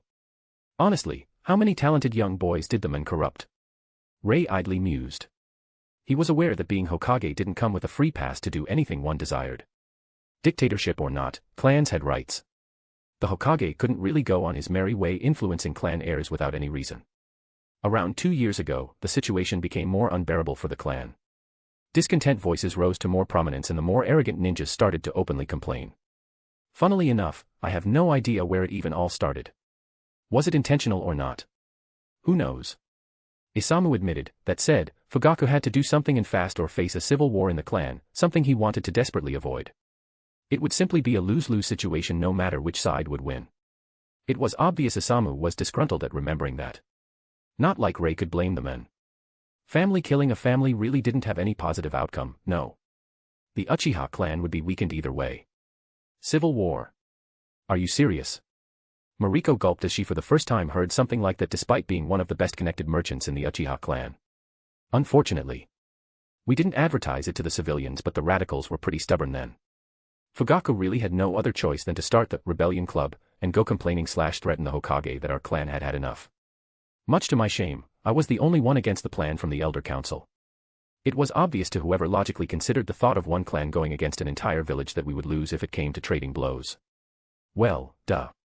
There were barely 1,000 Uchihas before the massacre and from that only about 200 were ninjas. And that is counting genins. 200 versus a village of thousands. Gee, one doesn't have to be a genius to figure it out. Rei mentally rolled his eyes. Then again, Fugaku never really wanted the situation to escalate into an open rebellion. Isamu shrugged and the other occupants of the room stilled in surprise. So the guy wasn't total bonkers, then. Rei thought in relief. It was simply a ploy to appease the radical Uchihas and buy time while Fugaku negotiates with the Hokage. He needed time to figure out how to calm them down. Unfortunately, it took more than 2 years of back and forth, one side asking for something with the other denying it. Suddenly, even Fugaku was unable to stop the radicals and if he went against them, he would be usurped. It was only logical to play along while trying harder to persuade Hokage to give the Uchiha clan something that would calm them down. Itachi got involved and became a double spy due to his identity as an ANBU operative and Uchiha clan heir. It was surely on Hiruzen's insistence despite the fact it is frowned upon to ask a clan member to spy on his own clan, much less his own clan head. The boy must have thought himself subtle about it but really, as if a 12-years-old could outsmart old geezers who were in this trade before his father was not even a distant thought. Isamu chuckled in amusement at the memory before his lips twisted into a grimace. It was also gut-wrenching to see the father and the son progressively more and more mistrustful of each other behind their cold facades. But worst of all, it all escalated so quickly. Isamu shook his head in sadness. And when Itachi attacked, none of you actually expected it, did you? Rei smirked. Danzo basically blindsided them. They were well on their way to negotiate some tangible concessions when Danzo suddenly forged a signed order for a wholesale massacre. Well, to be honest, who would expect to be attacked in their own village? In their own clan compound? By their own ninja? No, we really didn't expect it from Itachi. Spying? Sure. Sabotage? Possible. Misinformation? Obviously. But a killing spree and backstabbing? The boy is 13, for Senin's sake. Isamu snorted. There were rumors but that's all that was to it. Simple rumors about Itachi's hand in Shursue's mysterious death. Nobody expected him to start cutting people down that night. He was our damned clan heir. Isamu angrily retorted, flaring his nostrils as he vented the sudden slip in his self-control. And here we are. Rei said. And yet here we are. Isamu admitted, somewhat resignedly. Let's just focus on the current problem of integration. I am far too old to deal with problems like what happened yesterday. Chapter 228, Chapter 228, Morning with Tsunade. Rei stood in the kitchen and busied himself with cooking for himself and Tsunade who sat behind a table, completely nude, with her breasts resting on it as she supported her chin with her hands, nothing concealing her silly but happy grin and tomato-like blush while her eyes contently rested on Rei's back. It was one of those mornings where she could simply let go of every worry and focus only on herself and Rei, basking in her beloved's sweet satisfying calming presence as he calmly cooked for her while she tried to put herself together after yet another mind-blowing night full of senjutsu-enhanced sex. She really needed a few calm hours to make sure her shivering and twitching ceased. A few hours of bliss that Rei promptly made even better by cooking her his nature energy-filled food that did nothing but put her that much closer to yet another orgasm. Oh. Tsunade already knew what they will be doing after the anticipated mouth-watering breakfast. After all, ever since they returned from visiting the fire capital, this little morning ritual of having the breakfast together was quickly becoming one of Tsunade's sinful enjoyments she really didn't want to stop. Rei just had to find yet another way to make her completely addicted to him, didn't he? A well-rested body and slack, still half-asleep mind, post-coital bliss that simply won't cease for hours, and food that could melt her with sheer deliciousness and the incredible aroma. It was simply torture by pleasure. Tsunade shivered yet again, her fingers slightly digging into her cheek and her legs clamping together while her toes curled as her still sensitive body reacted to her thoughts.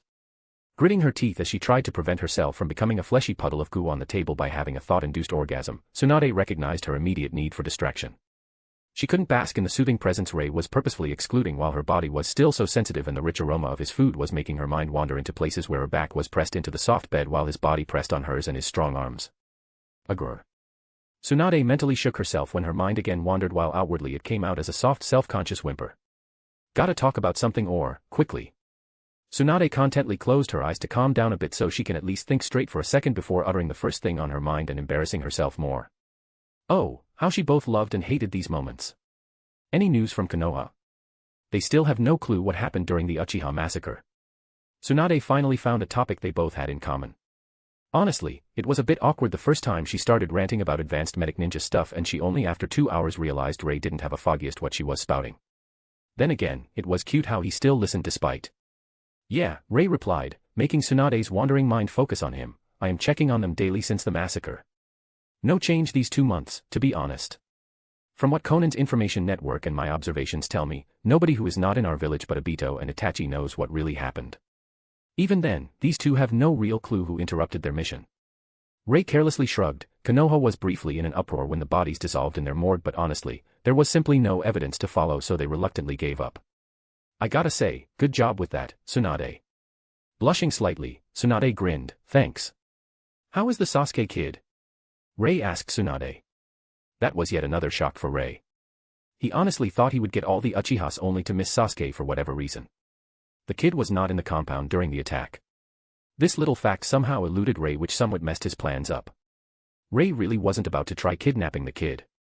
Not when he was so sure Lil Sasuke would have a non-stop ANBU guard on his ass. As such, Sasuke was still the last Uchiha in Konoha. Funny how fate worked. Broody as heck, gloomy as fuck, and quiet too. At least Anko is happy he is not complaining when she put him through his paces. According to her, Naruto has enough decibels for both of them. Frankly, I have no idea how did this even happen. Tsunade amusedly shook her head. About a month after the massacre, Tsunade got a message from Anko that Naruto Uzumaki made Sasuke his rival. Naturally, Naruto trashed Sasuke in every way imaginable since he was trained by Anko. To Ray's surprise, however, Sasuke wasn't the cold jerk he remembered from the show. It took Ray only a few seconds to realize that because of him, Itachi had no time or energy to subject Sasuke to Tsukimi of his clan being massacred again and again. The brat was still a broody and darkish emo creature of grief and hurt, but he was not that bad yet. Clearly, Naruto did some talk no jutsu when he met him in the academy, and voila, Anko found herself having 2 brats running around in the Senju compound while the ANBU following Sasuke could only witlessly stand on the edge of the said compound, not knowing what to do. Really, both Ray and Tsunade found that as funny as it was jaw-dropping. This was a total coincidence, as Anko and Naruto didn't have even an inkling of what really happened during the massacre, and the fact their agents in Konoha still helped their schemes along without even knowing it made Ray and Tsunade their day. Ray finished the food and put 2 plates on the table, one in front of Tsunade, who slightly moaned when she smelled it, and one in front of himself as he sat down and briefly enjoyed Tsunade's nude chest laying on display on the table, her nipples still hard, showing just how horny she still was. Not for a second did Ray doubt she did that on purpose, and damn was it working. I heard you joined the Uchiha retraining program as an instructor. Ray spoke, trying to divert his attention from Tsunade's breasts and the tight feeling in his pants, one Senju against the entire clan. That must have been humbling. Tsunade smirked in glee at how reluctantly Ray tried to lift his eyes from her chest. This feeling was only enhanced as she relished in the knowledge he failed. She could still see how his pupils were slightly lower than they should be. A normal person wouldn't even notice, but she was both medic and ninja. It was easy to note that Ray's eyes were positioned to look at her face, but he was still staring at her breasts. There is no better feeling than knowing my man desires me. Tsunade basked in Ray's attention, straightening her back, which pushed her breast slightly forward, made them that much more tempting. That's the entire point of the program, isn't it? She almost purred. Beat the arrogance out of them. Ray took a long breath and finally tore his eyes from Tsunade's chest, centering himself and slightly smiling at his victory when he saw her lips curl into a small frown. Yeah, I am just happy Isamu did his job and nobody tried to run away. Now that would be awkward. Well, you do have silencing seals on them. It's not like they could go blabbing around about the existence of our village. Uchihas are arrogant ponces. They are not stupid. I am sure most of them actually realizes their situation in full and see this chance you provided for what it is. A chance at survival. It really helps you are offering them additional benefits. Once my research is done, I really don't think the Uchiha clan will ever leave the village even if you try to remove them kicking and screaming. Their bloodline is simply that important to them. Tsunade hummed and started eating. Rei nodded. Tsunade was researching how to awaken Sharingan in every single Uchiha kid. She was actually almost done with it, and yesterday's night of wild sex was a celebration of the partial completion of her research. Rei assigned her that task, and so she felt she was entitled to certain rewards. Not that Rei would argue that point with her. It was as much rewarding for him as it was for her, after all. In any case, Tsunade found a way to help awaken Sharingan and mature it in a few years without all that near-death situation crap. By the time the Uchiha clan kids leave the academy in their village, they will all have fully matured Sharingan and actually know how to use it. In hindsight, yeah, Rei could see how the Uchiha clan would never leave. Especially since the method will be one of the village secrets locked behind so many secrecy seals it would spook even Danzo.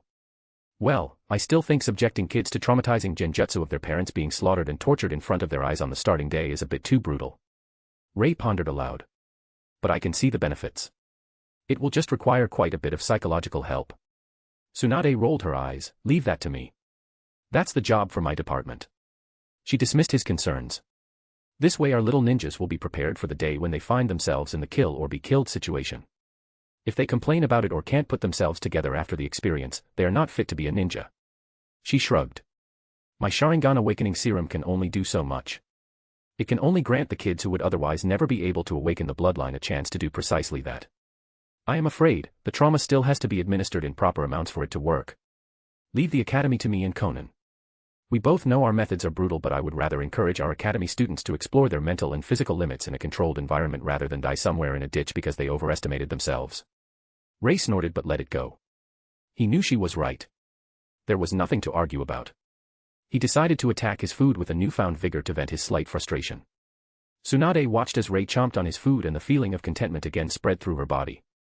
The first stage of her surprise plan was finished thanks to the Uchiha massacre. Since she and Rei came back from the visit to the fire capital, she wondered how she could be useful to Rei. With the recent events and their consequences, Tsunade finally found an answer and pulled together a plan. From what happened recently, she was sure Rei would be pleased, and she couldn't wait to see his shock and delight once he found out. Briefly, Tsunade pondered if she should tell him about her plan, but then again, that would take away the whole point of surprise. In the end, she decided against it.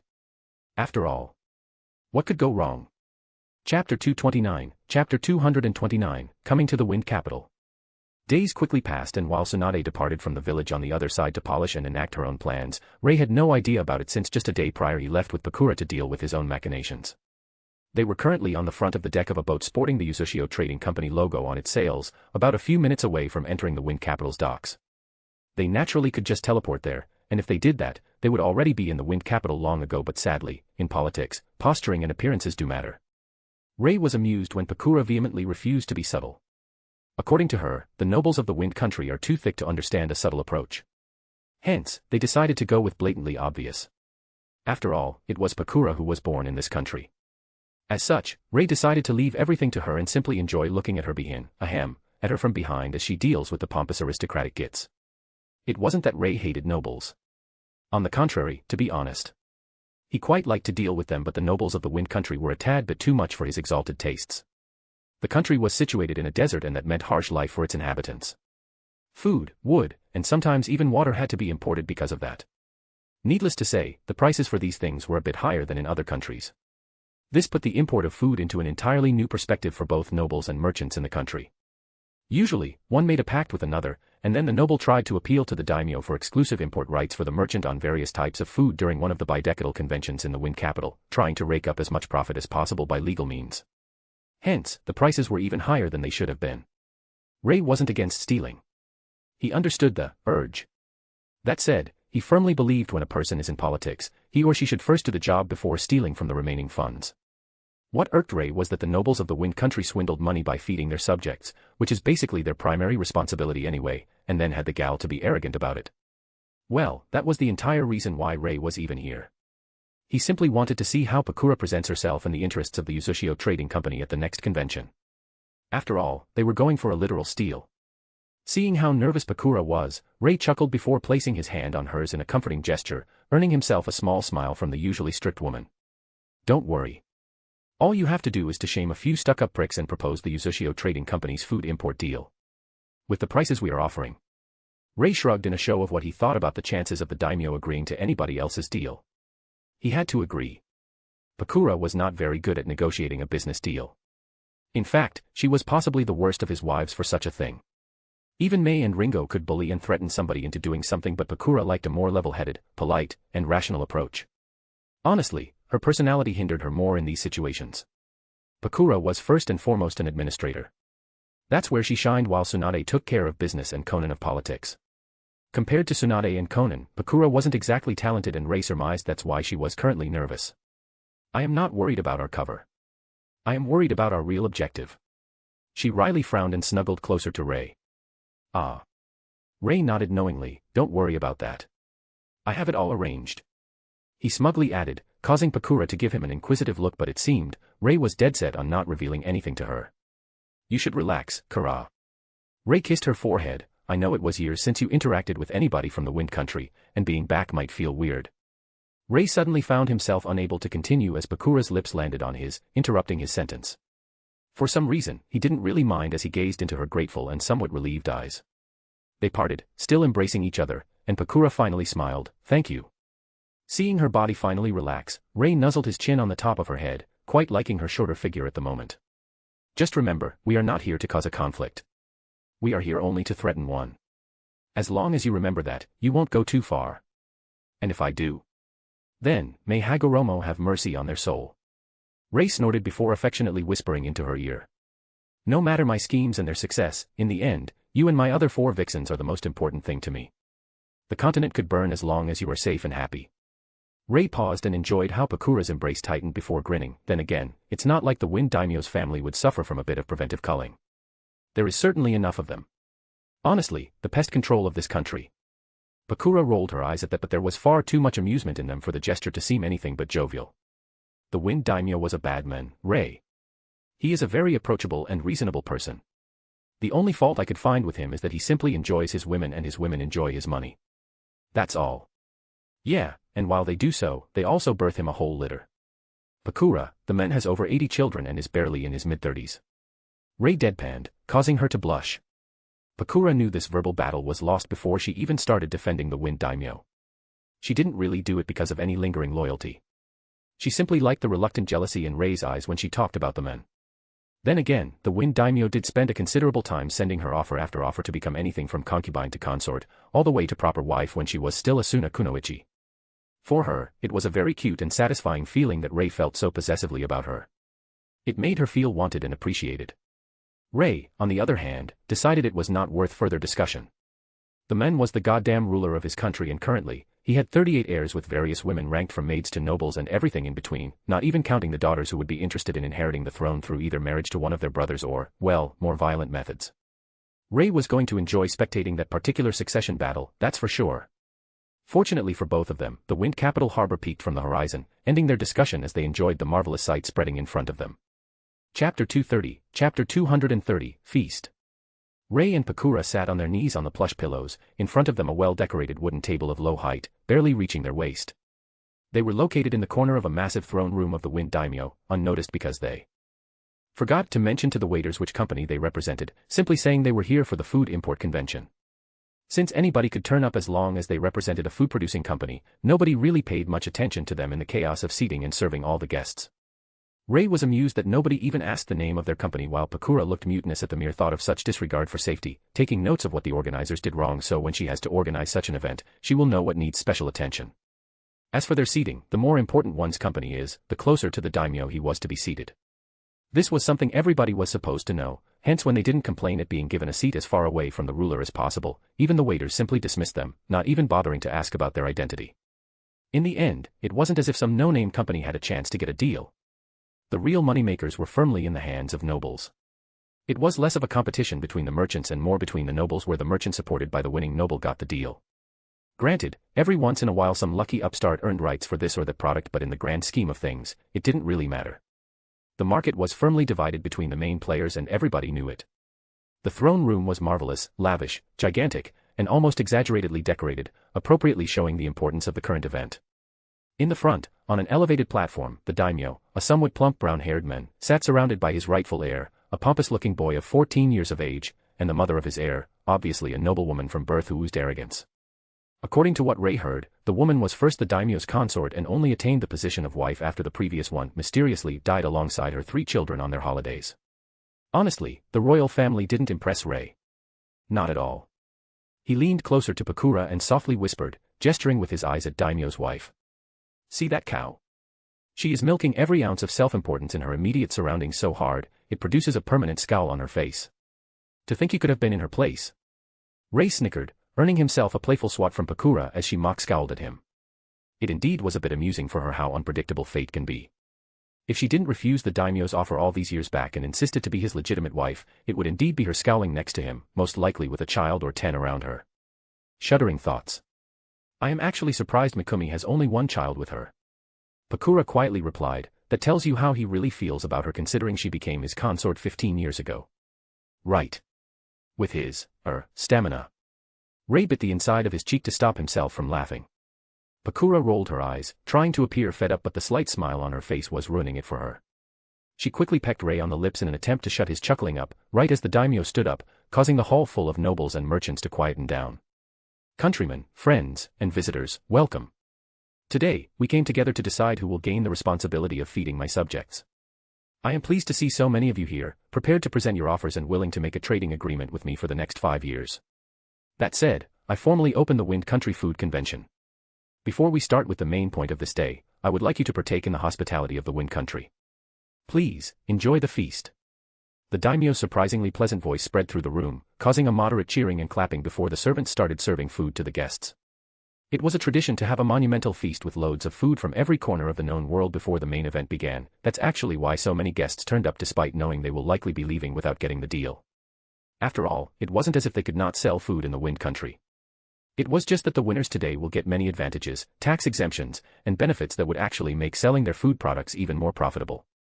Ray and Pakura quietly ate in peace, enjoying the delicacies served to them, acting as if it was a date and not an important political event. At times, they affectionately fed each other all the while whispering small sweet little nothings, completely ignoring the bewildered stares of their neighbors from the tables around them. When they finally noticed how much attention they garnered from those around them, Ray simply put his arms around Pakura and started kissing her, despite her weak protests. She was simply far too eager in returning his affections for the protests to be real. Neither of them cared what the people around them thought since nobody wanted to make a scene. They also sat too far back and in the corner for anybody of much importance to pay attention to them. Even the daimyo on his elevated platform overseeing the whole massive room would have a hard time spotting them. As the couple expected, their neighbors simply tried to ignore them in between all of the concerned and embarrassed glances they threw at them. It wasn't as if the busybodies could loudly protest or something. Needless to say, both Pakura and Ray were proud of themselves for making so many people uncomfortable. 2 hours later, the feast slowly started to near its end and Pakura suddenly noticed a man near the daimyo. Instantly poking Ray, she discreetly pointed at him. The exuberating man in the lavender frilly kimono is Harasawa Kuroto. The sly-looking black-haired man sitting next to him is Kurano Kyo from the country of rice. Ninja, eh? Ray pointed out as he felt the man's chakra reserves. Not a retired one either. Ray frowned. Ninjas did not sell crops for their country. That was a waste of talent and resources. Sure, it can happen but ninjas indeed do occasionally retire but these usually do not have Jonin-level reserves and their chakra doesn't flow as if it was regularly used. Ray looked suspiciously at Pakura. Rice country, you say? Pakura nodded. In the last convention, they won rights for the import of rice and some other crops. Rice country is known for its agriculture and for some reason, some years back their business policy was completely overhauled. Nobody knows why or where the earnings actually end up. She eyed the sly-looking would-be ninja next to the Wind Country nobleman. They would be our main competition and I don't expect a fair fight. And the girl? Ray pointed at the sandy-haired girl sitting next to Kyo. It's been a long while since I saw such a petulant dissatisfied pout on a high-born woman. Yeah. That's Harasawa Haruko. Apparently, Kuroto decided Kyo is bringing him enough wealth so he decided to engage his only daughter with him. Clearly, his daughter sees the situation differently. Aha. Ray nodded, gears turning in his head. Say, is she the only child? Pakura momentarily halted, pursing her lips. Yes. She carefully pondered Ray's quiet suggestion, tilting her head, watching Kuroto as if he was prey. Good point. Maybe we could promise some aid. It didn't take long before Kyo felt the subtle hostile intent aimed their way and started discreetly looking around, still chatting with the blissfully ignorant Kuroto. Pakura averted her gaze from them, causing Ray to smirk as he saw her brain plotting and scheming in overdrive. He had to nudge her in an attempt to make her stop for the time being. I just found Raza. The right side of the room, near the wall, shrouded by some concealment seal. Damn, he really must hate the wind daimyo if his glare is any indication. Yeah. As you can see, Mikumi is quite tense and slightly leans to the left every time Raza looks his way. I noticed the Kazekage in the first 15 minutes. Pakura distractedly confirmed, still shrewdly glancing between Haruko and the wind daimyo. To think she was such a ball of nerves before. Ray thought proudly.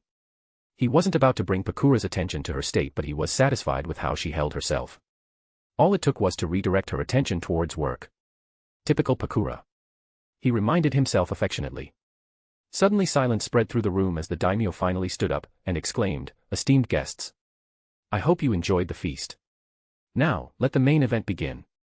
Chapter 231, Chapter 231, Unbeatable Deal 1. As the wind daimyo stood up and announced the beginning of the main part of the meeting, the whole hall became completely silent, waiting for him to proceed.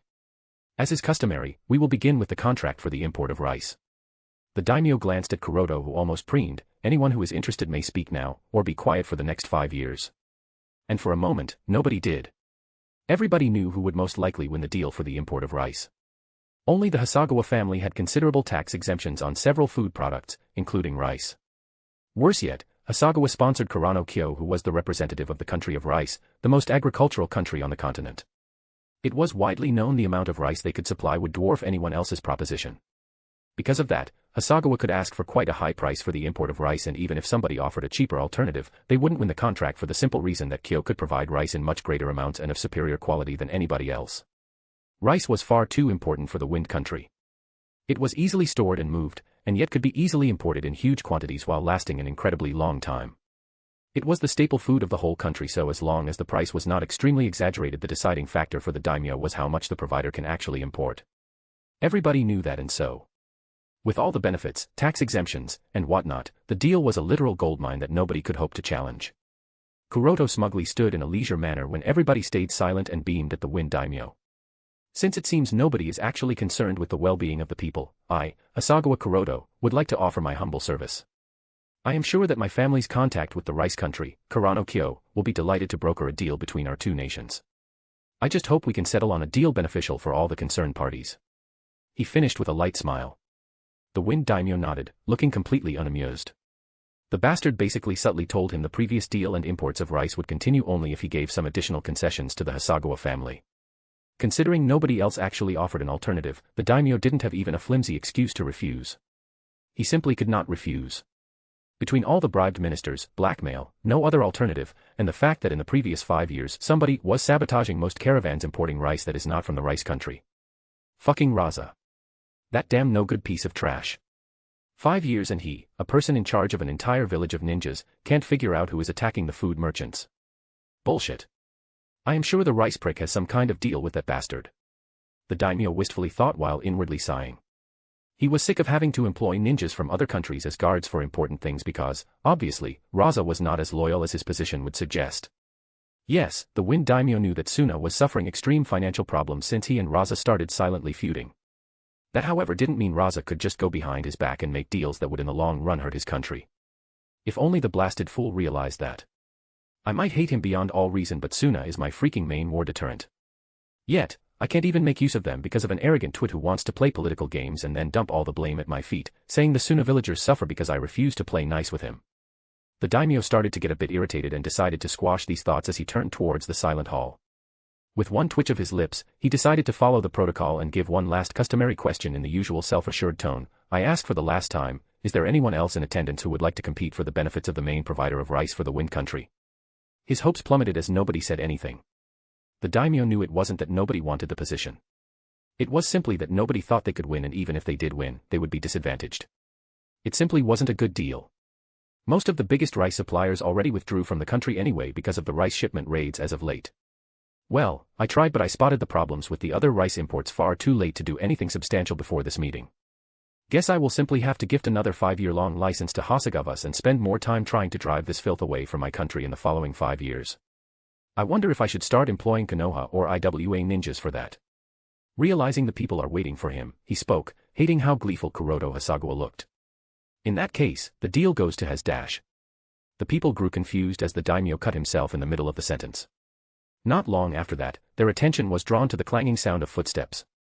Turning their heads, they saw the reason for the unexpected distraction. A woman was walking closer towards the front of the hall, her steps echoing with confidence and purpose. The daimyo couldn't believe his eyes as he stared at the woman in wonder and felt as if a lump blocked his throat, preventing him from speaking. The only thing he managed to choke out was a quiet disbelieving, Pakura. The woman to whom he owed his life and the safety of his country, the hero of the Third Ninja War, was alive. As the daimyo was looking at the people in the hall for somebody wanting to fight Hasegawa's for the rice deal, Pakura kissed Ray one last time. I guess, that's my cue. Wish me luck. Ray simply nodded, supportively squeezing her hand before letting go with a whimsical smirk on his face. Give hell, dear. Pakura chuckled before silently standing up and starting to raise her path towards the front of the hall, weaving through the guests, attracting a lot of attention the closer she got. Finally, the daimyo spotted her and Pakura had to stifle the urge to snicker at his baffled expression when she stopped a respectable distance before the elevated platform and slightly bowed her head in a show of respect, ignoring the gasp of surprise from the right side of the hall where Raza sat. I am Pakura, the representative of the Uchiha Trading Company. That elicited more surprised gasps from the audience and even a hopeful widening of the daimyo's eyes. We recently decided to branch out, she nonchalantly shrugged. As such, we would like to compete for the rice import agreement against the Hasegawa family. May the better supplier win. With an amused and somewhat mocking smirk, she looked at Kyo and Kuroto who looked as if they ate a lemon. The Uchiha Trading Company may have started operating only recently, but everyone in the hall suddenly grew restless as they realized the most important thing. How in the hell were they supposed to compete against one of the richest international superpowers once it started encroaching on their business field? Just like that, the hall descended into mayhem. Chapter 232, Chapter 232, Unbeatable Deal 2. I object. An angry snarl broke everyone from their reverie. She is a rogue ninja. She should be detained. Pakura turned to the right as one of her eyebrows rose upward in a completely unamused fashion while her eyes landed on Raza who was standing up, preparing to attack. If I remember correctly, in the documentation of the Tsunade, I am a dead ninja, not a rogue one. Pakura replied in a cold tone, after all, you did send me on a suicide mission and then wrote me off as an unfortunate casualty. It's not my problem that I survived your blatant attempt at sacrificing me because I was your strongest political opponent. She sneered, stopping Raza in his tracks, his eyes worriedly glancing at the daimyo who now listened with quite intense interest, angrily narrowing his eyes at what he just heard. Unimpressed, Pakura simply continued, don't worry, Raza. This convention would last for a few days. I am sure we can make time with the daimyo to discuss why exactly you so stupidly broke one of the very few laws that still apply to the Kazekage. In the back of the hall, Ray smirked. He couldn't wait to see that conversation. After all, any Kage was exempt from many laws of the land. That however didn't mean they could do whatever they wished. There were still a few laws they had to abide by. Not willfully sending ninjas to their death without a good reason or a good benefit showing for it was one of them. Unfortunately for Raza, an attempt to kill one of the biggest threats to him keeping the position of Kazekage was not a good enough reason. Normally, Raza would face no repercussions no matter what he did, but right now, they were in front of the only man who was figuratively speaking higher than him in the political pecking order. Having Pakura reveal this little incident in front of the men, well. Staring at the angry but silent Raza as he stupidly stood, confused about what he should do, Pakura deemed he didn't have anything more to say and turned back towards the wind daimyo. I think we should get back to discussing the reason why we gathered here today before the rude interruption. She then retrieved a document from her pocket and gestured for a nearby servant to take it and bring it to the daimyo since she couldn't approach closer due to the rules. That is our offer. I am sure you will find it more than generous. Everyone stared in silence, eagerly awaiting daimyo's response while he took the document from his servant and started to read it. Only Kuroto Hasegawa and Kurano Kyo stared in starstruck disbelief that somebody indeed dared to try competing against them. The same disbelief started to slowly morph into a foreboding sense of dread the more the daimyo's lips started widening into a smile as he read Pakura's offer. They obviously knew that the wind daimyo wasn't pleased with them having the contract for rice imports. Seeing the same man smiling as if Christmas came sooner than he expected when a counteroffer was provided, yeah, they really didn't like what they were currently witnessing. Finally done with the document, the wind daimyo softly chuckled and his eyes landed on the leisure form of Pakura as she indifferently stood in front of him. The daimyo couldn't help but appreciate the sight of her, both her physical beauty for which he so relentlessly sent offer after offer to her a few years prior and the fact she yet again pulled him out of a dastardly hard situation. Saving me from trouble again, huh?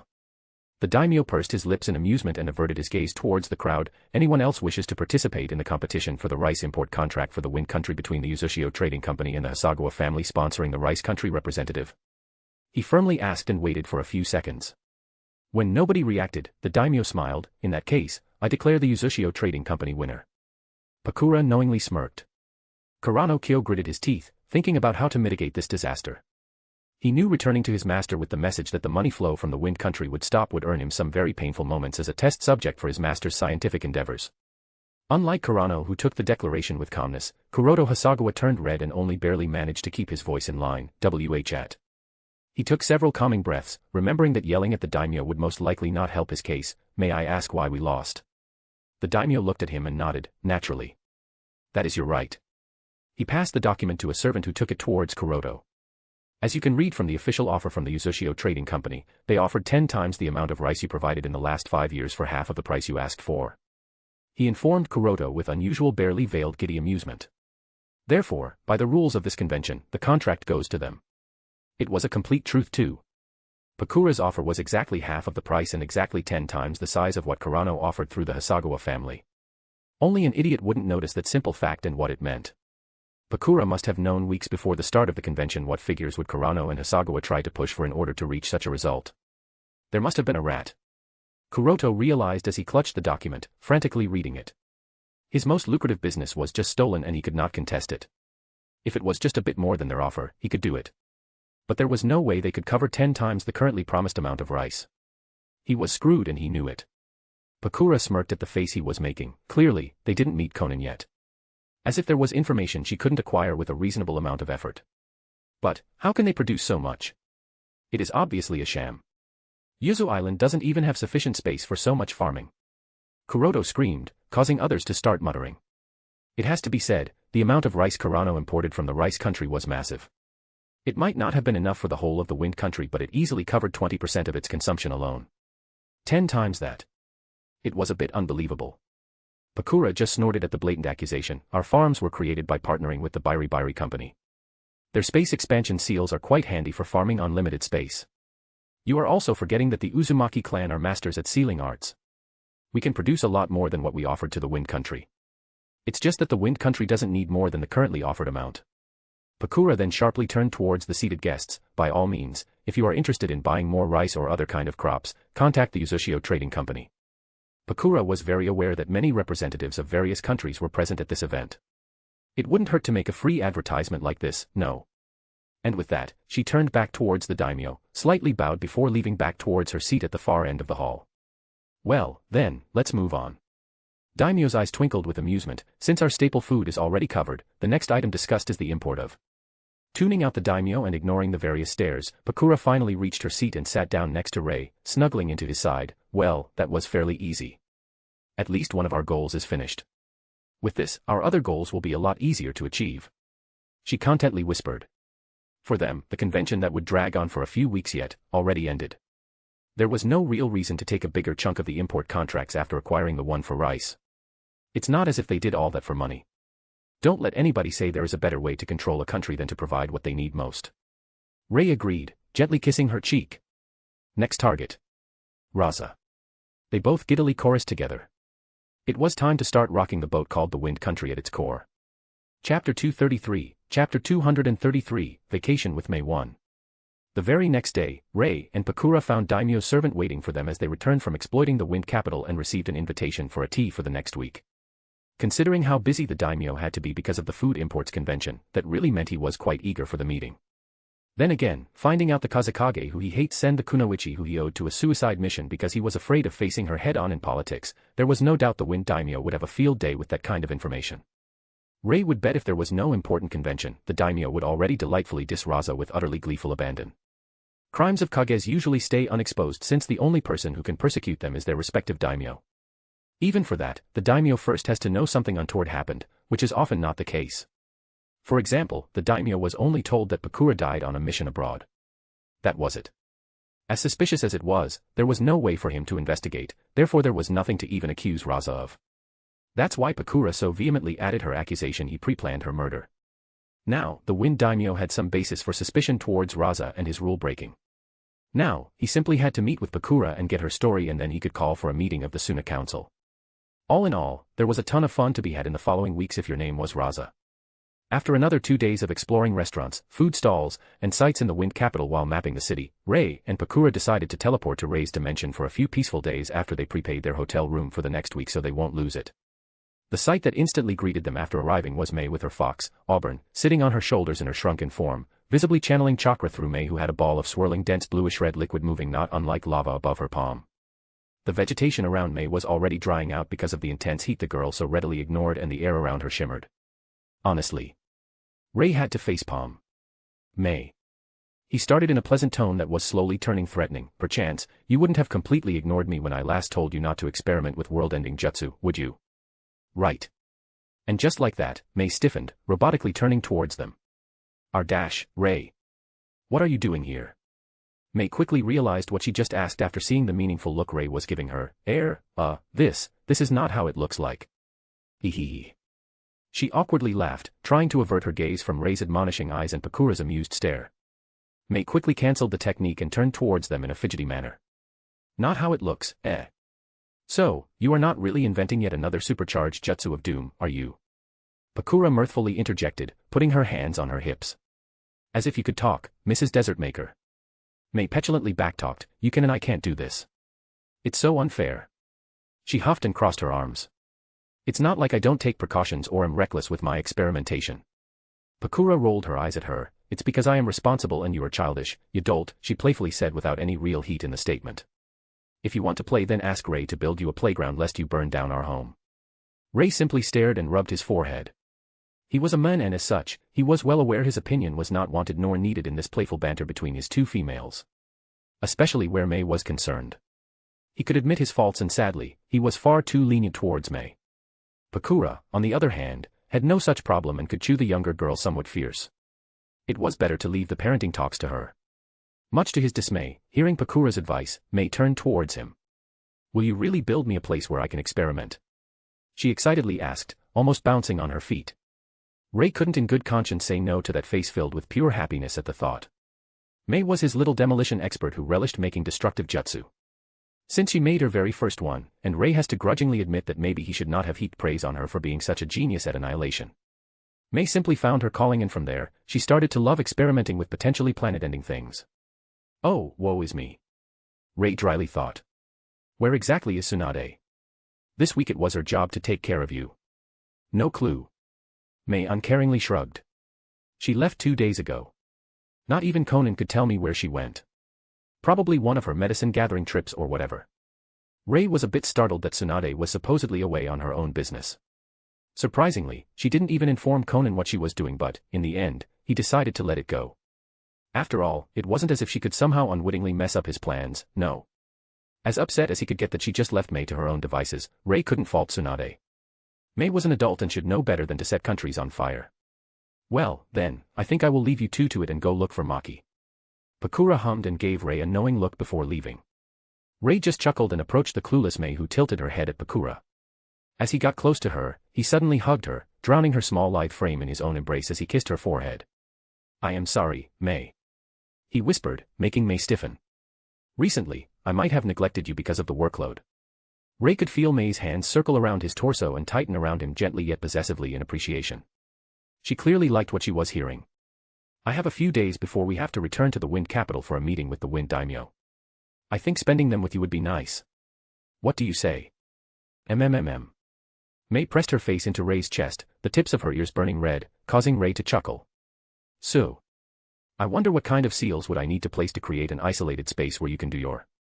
His voice slightly faltered, hobby. We wouldn't want you to vaporize my entire dimension, now, would we? Hearing that, the happy May slightly pulled away from him, her arms still firmly around his torso. We can do that later, Ray. Now, I would very much rather find a place where we can do each other. She beamed at him.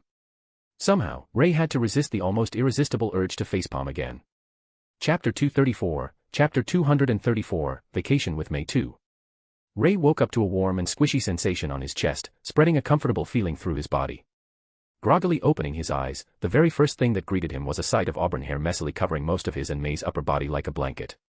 In a sudden bout of nostalgia, he remembered the small, androgynous, filthy, and hungry kid he saved from being beaten in the streets of Kirigakure. Ray couldn't help but admire the mind-boggling beauty May became. Was it already so long? He idly thought as his hand started absent-mindedly caressing May's hair. Geez, I sound like an old geezer. Now that I mentioned it, how old am I again? Sigh escaped his lips before they spread into an indulgent smile as he felt the warm May's body stir. May slowly lifted her cheek from his chest, looking still half asleep as her dull gaze landed on Rei's face and her body again relaxed, putting the full weight of her impressive bust back onto Rei's chest. Somebody is an eager early riser, I see. Mei quietly teased, poking a sleeping lady so hard. Before Rei could even properly register what his willful vixen said, her lips neatly descended on his, gently administering tender greetings. Rei's arm subconsciously circled Mei's body, landing on her back as he pulled her closer. For a moment, the world ceased to exist for the two lovers who forgot themselves in each other's embrace. Finally separating, Rei appreciatively swept Mei's form with his eyes before licking his lips. To be honest, waking up to the tantalizing feeling of your bare chest, anybody would rise to the opportunity. His lips stretched into an honest smile. Mei didn't have the energy to clean and clothe themselves after their nightly activities yesterday, and unfortunately or fortunately for Rei, she decided his body is the best pillow she could ask for and refused to let go. Therefore, both slept completely naked. Sucks to be them, then. I already decided only you are invited to enjoy my benefits, she purred and started kissing Rei's chest. Enjoying the feeling for a moment, Rei reluctantly sighed and put his hand on Rei's head, stopping her. We should get up or we will stay in bed for the rest of the day like the previous 2 days. I swear you are far too good at keeping me here. I had a marvelous teacher. Mei giggled and tried to continue with her kisses, but Rei stopped her by relocating his hand on her forehead. Oh. He smirked, causing Mei to cutely pout in a last vain attempt at tempting Rei to stay in bed. I for one didn't forget having to construct you a separate place where you can experiment with jutsu. Come on, rise and shine, dear. If I don't finish it now, I fear the next time I return home it will be just a pile of ash. Mei reluctantly obeyed, mentally grumbling, I am not that bad, am I? After breakfast with all his girls present at home, Rei found out Conan was busy with the Bairi company since Tsunade took a vacation, Ringo was in the middle of weapon development, and Pakura was neck-deep in paperwork for the new academy. In the end, it was again just him and Mei for the day, much to the redhead's delight. Packing a picnic basket, Rei and Mei were on their way to the edge of their dimension in order to set up a new training ground for more hazardous techniques. The edge of Rei's dimension was still covered in thick forest where even the smallest vines were thicker than a tree trunk in the normal world. Only after an hour of traversing through the dense jungle at Jonin speed did Rei stop, satisfied with the place. I think we are far enough from the middle of the dimension. He said to Mei, before gesturing to trees with a nod, would you mind clearing the place up? Mei beamed at the request for destruction and Rei instantly felt the air around them thicken without any visible change, causing him to cover himself in earth chakra in order to prevent damage. In a mild surprise, he watched as the incredibly tough trees full of nature energy slowly started to ignite out of nowhere, bursting with fire. Overkill much? He mentally deadpanned. It would take at least elite Chunin to even scratch the trees in his dimension. With the amount of nature energy coursing through them at any given moment, it would be a damn miracle if they caught fire after being subjected to at the very least B-rank fire jutsu. It was a testament to Mei's proficiency at fire elemental chakra. It was clear to Rei that Mei only did it this way to show off for him. Good-naturedly rolling his eyes, Rei patted Mei's head, I see you made significant progress since the last time we trained together. He sincerely praised, making Mei proudly beam at him and engulf him in a hug while the jungle around them burned in wild all-consuming unquenchable deep crimson flames. Sigh. As if it wasn't enough she could melt the world. Now she just had to find a way how to burn it to the cinders too. She is starting to get a bit too creative with her steam release. An invisible mist that makes things ignite with special flames. That's a bit too close to Amaterasu. I wonder how hard it would be to extinguish these flames. Rei inwardly lamented while observing the raging inferno of red. Poor Ao, the next time she visits Kirigakure in order to help Ringo with something, the guy will be scarred for life. Much to Rei's amusement, Ao and Mei had exactly the same relationship as they did in anime. Mei might not be the fifth Mizukage, but every time she is in Kirigakure, Ao spouts some kind of misunderstood remark and Mei threatens to melt him.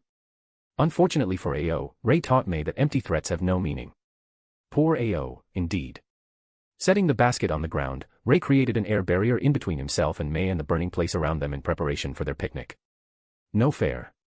Mei huffed when she saw that the barrier of air had no nature energy in it whatsoever. You clearly figured out my flames burn the nature energy in the surrounding at first glance. That's cheating. To think it could be negated so easily. She mumbled. Rei snorted, I and Tsunade are two best senjutsu users far and wide. What did you expect? But, honestly, anyone who is unable to eliminate the nature energy from the surroundings would be fucked beyond belief against these flames of yours. The whole planet is seeping with nature energy, non-stop producing it. He shook his head. Mei again created something outrageous. I already created a nature energy-less air bubble encompassing a few kilometers around us to control what exactly burns. Wouldn't want you to torch my entire dimension on a whim. That's unnecessary. I have total control of these flames. May proudly proclaimed before noticing Rei's unconvinced look. What? Don't look at me like that. I can learn from my mistakes too, you know. The last time I destroyed our house was just an accident. You don't say. Rei quietly said as his lips twitched upward before the volume of his voice rose. I am so proud. For the first time since I met you, May, you showed some responsibility. Rei quipped with mock tears. I blame your teachings for my destructive tendencies. May cheerfully replied in good humor. You flatter me. But enough of that. Rei approached May and put his arms around her waist, leading her to sit down on the blanket. I would like to hear what's going on in my village. Their picnic amidst hellish forest fire started as all semblance of cheerfulness drained from May's face, leaving only a serious and indifferent facade behind. Anyone who knew the excitable and childish May would be shocked, but same as all his girls, May too had her own role in Rei's village. After all, with how she usually acted, it was entirely too easy to forget she too was a kunoichi. Chapter 235, Chapter 235, May's Report. There are naturally many new things going on in the village. May reported with a small shrug that bled through her serious demeanor, nothing really pressing or worrying though. I still say placing loyalty seals on our populace would be prudent. She stated with an intense piercing gaze. And I still say that would be going too far. Rei half-heartedly replied. I gotta keep my moral high, May. If only to feel self-satisfied with my actions so I don't feel any unnecessary doubt in my decision-making in the future. May released a small concerned sigh before giving an accepting nod. And I still think you should let your moral compass widen a bit. She grumbled but her body language indicated she inwardly accepted Rei's argument. She was more in tune with Conan's opinion on the matter and always preached Rei should just use the best seals to enforce obedience. Rei, however, only used secrecy seals to avoid anything he deemed a secret from leaking. Beyond that, there was no real safeguard from betrayal. That's where May actually became relevant. While her sisters had their own role in Rei's village, she couldn't really simply slack off, now, could she? Hence, May decided to use the skills Rei and Conan so painstakingly tried to beat into her during her apprenticeship and went more into the internal security of the village on the other side. It was ridiculous how everybody lowered their guard due to her cheerful and childish predisposition. Adding some of her steam-based surveillance jutsus and voila, there was not much that could evade her notice in the village. Conan might have been their spymaster and her skills sure as hell could encompass the entire continent, but she was more focused on a large area with many holes in between, monitoring only important places through her paper release. Conan could never really cover everything no matter how much she tried, and that was also the reason why many merchants of the Bairi company acted as spies for them. May, on the other hand, could use her steam release to fill the air with a transparent mist, monitoring everything that went on inside of the said mist. The downside was that it could be used only around her in a certain radius. It was far from being able to compete with Conan in spycraft and certainly not convenient enough to compare to the way Conan used her paper release for that purpose. But as the internal security of a village, May's technique had Conan beaten in every possible way. It certainly alleviated some pressure from Conan now that she didn't have to focus on their village. Then again, if the loyalty seals were involved, there would be no need for internal security at all, would there? What about the Uchiha clan? Are they integrating well into the village? Rei asked. There is slight discontent in the newly added Uchiha ranks, but it's of no major importance as of yet. The same thing happens almost every time we incorporate a clan from the outside, since the system we use in our village is completely different than anywhere else. May started. Isamu and Izumi Uchiha are trying their hardest to contain their clansmen. The daily beatings at the hands of our ninjas in the guise of retraining are also helping. The Uchiha clan members are slowly realizing there is no way they could win against us in an open fight, since our forces are superior to theirs not only in numbers but also in the quality of our ninjas. It certainly humbled them enough to be somewhat bearable. She snorted. Rei could only give the woman an apologetic smile while secretly feeling bad for the Uchihas. He heard how some of them made asses out of themselves when May first time observed their new training under the Jonins from the other-sided village. Considering May was very proficient in shielding her chakra from detection in a way that showed even to Sharingan users that she was just a low Chunin by chakra reserves, simply, a fight broke out because of some insults and 20 Uchiha ninjas ended up beaten black, blue, and melting. Needless to say, the red-eyed folk gained a newfound respect for the resident excitable ginger. You might have been too busy to check, but the Uchiha clan is handled just fine. I dare to say in years to come, they will be one of the most loyal clans to us. May showed a self-satisfied smile. In the past week alone, the number of Uchiha kids entering our academy tripled compared to what entered the Konoha one in the past. The Uchiha civilians noticed we are willing to go to great lengths to awaken their kids' bloodline and teach them how to actually survive on the job. She finished with sarcasm marring her tone. Rei had to snort at that notion. It was a quite widely known fact that many clans in Konoha started to recede in the past few years, having fewer and fewer clan children joining the academy. It was not yet alarming, but the numbers started to slowly show the predicted endgame. Only clans like Hyuga where everybody able had to become a ninja kept steady numbers of new recruits. Simply put, civilian clan members knew how demanding the life of a ninja was, and as such, they would sooner teach their children how to craft something, be a merchant, or other civilian stuff that could earn them money rather than sending their children into a shinobi academy where they would be taught subpar skills in a subpar curriculum that would be worth jackshit in the end. Duty to the village be damned. They wanted their children to be happy and alive. National pride or will of fire could go stuff itself. Well, I can't say that's surprising. To clans, being a shinobi is an honor and privilege, it's something to be proud of. Ray sadly shook his head, that said, no parent would send his or her child to learn how to be a ninja with knowledge the academy would be next to useless to do just that. The second the Hokage gave power over the shinobi academy to the civilian council. He finished with a half-hearted shrug that indicated how amusing he found the situation. Yeah, the Uchihas are regaining their drive thanks to the benefits we are providing. I am sure that actually made it a lot easier for them to accept their new allegiance. After all, we were the guys who helped them after their last village decided to off them all, no questions asked. And that was that. Ray had no reason to hide anything from the Uchiha clan. He came clean with exactly why they were almost slaughtered. Needless to say, Konoha really lost a lot of respect in their eyes. Is there anything else going on in the village? Ray asked, satisfied with the Uchiha situation. He held no doubt Conan and Mei could manage the clan on their own without his intervention. Hearing his question, Mei's lips stretched into a wide smile while her eyes gained a mischievous glint. Oh, just a bit of gossip, really. She giggled, showing the serious stuff was over. My very own pet cat showed a great deal of interest in our resident self-pitying turtle. Last I heard they spend quite a lot of time together. Ray chuckled, well, now that is one thing nobody could have anticipated. Yujito and Yugura, huh? With their past and circumstances, they will probably be good for each other. Doesn't hurt the closer he is to Yujito the more loyal Yugura will be to our village. Mei added with brutal honesty. It has been years since Uchiha became a part of the village, but by now, nobody had any doubts the woman saw Ray and his wives as her family. As if he dared to betray us. Ray found the idea ridiculous. The man is simply beyond himself with happiness that Ringo is completely overhauling Kirigakuru's system and making it more efficient. Maybe. Mei hummed and her shrewd pondering gaze landed directly on Ray's eyes. Say. What exactly are you trying to accomplish here, love? 2 villages are under your control, 2 international companies ranked in the top 10 worldwide belong to you, and now you are trying that stunt with Tsunade. One would think you are trying to conquer the world, dear. She finished with an intrigued purr. Ray stilled, and his eyes slightly narrowed in delight. He never once told his girls what he wants to accomplish. He knew it didn't matter to them. Even now, Mei was asking simply because she was mildly curious. Her eyes clearly showed she didn't really expect a straight answer.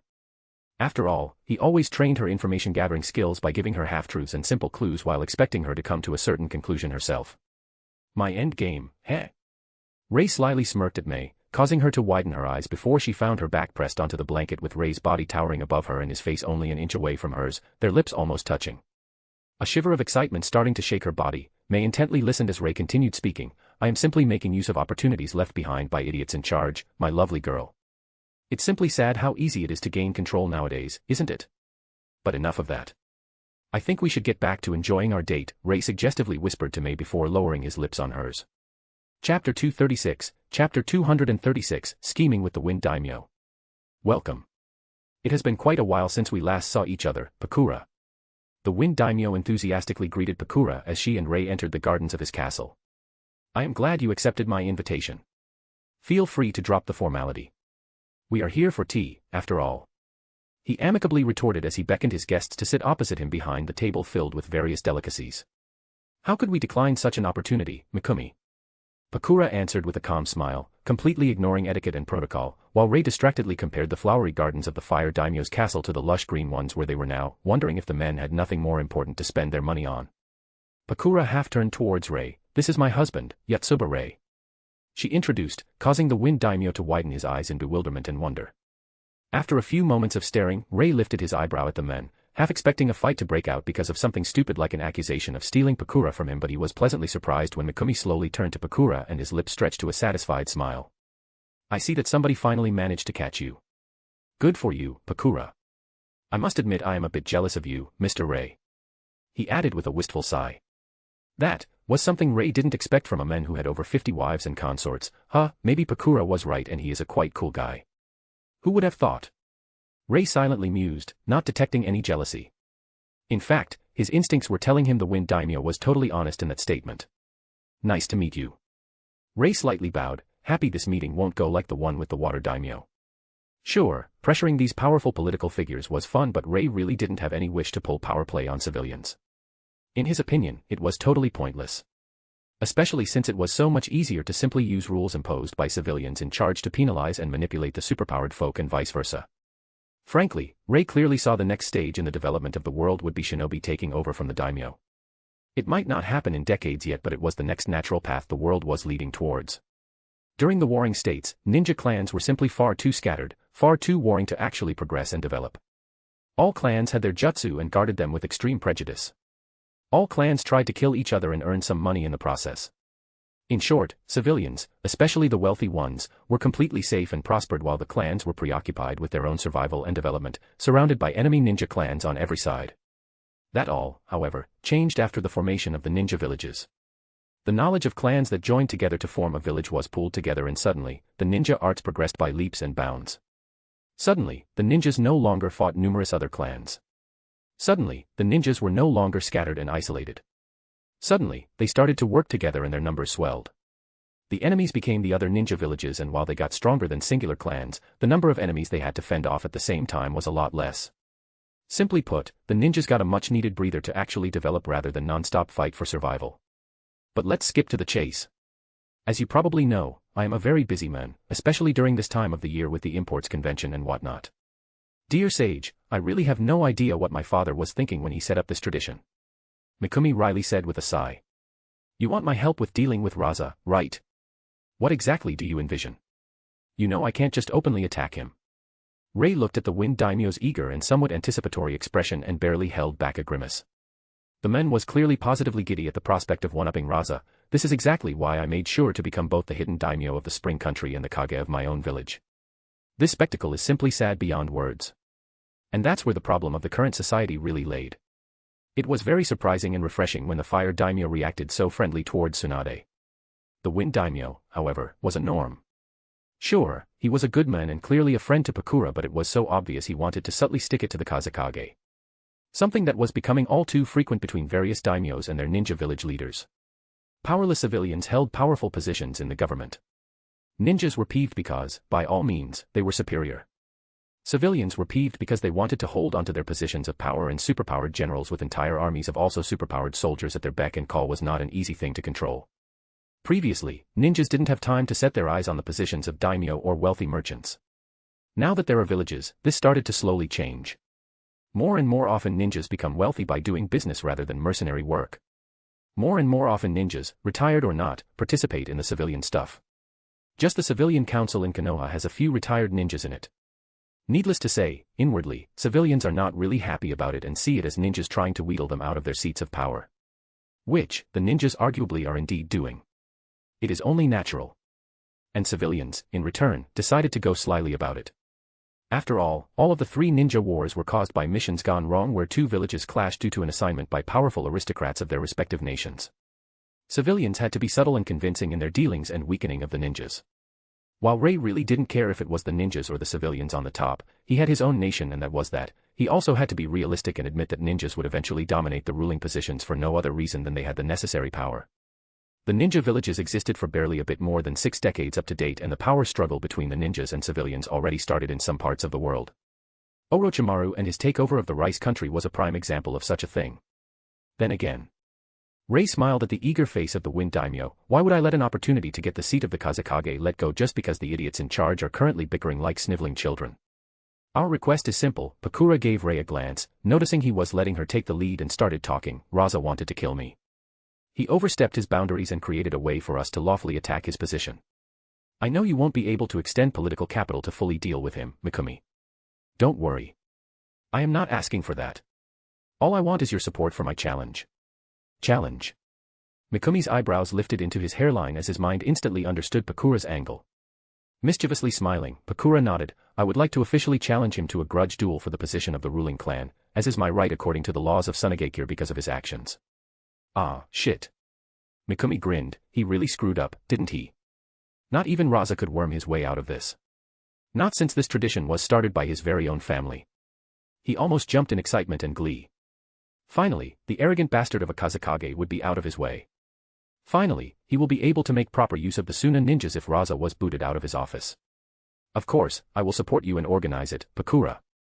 But his grin faltered. You know you will need at least one clan from the Tsunade to also recognize your grudge against the Sabaka family as proper. Ah, don't worry. We certainly have our ways. Pakura mischievously uttered. I only wonder how pissed will Raza be when he realizes I intend to take his family's power the exact same way as they obtained it. And just like that, the Wind Daimyo was fully on board with their schemes, happy beyond belief to have an actual part in it, not really realizing he was, in fact, not getting more control over the Tsunade with his actions. Chapter 237, Chapter 237, Raza's Dethroning 1. 2 months have passed since Pakura and Rei met with the Wind Daimyo. The man was incredibly busy with his duties and as such, the issue regarding Raza was put on hold. Partly, that was to make Raza relax while everything was subtly prepared in the shadows, and partly to give the Wind Daimyo enough time to finish most of his impending duties so he would have time to go to Tsunade for this special occasion. That's why Raza was currently quietly seething and sweating bullets while sitting in his Kazekage seat in the council room of Tsunade as the Wind Daimyo sat in his own designated place, smugly smirking at the men. It was only 4 hours prior that the Daimyo unexpectedly arrived at Tsunade and instantly called for a council meeting. After 2 months of nothing happening, Raza really didn't expect the Daimyo to pull out the issue with Pakura. At least, not like this. Not in front of the entire village council. Raza didn't have any doubt about what would be discussed in the meeting. The green-haired woman sitting next to the Daimyo in the seat of the guest of honor was all he needed to understand his position and the crisis approaching. It clearly made him incredibly nervous as his mind started going through various laws and regulations that could pull him through the damning situation. After all, there must be some useful loophole somewhere, right? The unfortunate Raza had no idea what really awaited him. The Tsunade's council was very reminiscent of the one in Konoha. As in Konoha, there were 3 parts. As in Konoha, there were clan heads and elders. Unlike in Konoha, however, there was no civilian side, and the 3rd part was solely made up of accomplished ninjas of renown from Tsunade. No wealthy civilians having a say in the laws of the village meant there were not as many willing investors as in Konoha, hoping to gain power in the village's council. On the other hand, it also meant less friction in the council. Ninjas understood ninjas and knew what they needed. There was far less politicking than in Konoha since there was no need to keep civilians happy. This created a quite efficient council and honestly, Rei was utterly convinced that was the only reason the village didn't crumble yet under Raza's horrendous administration. As the last member of the council took his seat, the Daimyo slowly stood up in a regal manner and spoke, "Since we are all gathered, let's start this meeting. ANBU, please seal the room." He ordered his own loyal ninja guards around him instantly going on guard, staring at the ninja-filled room in case somebody got some bright idea. Wind Daimyo's ninja guards were not previous ninjas from Tsunade. Instead, they were taken from orphanages at a young age and trained with the full weight of all resources the Daimyo put into them, accepting nothing but total loyalty and service to him and his family. To be honest, even Pakura, the one who hated the idea of taking kids from orphanages and manipulating them, had to admit the Wind Daimyo at the very least provided a good life for the orphans that would otherwise most likely die before reaching adulthood. Little did the ninjas, Daimyo, and his guards knew. The biggest threat to their continued existence was currently sitting next to the most important men in the room in the form of a lithe green-haired woman and an aristocratic-looking blonde-haired man who aloofly looked at the proceedings with a small expectant smirk. 2 SS-rank rogue ninjas in the room, sitting right next to the most important person in the country, and nobody is the wiser. Rei stifled a chuckle at the thought. Making these black cloaks for obscuring our identity as the members of Yuzora was the best thing I could have come up with. Damn, I am a genius. He mentally patted his back. The door was sealed and the council room quieted. The tension in the air was almost palpable as the older members of the council stared either incomprehensibly or in disbelief at Pakura while the newer ones tried to think up a reason for their older counterparts' unveiled interest in the girl next to the Daimyo. It was a curious sight for the Daimyo. Especially since he expected more old coots to be sitting behind the council table. To find so many clans changed leadership in recent years, it was indeed curious, to say the least. Nevertheless, the Daimyo was not there to gawk at the many unknown faces and wonder when the political landscape in his hidden village changed so much. He had a duty, a very satisfying one at that. I am sure many of you wonder why I left my seat in the Wind Capital and came all the way to Tsunade without forewarning you about my arrival. He started, instantly catching the rapt attention of everybody in the room. Everybody present knew the Daimyo didn't travel for no reason. He couldn't afford to, as even the shitty and selfish Daimyo like the Water One actually had to rule if he wanted to stay in power. While privileged, Daimyos had many responsibilities and prolonged travel simply couldn't fit into their schedule. It was obvious the man was not here for a leisure visit or a vacation. Suddenly, the stares on Pakura intensified as the elders' eyes widened in sudden realization. When their facts suddenly clicked together. It was a simple deduction, really. Everybody knew Daimyo hated Raza and wanted to get rid of him. The Daimyo sat in front of them, in the Suna Council, smiling like a loon as if his Christmas came far too soon for the happiness of others. And the woman sitting next to the Daimyo was one of the Suna's past heroes who was supposed to be dead because of a diplomatic mission to the Kirigakure she was made to take, on Raza's orders. The Daimyo gestured at Pakura. I am sure most of you already know her. This is Pakura, the hero of the Third War. The same kunoichi who was supposed to be dead. He pleasantly added before gleefully turning towards Raza who looked like a deer in the headlights. Right, Raza. Oh, shit. The members of the council suddenly had to resist an incredible urge to groan as even the youngest and the least experienced of them was hit with the full weight of what the Wind Daimyo was insinuating.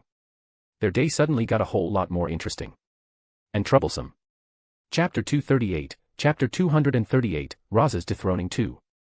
Mikumi-sama, you aren't saying what I think you are saying, are you? Asked Ebizo, one of the two elders while Chiyo instantly stopped dozing off. This was serious. Kazekage breaking the few laws that still apply to him. Distasteful. Worse yet, the Kazekage being discovered breaking the few laws that still apply to him. Disaster. That was an unmitigated shitstorm for the Tsunade. From this point, anything from a complete overhaul of the higher-ups of Suna to a small manageable civil unrest could happen, depending on what the daimyo and council will agree upon. It was honestly in the wind. Though, from the way the Wind Daimyo looked and what was discussed, it was obvious the Kazekage would most likely find a new owner today. Stupid boy, Chiyo glanced at Raza with a disappointed tired gaze before focusing back on the daimyo and the supposed Pakura. Now, the only thing is to find out what route will the daimyo chose to go about this. She inwardly sighed, from the top of her head capable of naming 5 strategies that would have a chance at removing Raza from his seat in this situation. Let's see if I can somehow mitigate this disaster. Daimyo-sama, Chiyo's raspy old voice calmly rang through the council room, something that didn't happen for so long. The heads of the council members snapped in her direction. How are we to be certain the woman next to you is really Pakura? She eyed the green-haired girl with a shrewd gleam. We all know there are many ways one can be impersonated, and that's not counting all the special bloodlines or jutsus we have no idea about. The woman next to you looks 25 at the height of her prime, and we all know for a fact, Pakura would be around 33 if she was alive. For a civilian, the difference between these 8 years is not so discernible, but for a ninja, it is the difference between desert and sand playground. She slowly voiced her thoughts in a heavy manner, causing many doubts to flow through the room while Raza gained a hopeful glint but stayed silent, knowing his input could simply worsen things, and the daimyo visibly faltered. Chiyo only looked as if she was putting a lot of effort into not falling asleep as she continued, are you sure you were not deceived, daimyo-sama? The various clan heads seemed very intrigued and clearly wanted an answer or proof of Pakura's identity. The daimyo himself knew Pakura is who she says she is. In the past 2 months, they met a few times and he could honestly say she changed very little personality-wise. But he simply could not prove her identity, causing him to furrow his eyebrows and frown at Chiyo, who stayed stoic. Chiyo didn't really like Raza all that much.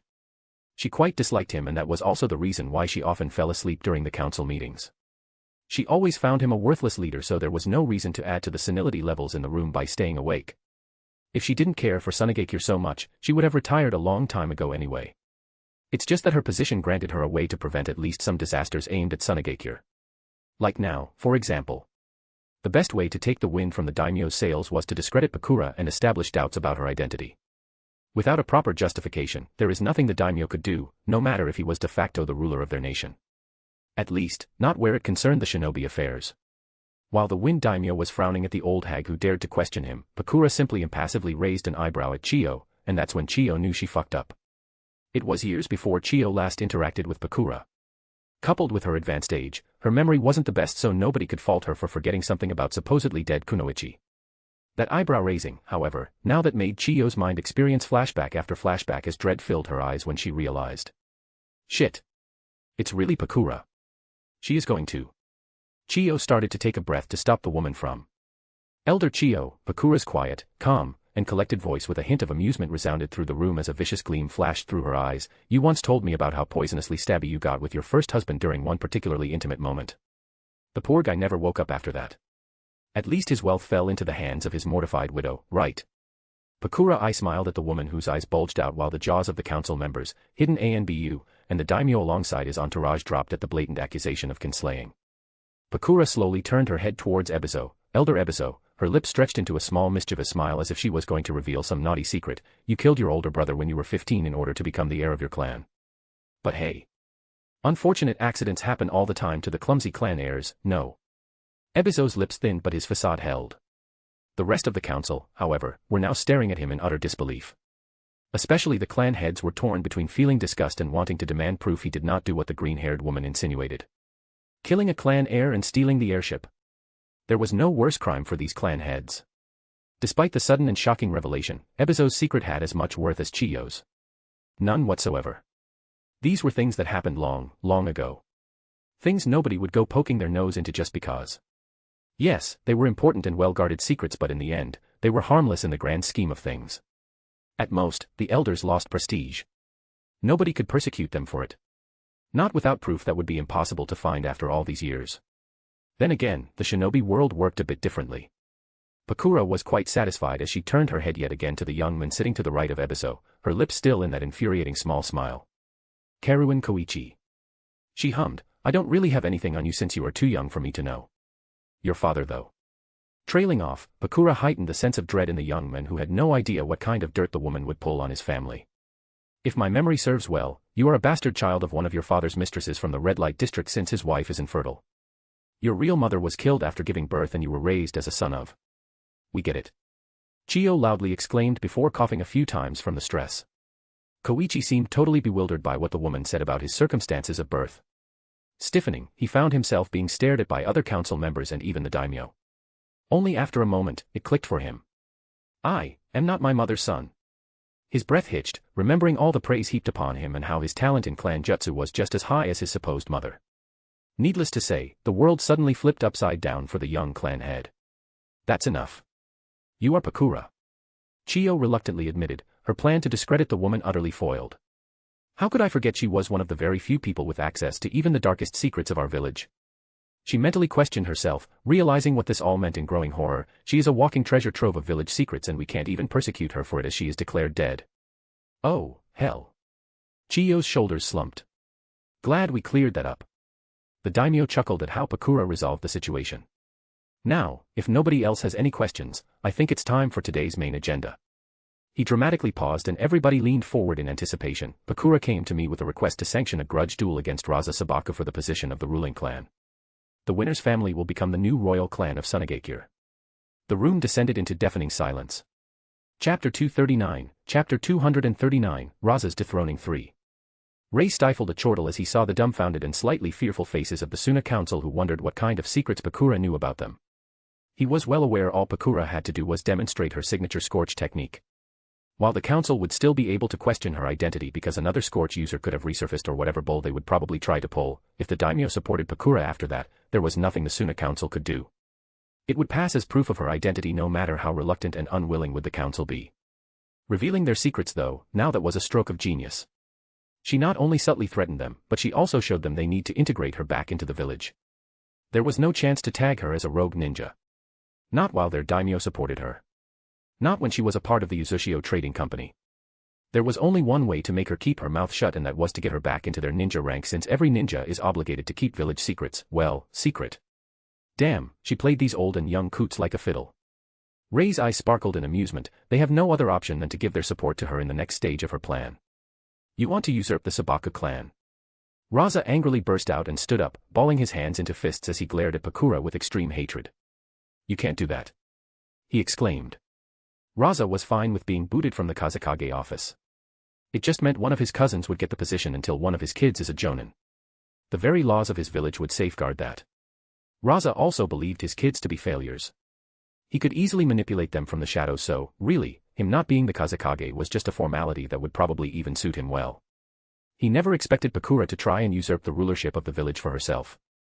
Daimyo knew the plan, and as such, before anyone else could react and make the process more difficult, he spoke. On the contrary, Raza. It was your family that pushed, blackmailed, and bribed for this law to be introduced in the village. It was your family that snatched the control of the Kazekage position through it. And it was your family that made it possible for us to demand the same of you as long as all the rules are properly followed. He gave the people in the room a pointed look, daring them to contradict him despite knowing he was right. As such, we will now vote if the reason of one, Raza Sabaku, for sending Pakura Yotsuba, one of the strongest and most influential ninjas of Tsunade in her time, on a suicide mission, conspiring with Kirigakure in order to get rid of his political enemy, is enough to evoke the grudge match. Raza Sabaku broke the laws of this village as well as this nation by conspiring with an enemy village for, not the benefit of either the village or the nation, but his own. He willingly offered the life of one of our strongest shields for no other reason than he felt threatened. I beseech you to think about it. If he could do it to Pakura, who was at the time beloved and revered as the hero of Tsunade, who is to say he won't do it to you? Went unsaid. Raza knew he lost this round. If he threw a temper tantrum now, it would not help his cause. Not at all. It would simply portray him as immature. He had no other option than to sit down and quietly seethe, letting the vote go on. Chiyo impassively stared at the daimyo who just delivered his speech while inwardly she was groaning, knowing at least some of the young clan heads would be captured by it. As for the others, all the ways they could go about removing Raza, they just had to choose the most troublesome one. And I unknowingly made it easier for them. Curse it all. To think I would be so easily played. She huffed in irritation. Pakura had to be returned to the service of the village if the secrets she knew were to stay secret. All of the council members knew that. The problem was how to ensure it, since she was clearly under the protection of both the Wind Daimyo and the Uchiha Trading Company. And here, the daimyo himself gave them an easy way out. After all, if the grudge match was on, it would either mean Pakura would die or she would become the Kazekage. Either way, she wouldn't be able to reveal what she knows to the enemy. I guess, it could be worse. At least if the girl wins, the village would retain the daimyo's favor again. Chiyo grumbled as she made the decision of who to support. While Chiyo fought the internal battle of decisions, Rei watched the occupants in the room, seeing they also considered their options. Only when his eyes landed on Suzumiya Murano did they sparkle in a massive amount of amusement that could be translated to internally laughing his ass off. The woman in question noticed and returned a small understanding smile to Rei. Seeing the people in the room more or less made their decisions, the daimyo decided to continue the meeting. Let's vote. Unsurprisingly to Rei, Murano was the first who raised her hand and voted in favor of the grudge match. Seeing her do that, 3 other clans and 4 independent ninjas on the council followed her lead, while Rei had to bite his lower lip in order to not burst into uncontrollable laughter at the bewildered face Raza sported when the entire neutral faction in the council, united for the first time during his whole tenure, voted against him. This was exactly why Rei and Pakura were so assured of themselves. The Suzumiya clan was a very new clan in the village. They only became a part of it at the end of the Third Ninja War. During Raza's rule, however, the clan rose in status until it rivaled the most influential clans in both wealth and power. There were not many ninjas in the Suzumiya clan, but all of them were powerful. When the financial crisis hit the village because of Raza's mismanagement and sour relationship with the daimyo, it was the Suzumiya clan who helped those in need. The poorer clans and individuals. Naturally, the amount of goodwill and political capital they accumulated over these harsh years was staggering. It was only their connection to the Bairi company that allowed them to grow so quickly. And Rei couldn't help but admire Conan's scheming. It was really incredibly good of a decision to send their employees undercover into Tsunade all these years ago and have them form a clan. Because of that and the help this clan gave to the village through his company, Rei currently held 8 votes out of 21 in the Tsunade's council, with none the wiser. The next to vote was the so-called anti-Raza faction, which provided another 7 votes in favor of the grudge match. During his time as the Kazekage, Raza made quite a few enemies. While they couldn't say anything against him while he was in power, now that there was a way to kick him while he was down, they would naturally go for it. Really, having the Suzumiya clan provided quite a lot of inside information to Rei. There was no way in hell Pakura would lose the vote. He knew it from the start, he simply wanted to see all the bickering. Surprisingly enough, only 3 people voted against the match. 2 clans and 1 Baki. They were closest to Raza in the political field. Not that their votes helped the men, and they knew it. They simply stood by him in case he won the match. Either way, there was no loss for them. In the end, the vote ended with 17-4 against the match. Raza couldn't help but slump in his seat while Pakura beamed at him. It was decided. The fight was on. Chapter 240, Chapter 240, Pakura vs. Raza 1. Pakura stood 20 feet apart from Raza in the Tsunade's arena, her right hand on her hip while the other arm leisurely hung alongside her body, prepared to snap into action at the slightest sign of need. Her slight knowing smile unnerved Raza, who eyed her for any kind of information he could discern before the fighting began, while his mind quickly started sifting through what he remembered of Pakura from her time of service to Tsunade. Raza wasn't about to be careless. He knew well that Pakura was one hell of a kunoichi, and grudge match was a fight to the death. Looking around, Pakura noted the arena didn't change in the slightest since she left the village. Even the boulders were in the same area where she remembered them. Unlike Konoha's Colosseum-like arena, Suna used vast open space akin to a desert littered with many boulders, occasional trees, and even a small lake on the side. Maintaining that lake was quite a problem for Tsunade, so they only filled it with water during the Chunin exams. Considering neither Pakura nor Raza had water affinity, the lake was currently completely dry. In the stands around the sand-filled arena, the daimyo and the important people of Tsunade watched as Pakura and Raza were about to fight. Excitement filled the ninja and civilians alike in expectation of witnessing two Kage-level titans go at each other with the intent to kill. How exciting, Pakura dryly commented when she heard the boisterous cheers from the audience. Who would have thought killing would be so popular? Anyone who ever heard of hidden villages? Raza snorted and took 2 scrolls out of his pockets. Seriously, what do they teach traders nowadays? Administration, Pakura shrugged, letting her light jacket fall from her shoulders onto the sandy ground. You know, the stuff that actually helps to keep the village rich and running. She added in a dismissive yet mocking tone that had Raza's eyebrow twitch. Your utter lack of denial concerning treason is not lost on me. Raza coldly countered. Raza, Pakura drawled in a slightly fed-up voice, your pre-battle taunting sucks. She deadpanned. Honestly, cut the crap, golden boy. You were always good at straightforward things, so try to focus on those. Psychological warfare is not for you. She retorted dismissively before starting to stretch and roll her shoulders in preparation for the fight. Silence ensued between the 2 combatants, signaling both were done with their pre-battle talks. Seeing it, Chiyo sighed, knowing the village would lose one of its S-rank ninjas today, no matter who won. Without further ado, she connected a chakra string to a basic puppet between Pakura and Raza, causing it to stand up and raise its wooden arm, raising the tension to the utmost extreme. With another twitch of Chiyo's finger, the arm swung down. Both combatants burst into action. Raza instantly threw the 2 scrolls upwards into the air and had to quickly move his head to the side as a kunai whizzed through the place. His eye was only a split second ago courtesy of Pakura, who was now sprinting straight at him at Jonin level speed. Clicking her tongue at the 2 scrolls in the air, Pakura briefly lamented that her initial throw didn't prevent Raza from throwing them and bought her time to get close. As she was halfway through the distance between her and Raza, the 2 scrolls burst open in a copious amount of white smoke before it was brutally dispersed by the literal mountain of gold dust falling right onto Pakura in a crushing attempt at ending the battle. Within a blink of an eye, the golden dust landed right on Pakura's head, sending a small earthquake through the area as if a giant just stomped onto the ground. Raza's tensed body slightly relaxed, and kunai found its way to the nape of his head, raising its way upward straight into his brain. Pakura, who appeared behind Raza, had to let go of her kunai as Raza's body burst into golden dust that instantly snapped into action, trying to engulf her in its crushing embrace. As she jumped right and left, evading tendril after tendril of golden dust, Pakura suddenly tripped, only briefly noticing that some grains of sand under her feet glitter in a bit too sparkly way while her body was falling towards the ground. Raza didn't give her even a half-second of contemplation as the golden dust wrapped itself around her body and squashed. Throwing himself onto the ground into a roll, Raza barely evaded a swipe at his jugular from his blind spot. Arming himself with a kunai in mid-roll, the second he found himself again on his feet, Raza had to block Pakura's kunai only for his eyes to widen as she noticed her dual-wielding them a second too late. Pakura's second kunai buried itself into Raza's heart straight through the gap in his ribcage, his body again bursting into golden dust as Pakura jumped back and threw kunai to her right before using a quick kawarimi with it as the golden dust was about to compress around her. Coincidentally, the kunai landed right in front of Raza's feet, giving him a shock of a lifetime as the second Pakura appeared in front of him, her fist smashed straight into his nose, sending him flying backward with a satisfying crunch. Spikes of golden dust rose from under Pakura, piercing her body while the flying form of Raza dissolved into golden dust. Pakura spat blood with a wide-eyed expression, giving her only a second to comprehend what was happening before the spikes in her body twitched. Her body was completely and brutally torn to pieces from inside out, dirtying the sand with her blood, torn muscles, pieces of bones and organs. Raza was cautiously rising from the ground a few feet away from the horror scene when the temperature experienced a sudden rise in his vicinity, only giving him a moment to realize a genjutsu was at play. In a scorching flash originating right above Raza, the audience was briefly blinded.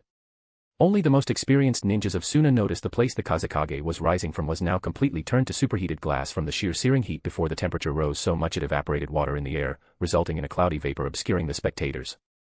Nobody got to complain, however, as a second later, the Kazekage used futon, great breakthrough, sending a crushing pressurized air through the battlefield, dispersing the vapor in a matter of milliseconds before he was forced to duck yet another swipe at his neck courtesy of Pakura, who used the brief distraction and lack of vision to sneak near him.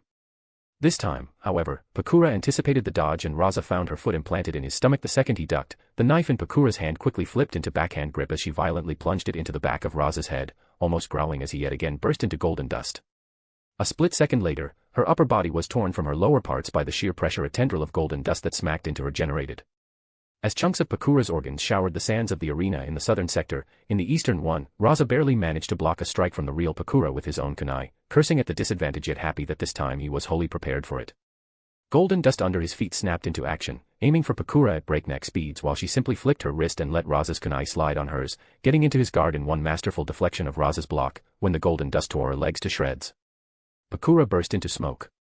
Raza didn't manage to dodge the kunai she threw a moment before she was dispelled as he was too distracted by the fact Pakura knew a Konoha Kenjutsu, his eye socket getting a new kunai-sized piercing with blood squirting out, only for a log to appear in his place a moment later. The battlefield was once again empty, the audience looking for the two hidden combatants with silent anticipation and barely hidden trepidation as chills passed through their spines at the fast pace of the combat and the various supposed deaths they witnessed in short order. Everybody knew even the slightest mistake would be the end of the battle, and that was a sobering thought even for most of the jonins as they pondered if they would even be still alive with such a deadly pace and every strike more lethal and brutal than the previous one. Seeing the wide-eyed people around her, Chiyo bitterly smiled, to think neither of them used anything but the basics of their personal combat style yet. Such a monumental waste. She let out a muffled groan at the loss of such a ninja that would certainly follow at the end of the match. Chapter 241, Chapter 241, Tamari's Thoughts. Tamari stood in the stands, watching her father and the strange foreign kunoichi trying to kill each other with such vicious brutality and ferocity it caused her to shiver in barely restrained fright. She was 10 years old and honestly, she envied Kankuro who dully stood next to her, staring in awe and considerable frustration at the fight. Her brother was not yet trained to the degree he could follow what was happening in the arena with his eyes. He knew he was witnessing something monumentally grand. Something incredible. And he also tried to see more of it but he was unable to. And that, in Tamari's opinion, was quite fortunate. At least he wouldn't have a scare of his life. One cannot comprehend what one cannot see, after all. She, on the other hand, had sufficient training to be capable of following Chunin-level speeds. Her bastard of a father made sure it was beaten into her as her early birthday gift until her reaction speed improved. While she didn't catch everything going on in the arena, she at least could get the gist of the important details in between all the rapid blurs and gory scary stuff. The bottom line was, Tamari for the first time in her life saw what the elite ninjas were like. And with it, came a realization. She could at any time encounter such an opponent in the field once she graduated. No matter how slim the chances were, it was possible. Tamari quickly reevaluated her life values. I will have to step up my training. She decided deep down in her heart, unwilling to accept that the fight in front of her was making her a teensy bit excited because of how terrifying it was for her young mind. For a few seemingly unending minutes, Tamari watched as Pakura stabbed and slashed her father, getting crushed or squished in return in what seemed like some deadly dance of knives and golden dust. Pakura's hands often blurred and before Tamari could comprehend what happened, she found a kunai deeply lodged in some lethal part of her father only for Pakura's body to be violently dismantled by the golden dust a second later. As this continued, however, Tamari slowly started to see a small difference. It was only slight and barely noticeable but it was there. Tamari leaned forward in interest and anticipation, for a second feeling bad that she found excitement in the fact her father would be run through with kunai or that his opponent in the match to the death was slowly starting to get more effective in fighting him. That feeling quickly left when she remembered her childhood though. Suddenly Tamari's eyes widened and her breath hitched as something that never before happened. The kunai of the green-haired woman slit Raza's throat only for him to burst into golden dust that instantly tried to smoothen Pakura. Everybody in the stands rapidly started looking around, expecting the two combatants to pop up in a different place and the fight to continue but this time was different. This time, Pakura dodged. As the tendrils of golden dust tried to encompass her lithe form, Pakura flipped herself to the side, blurring, dodging the quickly moving dust. Tamari blinked at the unpredictability of the action. Pakura didn't dodge even once, at least, not visibly. The sheer shock of the action made Tamari blank out for a split of a second only to notice her father's form a few tens of feet away with kunai handle deep in his forehead, its tip peeking out from the back of his head. For a moment, Tamari held her breath and clenched her fists. She half expected him to die. Pakura killed him 2 times in under 2 seconds. Surely he was not fast enough to evade that. Before the slight feeling of guilt and happiness could fully bloom in her chest, the form of her father dissolved into golden dust and Tamari suddenly found herself trying to suppress the feeling of inadequacy and disappointment. Shaking herself from her feelings, she refocused back onto the fight.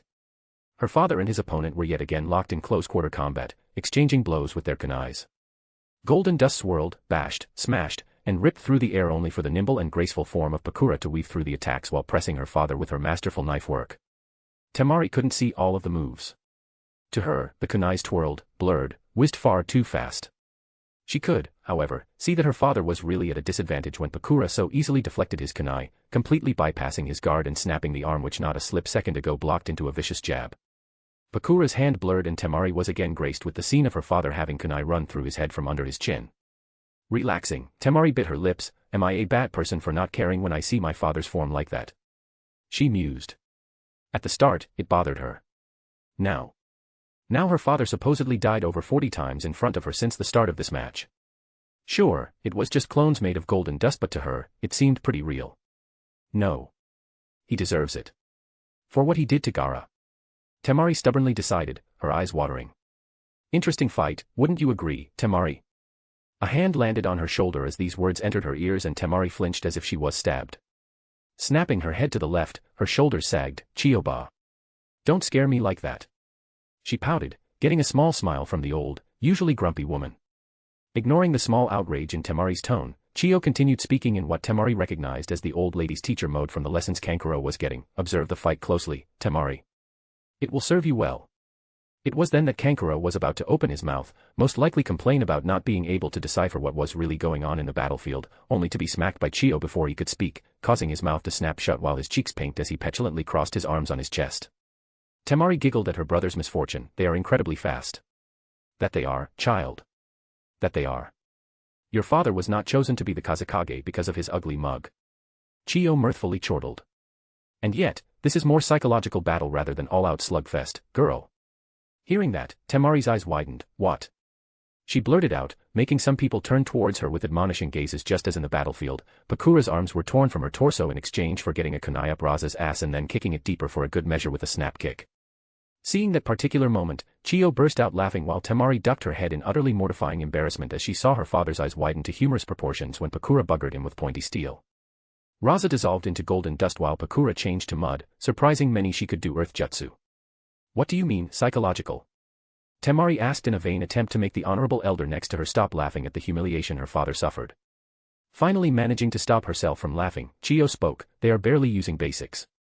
Both of them are ninjutsu experts focused on their bloodline, and yet, all Pakura is using is her exceptional kunai-jutsu and some rudimentary low-cost jutsus while your father didn't use even one battlefield reshaping technique. Chakra-wise, they could keep this up all day as long as neither does any mistake. She shook her head. But father is using so much dust. Tamari exclaimed in disbelief, knowing her family's bloodline is very chakra-exhausting. Simple techniques he mastered long ago, and while there are tons of golden dust on the battlefield, the amount of dust he actively manipulates in a single instance is really small. He simply switches to the dust closest to his opponent. It just looks as if he used a whole lot of it, but in reality, he is using minimum. No, they could go at it for an entire day like this with neither of them exhausted. Raza most likely regenerates chakra faster than he is losing it at this rate. The golden dust clone is simply that cheap for him with his degree of mastery over his bloodline. As for Pakura, well. Chiyo trailed off in a small discomfort. Noticing, Tamari curiously tilted her head, not separating her gaze from the two fighters in the arena. What about her? She is the only kunoichi mad and skilled enough to face members of the Seven Swordsmen of Mist only with two kunais. Chiyo shrugged. In her time, she was the pride of our village. What Yondaime Hokage was to Konoha, she was to us to a lesser degree, at least before your father apparently decided to off her. She added in distaste before muttering, serves the prick well. Hearing about the apparent skill of the agile kunoichi, Tamari's eyes excitedly lit up as she wondered if she could get so strong one day too. Seeing Tamari's reaction, Chiyo hummed in self-satisfaction as her eyes flickered from side to side all over the arena, watching the flurry of death delivered by Pakura. Chiyo was far too experienced to not notice the ever-so-slight measured increase in speed of Pakura. Slowly increasing her speed from Jonin level to S rank in 20 minutes. Chiyo thought not. At least, not unintentionally.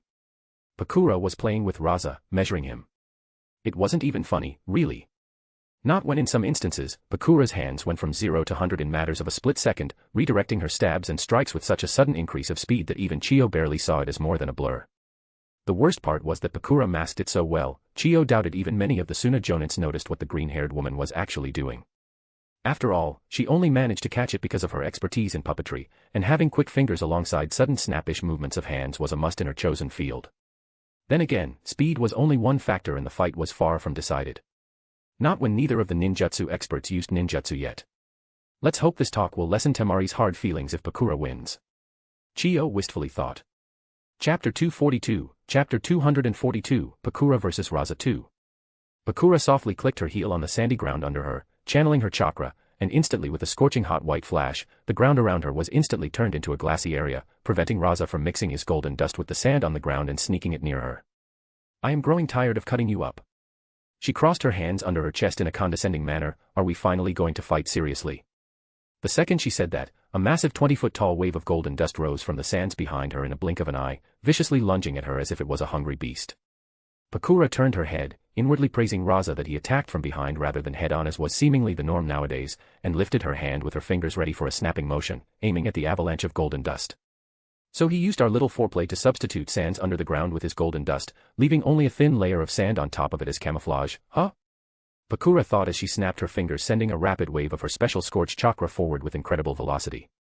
The tsunami of golden dust met a supersonic wave of scorching heat, briefly blinding the observers as white flash spread through the battlefield as fast as it disappeared, leaving only a massive semi-liquid lump of smelted gold of the size of the Hokage monument in Konoha behind that was quickly cooling off and hardening, making Raza's chakra have a lot of trouble as he tried and failed to manipulate it. Pakura, still standing in the same spot, looked at the mountain of gold she helped to create, and a small smile appeared on her usually stoic face. The deed was a whole lot harder and impressive than it looked, to be honest. Too much heat and the gold would need more time to harden into a somewhat solid form, giving Raza enough time to pull it effortlessly back into small grains of gold. That would not cause many problems for him. Too little heat and the tsunami of golden dust could have bypassed her scorch release, reaching her. That was not ideal either. Pakura was indeed quite proud of herself and the feat of chakra control she displayed by making sure the veritable mountain of gold would cool off quick enough that Raza would be hard-pressed to get it combat-ready again. You know. She turned around, straight in the direction where Raza was hiding underground. I trained a lot with the help of my husband to perfect my scorch release. The second I showed him how I use it, he actually berated me for an entire week for wasting so much chakra on maintaining balls of it for offense when I could just as easily use it in quick succession of rapid waves of scorching heat to instantly vaporize my enemies in a surprise attack. A nostalgic smile appeared on Pakura's face. I won't try to play with you, Raza. She gently shook her head. For a second, the world stopped for Raza. And then, it happened. An almost invisible wave of heat flooded the area in front of Pakura with such a speed, people barely noticed before its effects became apparent. Sand changed to glass, golden dust transformed into searingly hot pieces of precious metal, the very air shimmered and blurred from the heat, catching fire that extinguished itself only to again combust in quick succession all over the area where the scorch release hit. Instantly, 1/4 of the arena was changed to a superheated scorching hell that made even the audience far away sweat like pigs, feeling the scalding heat caress their skin. Pakura didn't get much reprieve after her attack. 3 spinning tendrils of golden dust burst forth from the ground, 2 on her sides and 1 behind her, raising their path towards her in an attempt to shred her to pieces now that Raza knew the person standing there was the real Pakura. In his opinion, no clone could release such a devastating jutsu. Jumping slightly to the side and tilting her body to the left at a precise moment, Pakura barely evaded the first drilling tendril that promptly smashed its tip to the ground on her right side, gouging a good chunk out of it. Turning her body to the right, the second tendril barely missed her, also smashing into the ground near her, blocking her from escaping to the left. Sensing the danger behind her, Pakura instantly threw her body to the ground, causing the last tendril of golden dust to barely miss, passing by above her now duped head, smashing to the ground behind her, blocking her last path of retreat. Pakura's hands impacted the ground as she channeled massive amounts of her chakra into it. Before Raza could order the tendrils to attack the now cornered Pakura, the ground around her became a peculiar mix of glass with liquid, quickly solidifying gold embedded into it while the 3 still spinning and twisting tendrils of golden dust connected to the ground slowly started to be smelted, fusing grains of the golden dust together. First, the parts near the ground became liquid and then hardened at a pace visible to the human eye, this as if in chain reaction spreading through the massive tendrils creating twisted pillars with a spiral-like pattern all over them reaching high up in the air. Before anyone could marvel at the newly created golden masterpiece, Pakura jumped up on top of one of the now solidified tendrils of pure gold, creating small scorching balls of the size of a small pebble around herself as her hands locked in a tiger hand seal while the corners of her lips tugged up into a playful smirk. Scorch release, scorching rain.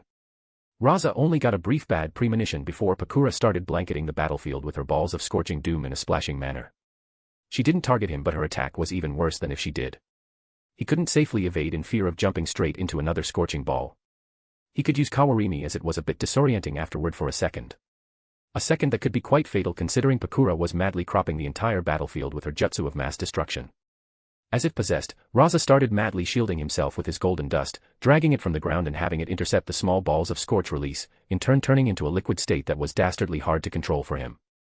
With every ball blocked, he lost control of some of his gold dust which, unlike sand, wasn't easily replenishable on the battlefield. Raza had no time to spend converting the liquid gold back into golden dust as Pakura relentlessly continued her jutsu, making him jump right and left while putting his dust in between his body and the balls. 2 minutes later, the panting Raza stood in the devastated arena, sweating not much from exertion as from the heat around him while the sandy ground now sported many blotches of glass or puddles of liquid gold, in some instances even both fused in a peculiar mix. It wasn't just Pakura's jutsu that raised the temperature in the surroundings. The gold in some of the puddles was basically boiling and bubbling, releasing waves of heat into the air. Even the already solidifying parts released a lot of heat, making the air scalding hot. The glass and sand around were almost too hot to stand on. Raza simply felt as if he was burning alive, his lungs screaming in protest as if the oxygen in them was smoldering him from inside. His skin tempered under the constantly hot sun of the wind country actually blistered and reddened. He felt teary-eyed, but his eyes were far too dry for any tears to appear. The underside of his nails were irritating him to no end while his hands shook.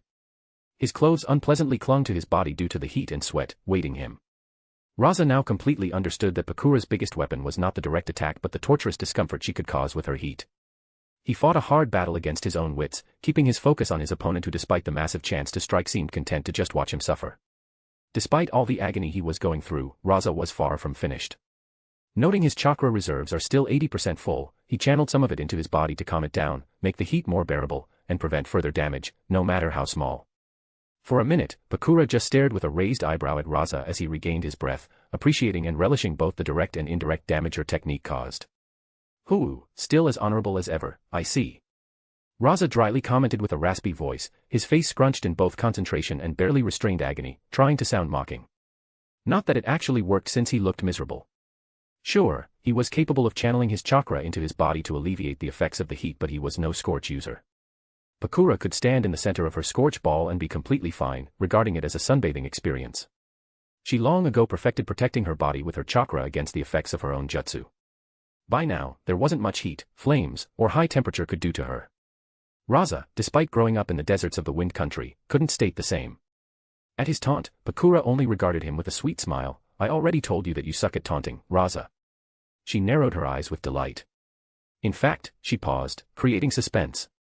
Raza didn't even manage to blink as blood spurted from his neck, feeling the cold steel only after it long left his neck. His eyes widened in utter shock and bewilderment, uncomprehendingly staring at the stream of his blood dirtying the ground in front of him. He fell to his knees. "Did you really think I only willy-nilly shot my jutsu at you, foolishly hoping you would somehow die?" Pakura asked in a voice laced with amusement. "You are standing exactly where I wanted you. Exactly where I stood at the start of this fight.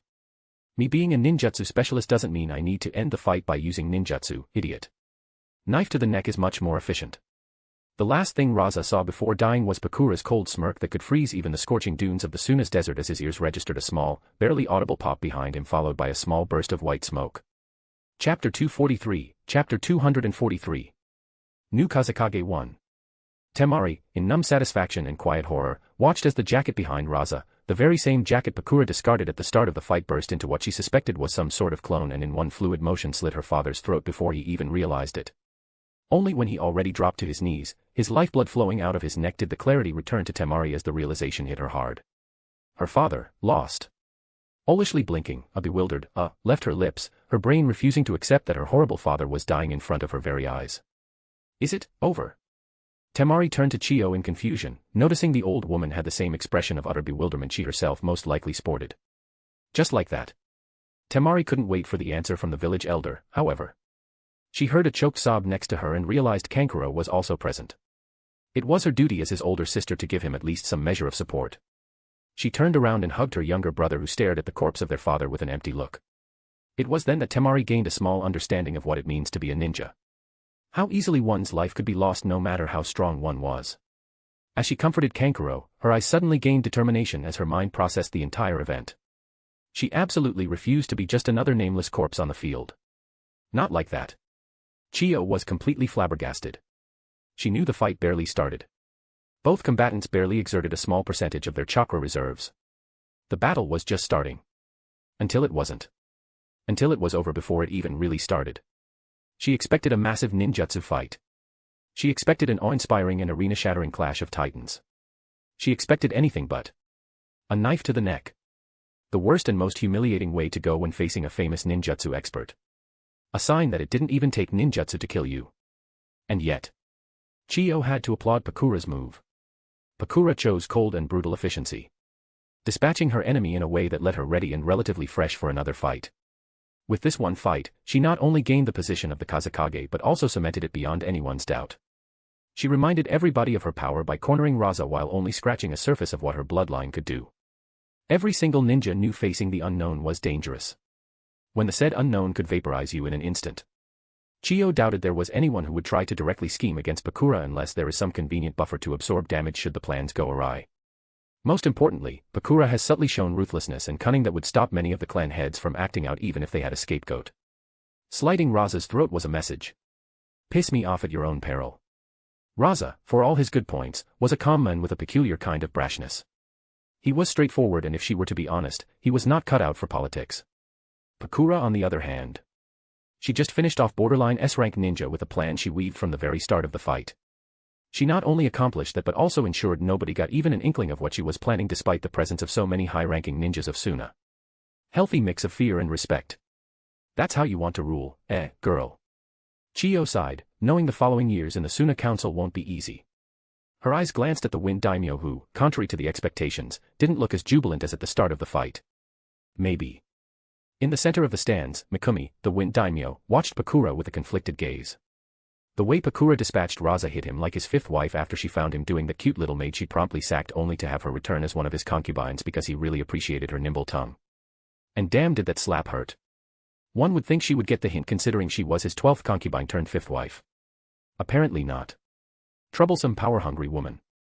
The real reason why Mikumi felt uneasy at the way Raza died was a bit hypocritical. Even he could understand that. Ninjutsu was cleaner, seemed less cruel, less ruthless. He knew that Pakura using her bloodline would be either infinitely more painful or instant, depending on how fast Pakura would decide to vaporize the man. It would have been a cruel way to go, but there would be no gore and blood for civvies like him to get upset about. It looked way better than seeing Pakura's clone coldly slit Raza's throat, his blood gushing out, covering the sandy ground in a red blanket. Mikumi was not stupid. He knew Pakura wanted power over Tsunade, and he also knew the Uchiha Trading Company would have a degree of influence in the village through the new Kazekage. And that was fine. As long as Raza was out of the picture and no foreign ninjas tried to separate his head from his body, Mikumi was totally okay with losing some of his control over Tsunade. He knew the Suna Council probably won't see it like that. They would expect him to lash out, demand, threaten, whatever, just to get Pakura under his thumb. They will expect him to try to reel Pakura in, giving them a chance to grab more influence for themselves and their clan. Alas, he would have liked to think he was smarter than that. This little display of cold-heartedness from his favorite scorching hot kunoichi just enhanced his resolve to not mess with Pakura and her new rule unless it somehow threatened his entire nation. Plus, pleasing the Uchiha Trading Company seemed like a good way to bolster both diplomatic relations with the Uzumaki and make his nation richer. Oh, he could almost see the money rolling it. Pakura wouldn't be worse than Raza. Not by a long shot. Their meetings in the last 2 months gave him ample time to both observe and test Pakura's skills in diplomacy, economy, and politics. 3 things Raza sorely lacked. Raza was a prime example of why power shouldn't be the only deciding factor for the Kazekage election. Mikumi never wanted power or even the rule, to be honest. When the battle for the position of the daimyo started between his remaining 9 siblings, he went to the countryside, making it abundantly clear he wanted nothing to do with it. He was a prince. That had to count for something. Or so he thought. He was wealthy enough to live in luxury for his entire life, indulging in debauchery with the prettiest women of the land of wind. Life was good. Until his 9 siblings offed each other, leaving only him as the last heir to the throne. Life got bad. Real fast. Responsibilities piled up, his free time dwindled, assassination attempts started. Honestly, the only thing that was still keeping him in the position of the daimyo was the fact his head would roll if he stopped and all the nobles willing to offer him their very eager daughters. Well, his life of debauchery was the only thing he was not willing to compromise on. He was happy as long as he had a willing woman under his table while he did his paperwork. He was happy as long as an eager and naked wife lying in their bed greeted him at the end of his busy day, offering herself for his relaxation. He was happy when he woke up to a nice warm sensation from his lower member. He was happy as long as he had his women eager to please him, no matter if it was to get more power for their families, further their ambitions, or simply to live their lives in luxury. Mikumi long ago saw that he was just a human being and decided to enjoy his life without trying to chase some imaginary dominance over other nations. His entire life depended on a fine balance between fulfilling his responsibilities, which kept him alive in considerable luxury and his state running, and enjoying his life to the fullest alongside all his mistresses, concubines, and wives. Raza was threatening this balance by just existing with his utter stupidity, and the men didn't even know it. That's why Mikumi hated him to the core. As such, why would he care about who ruled Tsunade as long as they did right by their duties to the land of wind?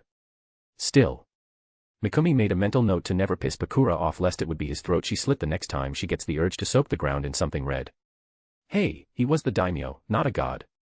He knew his limits. Chapter 244, Chapter 244. New Kazekage 2. Pakura impassively gazed at the dead body of the previous Kazekage that was still leaking blood and staining the ground with it. This was her revenge against the men who sent her to certain death. And yet, Pakura decided she didn't really feel satisfied. Not by a long shot. In fact, she didn't feel almost anything now that Raza's corpse was rapidly cooling off in front of her. It honestly put a sincere smile on her face. She never really felt shackled by a desire for revenge, but now she was certain. Now she knew for sure she didn't care either way if Raza lived or died. She didn't kill Raza because he wronged her. No. That didn't matter to her anymore. She killed him for Rei. For his plan to proceed. Lifting her gaze towards the stands, Pakura quickly found Rei staring at her in silent amusement, measuring her reaction. Despite all that aloof indifference he excluded, Pakura spent enough time around him to notice the slight sign of underlying worry in his expression. It lifted her mood, to see he really cared. To see she mattered to the men she loved. Their eyes briefly met, and yet, for anyone observing them, it would be as if the world stilled into a deafening silence while they shared a silent, intimate conversation. Not even a full second later, Pakura pulled her eyes away, back to Raza's body while her lips formed a small frown. Sighing, Pakura was well aware of the silent crowd watching her without any cheer. For them, this was not a happy day. This was the day their Kazekage died. For most of them, this was a sad day. They understood whys and hows. They were also ninjas, and this was a part of their lifestyle. They would learn to adapt under the rule of the new leader, namely her. Pakura only hoped her next actions won't irreversibly alienate some of the more important members of Tsunade. She would loathe killing her own men. Especially the valuable ones. Pakura raised her right hand, aiming it in the direction of Raza's body, and before anyone could even muster a thought of protest, the sandy arena suddenly lit up like a furnace when a massive scorching ball of the size of a three-story house appeared right on top of Raza's corpse, vaporizing it alongside with everything in the immediate surrounding.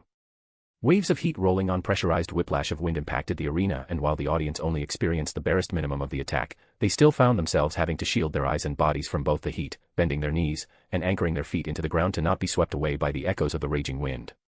In this one attack, Pakura expended more chakra than in the whole fight against Raza, causing the total decimation of the arena. Her purpose, however, was fulfilled. Not even ashes remained of Raza. Pakura leisurely walked towards Rei, slightly shaking her hips in a tempting but not overbearing manner as she completely disregarded the fearful and resigned glances she received from the wary Suna ninjas. They didn't expect her to be so vicious as to not leave even a body for a funeral. Pakura wasn't afraid of betrayal, though. This was the world of ninja where the strong ruled, and Suna ninjas lived under Raza until now. Another seemingly ruthless and no-nonsense murder-happy leader was something they could cope with. It was something they knew and accepted long ago. This way, at least, nobody would try giving her grief by openly defying her, as they would know there are consequences to certain actions. That's why she could ignore the few hateful glares in the crowd. They were almost pathetic, to be honest. As if she cared that her impromptu incineration class pissed somebody off. Idiots. You just couldn't resist offing him with a kunai, could you? Rei amusedly asked Pakura as she arrived at the center of the stands, ignoring the daimyo who wisely stayed quiet. I am not sure I know what you mean. Pakura chuckled. Oh, get off it, woman, Rei playfully rolled his eyes. You could have thrown the jutsu that incinerated Raza's corpse at the start, and there would be a high chance Raza would fall for it, not expecting something of that scale right off the bat. You and your pride, he mock-sighed, even refusing to use emerald for this fight. Pakura could only blush at the admonishment from her husband, knowing he was right. Raza always bitched and moaned about my fighting style when we were jonins. He always mocked me for using kunais too much and said I should focus solely on my bloodline in this utterly cocksure, self-absorbed, condescending tone that could piss off even a monk. Pakura awkwardly shrugged. I think this was poetic justice. Plus I didn't want to just steamroll him. He was a leader using overwhelming power. I wanted to show I am different in my approach. If you are Sudash, Rei was about to reply when a childish roar interrupted him. Chiyo was taking Tamari and Kankuro to see the new Kazekage, hoping to introduce them now that they belonged to Pakura. The law about the grudge match for the hereditary ruling position was a brutal one. The Sabaku clan made it so in order to prevent others from trying to use it against them, after all. Not only did a clan or person need a majority in the council voting in favor of it on top of Daimyo's approval, both parties put forward the highest stakes, which made many people think twice before trying to go this route. Namely, their families. While the Sabaku clan was not affected at all, Raza's children now officially belonged to Pakura, with their social status suddenly becoming a very flexible thing. Pakura could do anything from adopting them as her own to making them into servants or even slaves. Nobody could complain because it was all in the scope of the law. What was previously added to discourage challengers from attempting to make use of the very law now could quickly become the undoing of the Sabaku siblings. Not that Gaara had anything to fear from Pakura. In this one instance, his special status was actually a boon rather than a curse. Chiyo didn't want to see Kankuro, one of her quite gifted students, reduced to a slave because of Pakura's vindictiveness. She wanted the boy to continue in the art of puppetry and as such, she made it her mission to talk with Pakura while introducing her new charges. While Chiyo remembered Pakura from all these years ago and the woman didn't seem the slavery type but one simply never knew in the ninja world. That's why the world spun in front of Chiyo when the very first thing Kankuro did after seeing Pakura's back was to tear himself from Tamari's grip and charge at the killer of his father, roaring in rage while brandishing a kunai like a maniac. It would have been funny too if the foolish kid didn't trip in the middle of his charge and almost slit his throat on his own kunai. Tamari's heart leaped to her throat as the world slowed down, making her watch the pointy end of the kunai approach Kankuro's neck without being able to do anything about it. Only Pakura's quick reaction stopped the offending steel a half-inch from the boy's skin as she forcefully flipped him on his back, tearing the weapon from his hand. This, Pakura lazily waved the kunai in front of the frightened, hyperventilating Kankuro, is a weapon. Not a toy. She admonished, adding a bit of her killing intent. Rei could only marvel that for some reason, in Tsunade, scaring kids witless with killing intent was deemed a totally good way to make kids attentive. And they wonder why the kid likes to wear makeup. Tamari shook herself from the horror she felt and instantly ran in front of Kankuro, shielding him with her body. Please. He didn't mean it. Please forgive him. She pleaded while the Suna ninjas watched with bated breath how this would unfold. Pakura snorted. Didn't mean it. Yeah, right. The next time I run somebody through with a kunai I will also proclaim I did not mean it and everything will be just peachy, won't it? Taking a good look at the young blonde though. Pakura saw something interesting there. Tell you what, girl. You now belong to me. I might not like it but since I did challenge your father, I take you as my responsibility. I can pardon your idiot of a brother and even help strengthen the Jinchuriki seal so he can sleep during the night. The more Pakura said, the bigger and more hopeful Tamari's eyes became, but I want something in return. Tamari gulped, deep down knowing she would accept no matter what in order to help her brothers. Pakura started to really like the determined look in the girl. She reminded her of younger Maki. It was then she decided. I want you to be my personal kunoichi. Tamari's jaw dropped while the winds caressed the speechless spectators as yet another bomb was dropped in the already too eventful day. As for Pakura, she only grabbed the Kazekage hat and leisurely put it on her head, enjoying the silence as she smiled at grinning Rei. Ah. I could get used to this. Chapter 245, Chapter 245, Pakura's days as Kazekage. The following days in Tsunade were quite peaceful by Rei's standards. Sure, some cocksure ninjas who just returned from missions, hence they missed Raza's and Pakura's match, deemed it wise to challenge Pakura's new authority, and as expected, they got ass-whooping of a lifetime for their effort. Pakura wasn't killing them. Suna was far too weak for that. She, however, made sure they learned their lesson in humility and subservience well. Few burns here, few cut tendons there, and even the bravest ninjas experience the fear of being crippled for life with no way to provide for themselves and their family, which then fed their survival instinct, and voila, Pakura got the necessary obedience. The sharp decrease of discontent background noise after these events was surely just Rei's overabundant imagination. Honestly, it wasn't even that cruel of a method and the Suna ninjas knew it. If it was Raza in Pakura's place, he would probably execute them or someone from their family in front of them depending on their importance in the village. That didn't make them an evil. That simply made him an effective leader of a militaristic village full of trigger-happy professional killers. One simply had to somehow keep his soldiers in line. Rei was actually glad the tension in the village eased after a few days. Pakura portrayed herself as a hardest but a reasonable leader and as such, she was accepted quite readily. It did help that the Suzumiya clan and their allies put their support behind Pakura which stacked up nicely with the financial help from the Uchiha trading company Rei prepared even before the actual grudge match. Tsunade was on the fast track to full recovery and people noticed. It was quite hard to miss the increase of readily available and cheap food, better ninja supplies, more metal deliveries for the forges, and overall increase in the living conditions. Frankly, it really didn't take long for Pakura to be praised to kingdoms come after that. Rei spent this time leisurely, watching Pakura's frustrated expression while drinking sake in her office. It wasn't that he was enjoying her suffering. Rei knew Pakura well enough to understand she enjoyed working. She, for some inexplicable reason, enjoyed the paperwork. She never felt it was a burden. She loved doing it and figuratively building something with her own hands. The horror. In his capacity as a responsible husband, Rei simply had to show her what she was missing by relaxing right in front of her with a satisfied smirk while she worked. No. The suggestive and heated looks he was throwing at her most definitely had nothing to do with her frustrated expression and slightly lustful gleam in her eyes. No, Rei was definitely not having fun by subtly trying to make her use her table for a more productive activity. The real kicker, however, was seeing Pakura interact with her new charges, the Sabaka siblings. Much to Pakura's dismay, after remaking Gaara's seal, the young 8-year-old boy who no longer heard Shikaku and could now sleep peacefully, got it into his half-insane head that she was his new mother because she had beaten Raza. Anyone can imagine the kind of problems it caused for Pakura almost as well as the amount of amusement it provided for Rei. When one day Gaara came to the kitchen and in a deadpan voice asked Pakura what monkey sex was and if it could really prove his existence, well, let's just say Kankuro got a thrashing of his lifetime by both Tamari and Pakura. As for the young puppeteer, nothing much changed. Pakura was cordial to him and let him pursue his dream of becoming the best puppeteer of Suna. There wasn't much interaction between them because the boy somewhat resented Pakura. Thankfully, Tamari was putting quite the effort into making him understand Pakura's side of things. If only to prevent him from doing something they would all regret. Tamari was the most peculiar of the trio. She became Pakura's personal kunoichi. That was one very old tradition coming from the Warring States era. To be honest, it was barely even seen in use these days. Simply put, ninjas without a clan had quite a hard time bettering themselves since nobody felt like sharing techniques and discoveries. It wasn't like nowadays where hidden villages have whole libraries of stuff the clans are willing to share and then some from the civilian-born ninjas who made their own discoveries and shared with the entire village out of sheer stupidity, propaganda brainwashing, for free. One way for those clanless ninjas during that era to get learning material was to bind oneself in service to a feudal lord who usually had their own small libraries on ninja stuff exactly for the purpose of attracting these special servants. Tamari swore the oaths and was registered as Pakura's sword kunoichi, and that was that. While there was no loyalty seal involved, Tamari was fully aware she was sealing her fate and binding it to Pakura's. Rogue ninja had it hard, but rogue sword ninjas had it a lot harder. Their problems were no longer just hidden villages and occasional opportunistic bounty hunters. Nobles from all countries knew about personal ninjas and laws around them, and they took it very seriously even though it was rarely used nowadays. If only to prevent the idea from spreading. There was a reason why most ninjas avoided swearing their loyalty to individuals like a plague.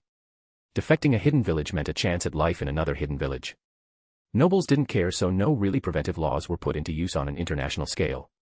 Little 10-year-old Tamari started to study the mannerisms of servants and drove Pakura half-mad with her childish and innocent attempts at proving herself. Especially since Pakura only wanted the girl to be a loyal apprentice who she could call for in times of need to fight by her side. Alas, Pakura gained a small bossy maid with a penchant for cute pouting and teary eyes. Seeing Pakura's flustered look as she tried to handle the 3 children, Rei really had to admit that taking over Tsunade was indeed worth it. Well, I must admit, I didn't expect you to provoke a grudge match only to do this. Isn't it a bit much, disrupting the entire country alongside its hidden village only to, I have no clue how to call it without sounding ridiculous. Conan deadpanned as she stared at her husband's newest creation.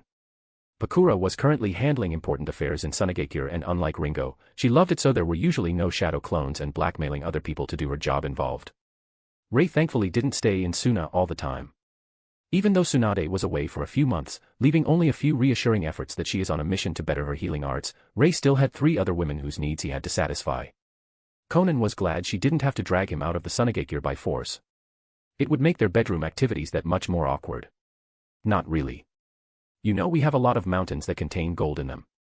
This was the fastest and easiest way to mine them all without putting much effort or resources into it. Just imagine it, Conan. With how massive these mountain ranges are, they contain more wealth than the richest daimyos are worth. Rei excitedly exclaimed, looking over his latest experiment, something most would frown at. Conan raised an eyebrow and regarded Raza's reanimated corpse with another judgmental look before closing her eyes and scrunching her face as if she was in some kind of mental pain. Let me get this straight, Rei. You fucked with Wind Country's food import negotiations, one of the most important events in that country.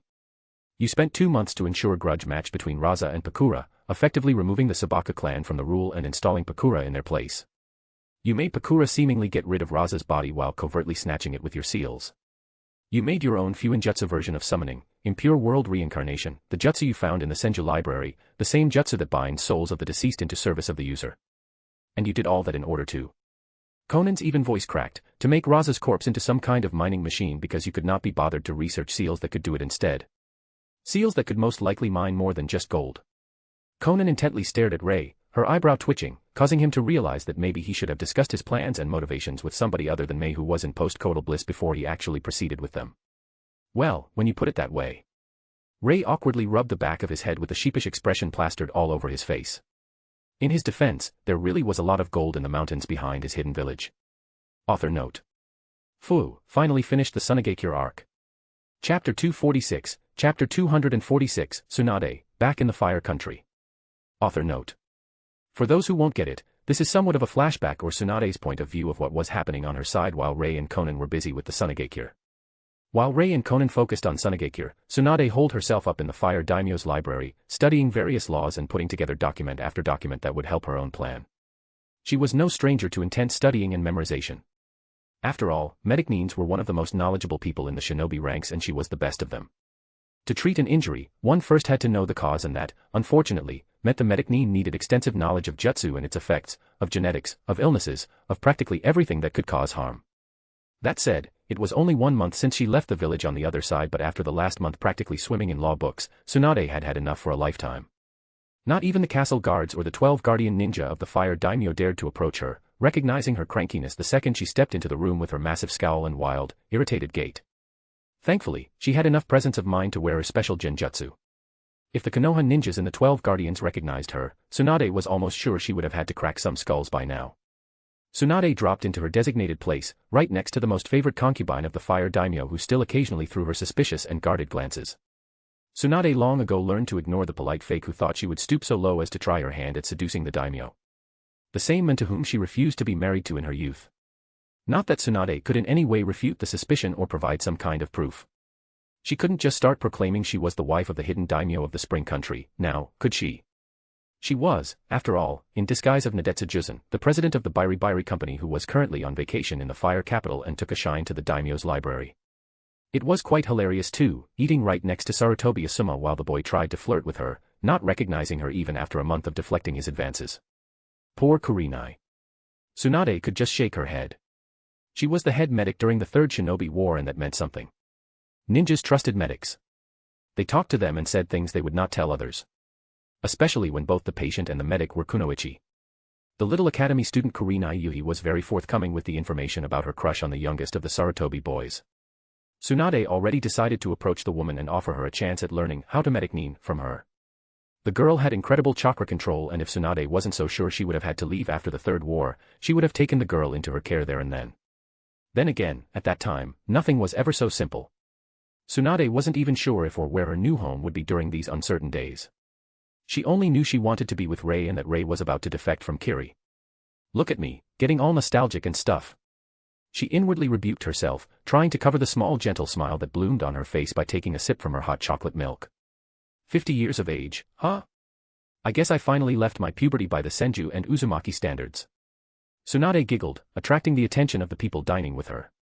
Oh, someone is in a good mood today. Asuma quipped, causing the Fire Daimyo to lift his eyebrow at Tsunade who simply shrugged. I finished with my research. She nonchalantly announced, causing the Daimyo to smile warmly at his childhood friend. That's good to know, Nade. Will you be leaving soon, then? You should inform me about these things sooner. I need to throw you a goodbye party. He giddily exclaimed. Honestly, the man was very grateful to Rei for the deals between his nation and the spring country. The economy was steadily improving, the previously tarnished diplomatic ties started to repair, the still leery allies started to lose their tension caused by the fuck-up called Jiraiya's wedding, and it all was the influence of the trade agreements with the spring country. Really, Tsunade did him an incredible favor by bringing her husband for a visit. The Fire Daimyo knew Tsunade's goal and had no problem with it. Then again, he would not give her active support either. Not that he deluded himself she needed him. She could simply go and take what she wanted, taking names and kicking balls. He would know. He could still feel the kick to the balls she delivered to him when they were kids after she got to know about their impending betrothal. The Fire Daimyo shuddered, thanking heaven Tsunade didn't have her super strength technique back then. You are already leaving, Lady Nadetsu. Asuma butted into the conversation with wide eyes, earning himself a few incredulous looks. The man was one of the Fire Daimyo's guardians and his place behind the table was only a courtesy to his father. Him interrupting the conversation between the daimyo and his guest was one massive breach of etiquette. Then again, he still was the son of the Hokage and as such, the daimyo had begged Tsunade to bear with him after the first time he tried to flirt with her. Otherwise, she would have long ago sent the young monkey back to Konoha via an intimate meeting of his ching with her fist, getting a lift by the kinetic force taxi agency. Asuma really found Nadetsu enchanting. She had dark skin, was petite with a nice curvaceous body, had a pretty face, melodious voice, and exotic hair color. She was a beautiful woman and her beauty was only enhanced by the fact she was the president of the biggest and richest international company in the entire elemental nations. Asuma wasn't really proud of being the son of the Hokage. It wasn't his achievement. Not really. Despite that, he was a ninja and knew how to make use of his special advantage. Yet. Hokage's son or not, Nadetsu didn't even try being polite with him. Now, Asuma had his manly pride and refused to back down. Even he had no idea when exactly did his passing interest change to something more, something genuine. Unfortunately for him, now it seemed his pride would not be sated. Asuma wasn't some bratty child, however. He noticed the looks aimed at him from the favored mistress of the daimyo and his children. Not that he cared. As long as the daimyo is not reprimanding him, the others couldn't do much. "May I inquire where you will be going, Lady Nadetsu?" he asked. Tsunade's first knee-jerk reaction was to tell him where he could stick his question. Then, however, she got a better idea. I wanted to visit Konoha because I honestly admire Tsunade Senju. You are from Konoha, Asuma-san, right? What do you think about Tsunade? What kind of person is she? Tsunade calmly asked, making the daimyo stifle his guffaw. Asuma frowned and scrunched his eyebrows. "Oh, her," he remarked, and his dislike almost poured from him. "You shouldn't admire that woman, Lady Nadetsu," he started in a tone as if he was giving her some kind of profound advice, to which Tsunade could only amusedly lift her eyebrow at the man. "Oh, and why is that?" "I heard she is the best doctor in the world." "That's something admirable, don't you think?" "I am not disputing that. She really is the best." Asuma nodded before leaning towards Nadetsu as if he was about to disclose some kind of secret, but she is also a very traitorous person. "Oh, my. You don't say." Tsunade mock-gasped in surprise while Daimyo gaped at Asuma. "Well, just wait until my plan is finished, brat. I will show you traitorous. It was your father who let my clan be hunted like animals without alerting anyone." She inwardly seethed. Yes.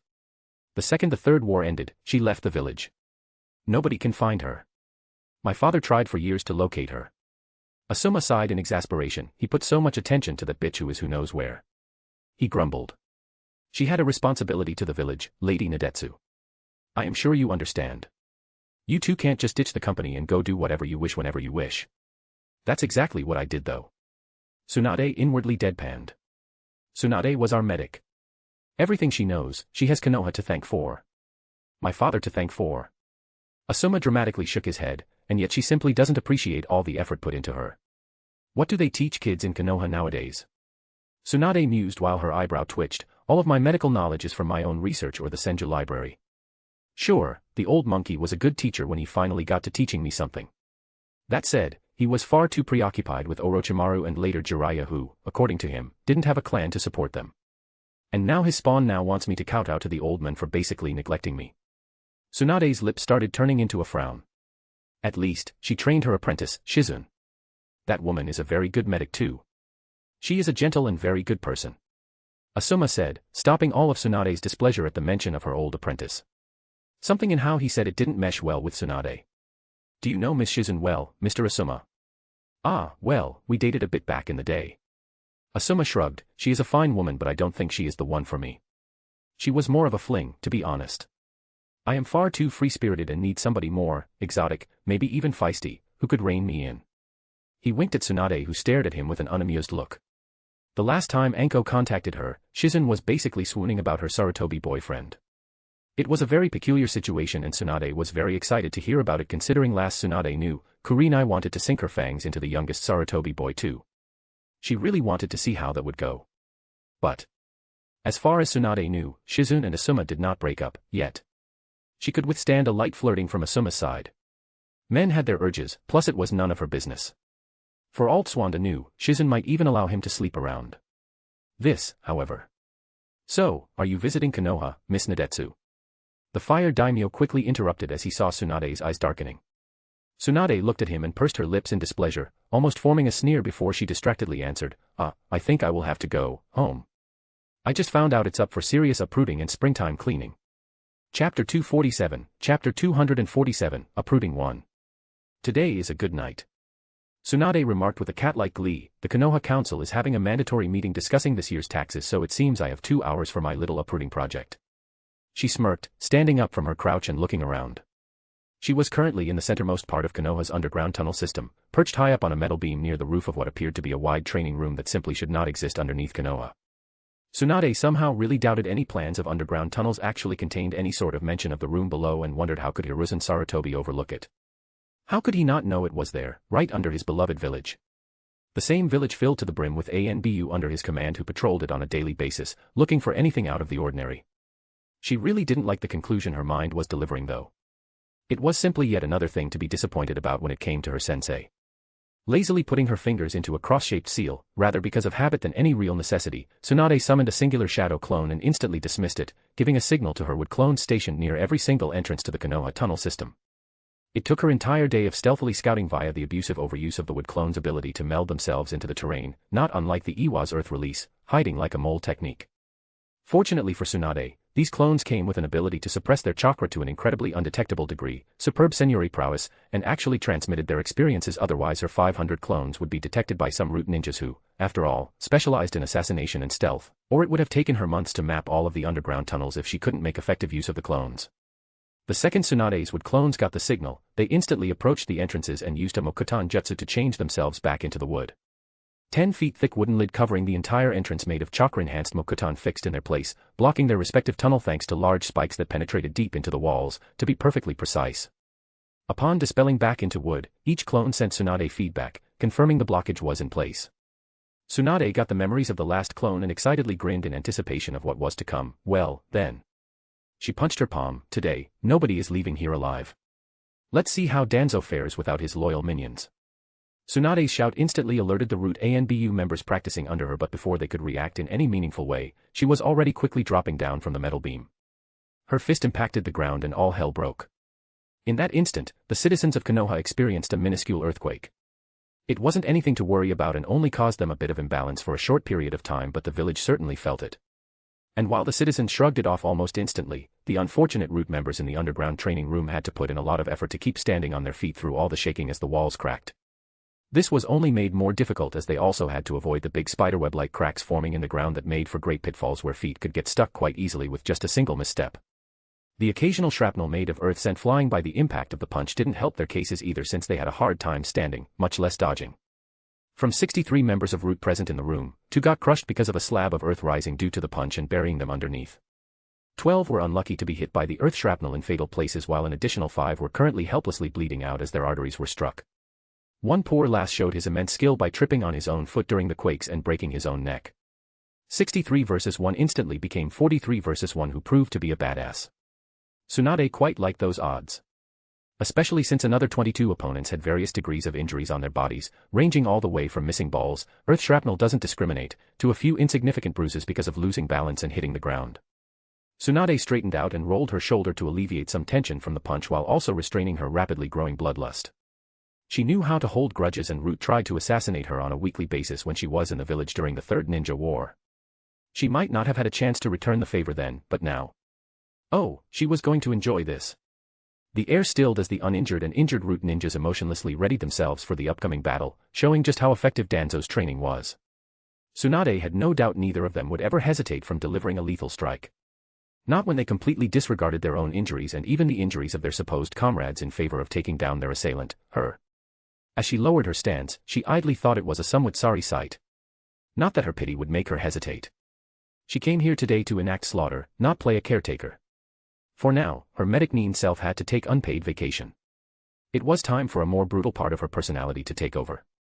The moment of suspense passed as quickly as it appeared, and the Root ninjas charged at Tsunade with abandon. Tsunade, on the other hand, simply stood in her place and waited for them, opting to take a more defensive approach. The first wave of her would-be attackers finally reached her, and all 3 of them sprang to the offensive like a well-oiled machine. One from the front while 2 others attacked her from the sides. As she was ducking under the high kick from her right side while also tilting her body to narrowly avoid the stab from her left, Tsunade had to admit the teamwork and organization of these ninjas was quite polished. There were over 40 of them, and yet, only 3 attacked at a time, knowing to not overcrowd her, and instead, they spread out in the room in fear of being taken out by some large-scale ninjutsu while also limiting her available place for dodging. Or at least, that was the general idea. Tsunade quickly hooked her arm around the elbow of the ninja in front of her whose punch she evaded, and then she twisted. With a resounding crack, the Root ninja's arm snapped at the elbow, and yet, he and his comrades didn't even flinch. The only thing indicating the man even felt his bone breaking was a single muted grunt as his other hand already whipped towards Tsunade's temple while he used his now broken limb as an anchor to keep Tsunade in place. Worse yet, the 2 other attackers recognized the opportunity for what it was, and Tsunade found herself about to be knifed to the neck from her left side and kicked to sensitive muscles on her thigh from her right. She could also see 7 other Root members taking advantage of her positioning by throwing kunai in her direction in a way that would not pose a threat to her 3 attackers. Tsunade found herself almost impressed by the flawless coordination. Then again, she was not a normal kunoichi. What would in another situation work as keeping the opponent in place didn't really work on her. Exerting her muscles to an inhuman, even for the ninja standards, degree, Tsunade grabbed the shoulder of the man in front of her and effortlessly lifted him into the air, causing him untold pain as his broken bone ground against her steel-hard biceps, before throwing him to the right as if he was yesterday's trash. The thrown body impacted the knife-wielding attacker on her left, sending both of them tumbling on the floor. Tsunade might or might not have used a bit too much force, judging by the cracks that resounded every time the bodies hit the ground. Ah, well, spilled milk and all that. The third attacker wasn't much of a threat, to be honest. His kick aimed at her thigh missed because of the spin necessary to throw her first attacker. Unfortunately for him, Tsunade didn't stop after the throw and used the momentum to swap into a punching motion, caving the third attacker's face before he flew back, right into another root member who experienced how it felt having his brains paint the ground from the sheer force of impact. It was then that the root members momentarily stopped, realizing this would not be as easy as they previously envisioned while Tsunade huffed at her inability to get a rise out of them despite her apparent brutality. Hey, let's see if I can pull a genuine emotion out of these human machines. Tsunade smirked, enjoying the situation as the kunoichi side in her stirred awake. The fight continued. Chapter 248, Chapter 248, Uprooting 2. Tsunade jumped up to avoid the thrown kunais while also throwing a handful back against her assailants. From her 5 kunai, only 2 hit a purchase, telling her the root ANBU could dodge. Who knew? This surprised Tsunade for the briefest split of a second since the strength behind her throw was something no B-ranked ninja could ever evade without getting at least a cut to show for it. 2 of the 3 who managed to dodge were instantly filled as A-rank threats in Tsunade's brain, causing them to jump right to the top of her, to be eliminated, while the last lost a bit of muscle from his upper arm in the attempt. Root didn't have many A-rank shinobi in their midst. They were mostly B-rank. Capable, good at working together, ruthless, emotionless, completely fine with dying to get the job done, but not A-rank powerhouses. That told Tsunade the 3 who dodged were one of the best Danzo had in the room. Danzo did not train powerhouses. He trained capable but controllable assassins. That meant his ninjas had to be easily disposed of the second they did something he didn't like. It wouldn't be good to make someone in root strong enough to oppose him. Yes, together, his root ninjas could face and take down A-rankers and even some weaker S-rankers depending on the circumstances and the acceptable losses ratio. Alone, however, they were mostly high B-rank ninjas who overspecialized in stealth and assassination. Tsunade dropped back to the ground, frowning as she noticed the support pillars in the room having cracks all over them. With a sigh, she let the downward momentum from her fall lead her arm down and slammed her palm into the ground while channeling Mokutan chakra into it. The playtime was over. Would release, fuck you. Thick tree trunk smashed through the floor, unstoppably growing upward and causing the root ninjas to jump around in an attempt to avoid the surprisingly razor-sharp bark on the trees. Worst, however, were the branches that sprang up shortly after. Seeing one of them shredded to gory chunks of meat and organs, the root ninjas instantly recognized the threat of the wooden hell they found themselves in. They didn't have too much time to contemplate this though. The created forest got thicker the higher the treetops reached until they hit the roof of the room, causing it to violently shudder as the trees creaked under the sudden pressure put on them. Finding it impossible to grow upwards now that they supported the roof, the trees did something that actually managed to get an emotion out of the scratched and gashed root ninjas. They grew in volume, spreading to the sides, filling the room in more and more razor-sharp branches that had the same cutting power as wind-enhanced chakra metal. Needless to say, the roots were reintroduced to despair. Tsunade impassively stood in the middle of the occurring massacre with her eyes closed as she focused her senses to flow her chakra through the trees, guiding their growth and sharpening the bark with a smirk on her face. A girl gotta love her superb chakra control. It was utterly impossible to see anything in the room through the overgrown branches, but that didn't matter as Tsunade could finally sense every living being in the room. Frankly, at first, she only created the forest to make new support pillars for the room, but then she reconsidered. She was not dealing with Danzo's real elites. These were all just grunts. Some of them were skilled, but they were essentially still unimportant run-of-the-mill grunts. As such, Tsunade decided to use this opportunity for a chakra control practice. The root ninjas might have had a chance if the fight was fought above the surface. Alas, it was not. They were currently trapped deep underground with nowhere to run now that the environment itself was turned against them, aiming to kill them. Despair gripped their hearts as they realized the hopelessness of the situation. Some of them dying completely blank, incapable of feeling even the slightest emotion, while others cursed their fate and the cruelty of the world. Not one of them actually chose to become a root ninja, and now, they would die because of it. Sadly, such was the nature of the shinobi world. 20 seconds. That's how long it took for Tsunade's half-assed, more of a chakra control exercise created on the fly than a real jutsu, would release technique to shred the root ninjas to bloody pieces without any way for them to resist as their blood painted the forest crimson. Tsunade, on the other hand, was elated. Not because of the death she caused. That didn't even enter her mind. She long ago made peace with her existence as a killer. She became genin at 6 and killed her first person when she was 6 years and 7 months old. People usually forget and focus on her reputation as a healer, but it is the healers who make for the best killers. The number of lives ended by her hands far outstretched the number she saved, and she was considered the best medic in the world. Honestly, Tsunade couldn't really bother caring anymore as she registered the twinge of guilt and showed it into the dark recesses of her mind, forgetting about it a second later. These root ninjas were not worth more thought than the training dummies in her courtyard. No. Tsunade was elated because she slowly started to figure out how to make her forest permanent like Grandpa Hashirama. She simply had to jump and shriek from the sheer joy she felt. Her primary mission and the reason why she even bothered to infiltrate Konoha and root base pushed back, Tsunade proceeded to happily whistle and experiment with her newfound knowledge while the Konoha's underground tunnels changed into an orchestra of pain-filled shrieks, despairing screams, and blood-curdling wails, all melding into one a soul-chilling symphony supporting her happy tune of whistles and hums. Danzo might have been onto something with his fixation on roots. Tsunade admitted inwardly as a mischievous smile spread through her face. In that case, let me create the real roots of Konoha. That was the last time anyone could access the underground tunnels of Konoha without fearing for his life because of the living razor-sharp vines that suddenly appeared in there and killed anyone brave enough to venture too far down. Nobody ever discovered what laid in the center of Konoha's underground tunnels. And Tsunade? Well, she had a new safe house. The council meeting finally finished. Tired Danzo arrived home, utterly drained from all the bickering between the ninja council and the civilian council about who gets to pay what taxes. Not for the first time, he cursed Hiruzen for not slaughtering the impudent powerless fools on the civilian council. Sure, he made good use of them, manipulating them to get what he wanted, but even he could recognize how much their very existence weakened Konoha. Sarutobi sure as hell became more cutthroat after the Uchiha massacre. Danzo let his impassive facade slip into a natural scowl as he remembered that debacle. I didn't even acquire one damned pair of these eyes. Damn Uchihas. Damn Itachi. To think he would destroy every single pair of eyes as he killed his clan. I can't even get his little brother as the twerp doesn't even have his Sharingan awakened yet. He seethed. The Uchiha massacre that happened a few months prior was the biggest mistake of his career as the Yami no Shinobi. The only real haul was Shirsue's eye, and while that was marvelous, it still hurt to see all that coordination, all that work, literal years of spreading rumors and distrust against the Uchiha clan, go to waste just because he didn't foresee Uchihas utilize something similar to Hyuga's caged bird seal that destroyed their eyes upon their deaths. Worse yet, Konoha lost an entire clan and was weakened without him even getting anything substantial in return. Sarutobi even refused to let him copy the Uchiha Jutsu scrolls, quoting they belonged to Sasuke. What a load of. The irritated Danzo finally reached his living room, stiffening right after he entered the room. His mind briefly wondered what was wrong before the answer sprang into its forefront as instincts kicked in. He smelt a faint scent of blood. Danzo quickly switched the light on and, for the first time in the last 20 years, he bent at the waist and puked his guts out.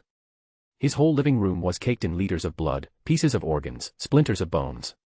The worst were the hundreds of eyeballs put on the table, arranged to stare right at him. The most disturbing were the penises mockingly hanging from the ceiling. The most informative was the 267 eyeless and tongueless heads of his root operatives nailed to the wall of his living room straight through their forehead with wooden spikes.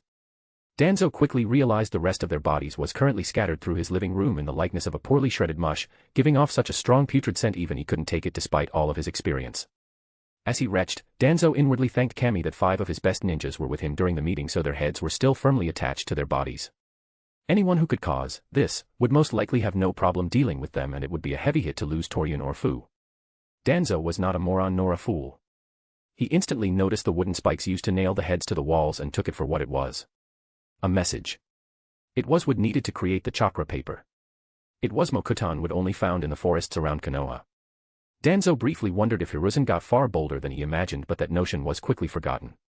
No, this was not Hiruzen. Danzo refused to believe such an assumption. Pigs would fly sooner than the old shit-flinger monkey learned how to fling his shit again. Taking a deep breath, Danzo looked upwards in a search of a brief reprieve from the gruesome sight and potent smell of blood, only for his eye to widen as he discovered the intestines of his late subordinates nailed into the ceiling and forming a message. A tree with shallow roots can be easily uprooted.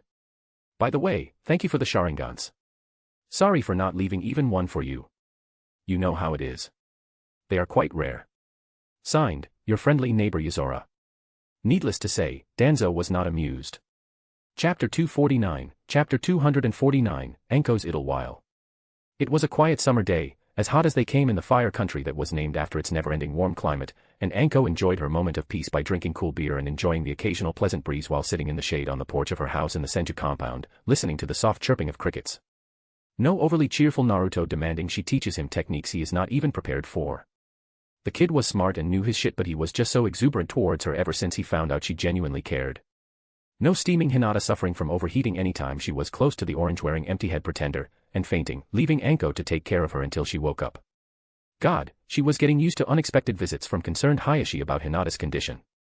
Anko shuddered as she remembered the flirtatious note in the old Hyuga's tone the last time he demanded a discussion about his daughter's progress. Sure, the men probably held Anko in high regard considering she stopped portraying all that slut image and actually managed to break Hinata's shy shell in matters of days, making a complete mockery of his years-long attempts, but flirting with her was a bit too much. It was sweet though, seeing that Hayashi actually cared about Hinata and he simply had no idea how to raise her into a strong woman. That's where Anko came in, and now the girl only acted ineptly around Naruto and has actually already beaten her younger sister in a spar. Yay, she won against her 4-year-old sister. Anko somewhat couldn't take that as a worthwhile achievement. But well, whatever makes the stuck-up white eyes happy. Hyugas were weird like that. Anyway, Anko made it her mission to stop any subtle advances Hayashi Hyuga tried on her. She was barely leaving her teenage years and an old half-stuck-up stickler for rules was eyeing her just because she helped his daughter gain a measure of self-confidence.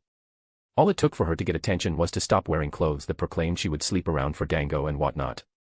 Not happening. Don't go there, brain. Go back to sleep.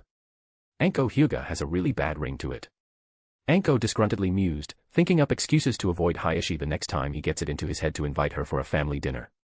Then again, it's still better than that marriage proposal from the lone survivor of the Shimura clan. Anko shuddered again, this time in disgust, momentarily choking on her beer. Yeah, now that she was officially accepted as an honorary senju, some really fishy and decrepit individuals tried to sink their claws into her. Idiots, as if Lady Tsunade let their dirty paws anywhere near the senju wealth or library. Anko snorted at the notion that they could get anywhere near it through her while gazing at the sky in contentment.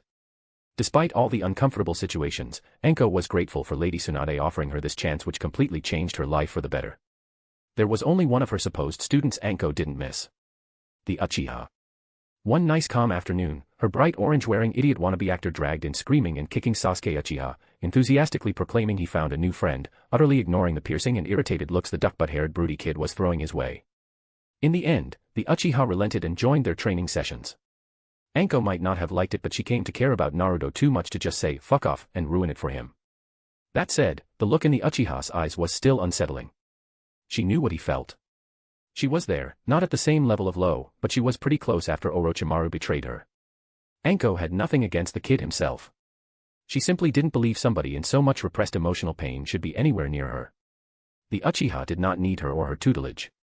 The kid needed a hardcore year-long session with Yamanaka. Then there was all the political bullshit when it came out she was training the last loyal Uchiha head case.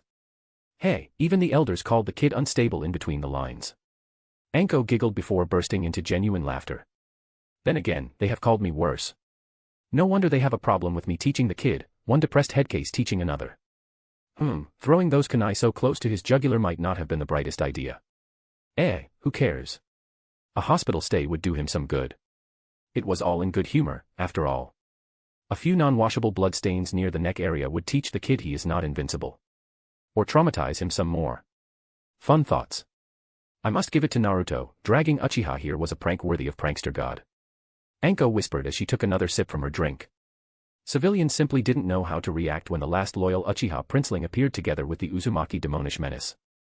Oh, Anko had no delusions that Naruto befriended Uchiha out of some misplaced sense of camaraderie. That was the first thing she has beaten out of him. She made sure to hammer all Konoha propaganda out of his head early on. If given a chance, Anko doubted Naruto would become a ninja for Konoha after her tutoring sessions. She, however, made it damn clear he has no such chance because of his tenant. No. Naruto befriended Uchiha to mess with the heads of civilians and council alike. Honestly. The kid was becoming as bad as Itachi Kakashi. She should have never explained psychological warfare to him. Using Kakashi as an example of what not to do might have been a bad idea too. Well, who knew being a big sister was such hard work? The first time Naruto attempted to come late to their training sessions, Anko dragged him from the Ichiraku ramen stand by his ankle so erratically, he puked all the ramen out on himself by the time they reached the Senju compound, and then she made him practice taijutsu katas without letting him change his clothes, all the while she was throwing senbons at him, aiming at the most painful but otherwise harmful places. She might or might not have added a bit of pain-intensifying poison to the mix, but hey, she is here to teach the kid, not to coddle him. Anko was resolved. On the briefest sign of relapse, she would beat the Kakashiism out of him, no matter if it was the last thing in the kid's life. Kyubi Jinchuriki or not, there were easier ways to destroy Konoha than creating another Kakashi Hatake wannabe. Back to the Uchiha kid. Anko simply had no idea how to break his revenge-filled determination. How could she? She herself had an obsession with Orochimaru and was proud of it. If Orochimaru appeared in Konoha right now, Anko would most likely run and try to kill him despite knowing she was too weak. How could she forbid Uchiha to do such a thing when she herself would be unable to lead by an example? Being a teacher is such a drag. Anko muttered with a sigh. You will get no argument about that from me. A voice resounded from nearby, jolting Anko to full awareness, causing her to jump on her feet and grab the kunai hidden in her sleeve near instantly. She prepared for a fight. Only to owlishly blink as her eyes landed on a blonde-haired woman watching her with smug satisfaction at her bewildered look. Vacation. Tsunade inquisitively lifted her eyebrow at the literal stack of beer and sake bottles strewn around the porch. Ah. Anko furrowed her brows before she realized what Tsunade was looking at, causing her to blush from embarrassment. Realizing she wasn't setting a stellar example, she ducked her head and tried to give Tsunade an innocent look. Welcome home, Lady Tsunade. Only to be smacked upside down by Tsunade, sending her gently, according to Tsunade's standards, face first into the ground. Tsunade just rolled her eyes at the now downed unruly girl, not even attempting to hide her small amused smile. Yeah. I am home. The sarcasm in that sentence was felt even by the fabled fence-sitter back in IWA, causing him a shudder. Chapter 250, Chapter 250. Back home. After greetings, Tsunade sat down around a small wooden table on the porch, enjoying the shade and refreshments Anko quickly brought out from her secret anti-Naruto stash. The two women leisurely drank sake as Anko was giving Tsunade a slow update on what was going on in the village. Anko really couldn't help but cherish the leisure atmosphere. She knew Tsunade wasn't one for formality and neither was she, so not having to bow or rigidly stand while giving her report was quite appreciated by the young snake mistress. Nevertheless, she was indeed very curious about this sudden visit of her wayward clan head. Lady Tsunade. It's been 2 hours already. Don't you think Lord Hokage is taking his sweet time? I thought he would be knocking our gates down the second he was informed about your arrival. You know how much resources the men put forward to locate you. Anko grimaced. Honestly, he is asking me about your location at least once per week. Ah. Tsunade smirked. I have sneaked in through one of the old hidden entrances Uncle Tobirama created for our clan. There is nobody to notify the old monkey about my presence as of yet. Anko owlishly blinked at Tsunade, and grinned. Ah, is that so? There were only so many reasons Tsunade could have to avoid detection when coming home. If it was Jiraiya, Anko wouldn't have wasted her time, knowing the men simply skipped the gate in order to get a few minutes more for peeping. Then again, that might have been the reason why the man was such a good spy. Nobody expected him to do anything but perving on women. Tsunade, however, was a completely different jar of cookies. Well, Anko still couldn't forget how the woman played her like a fiddle when they met for the first time. Sure, it was for Anko's own benefit, but still. No matter how grateful she was to Tsunade for opening her eyes, that meeting made it abundantly clear that scheming Tsunade was dangerous. Tsunade. I wonder how much mayhem she is gonna cause now that she is actually present in the village. That's so. Tsunade lazily nodded and took another sip of sake. Meh, it wouldn't do to alert him of my presence. I have a few goals to accomplish here. She hummed and looked Anko straight into the eyes. There are 2 things you forgot to inform me about when it comes to the recent happenings of the village. Anko stiffened, mentally trying to figure out what she could have missed. The spy network she set up in Konoha was not the best, but it was sufficient. She didn't want to disappoint Tsunade. What, exactly do you mean, Lady Tsunade? I told you all I know. She said, feeling a bit awkward as she tried to defend herself. Tsunade simply waved her free hand in a dismissive manner. I am not blaming you or anything. Stop being so serious. Geez. Relax. She rolled her eyes. Yesterday, I killed every single root umbu I could find in the root base under Konoha, and then I made the said base permanently unusable for any other function than a graveyard. She stated in a disinterested tone as if she was talking about the weather, causing Anko to gape. I then left a bloody present for Danzo Shimura in his living room. Hey, he took the bait hook line sinker. Apparently, there will be an emergency meeting of the council tomorrow thanks to the old mummy. So that's why the ANBU were so frantically running around the village during the night. Wait. You massacred over 200 people to make Danzo call an emergency meeting. Anko asked weakly in an incredulous tone, not knowing how to take that bit of information. Sure, Anko was one ruthless kunoichi. She had her fair share of assassination missions behind herself, and these were her favorite, but it is quite different to kill one person because of a cause you believe in and simply get rid of hundreds just because they were in the way. Heh, maybe that's why I wouldn't be good as a leader. The thought briefly flashed through Anko's head. Of course not.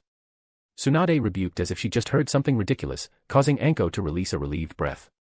I killed them because trying to subvert their loyalty to Danzo would be a pain in the ass.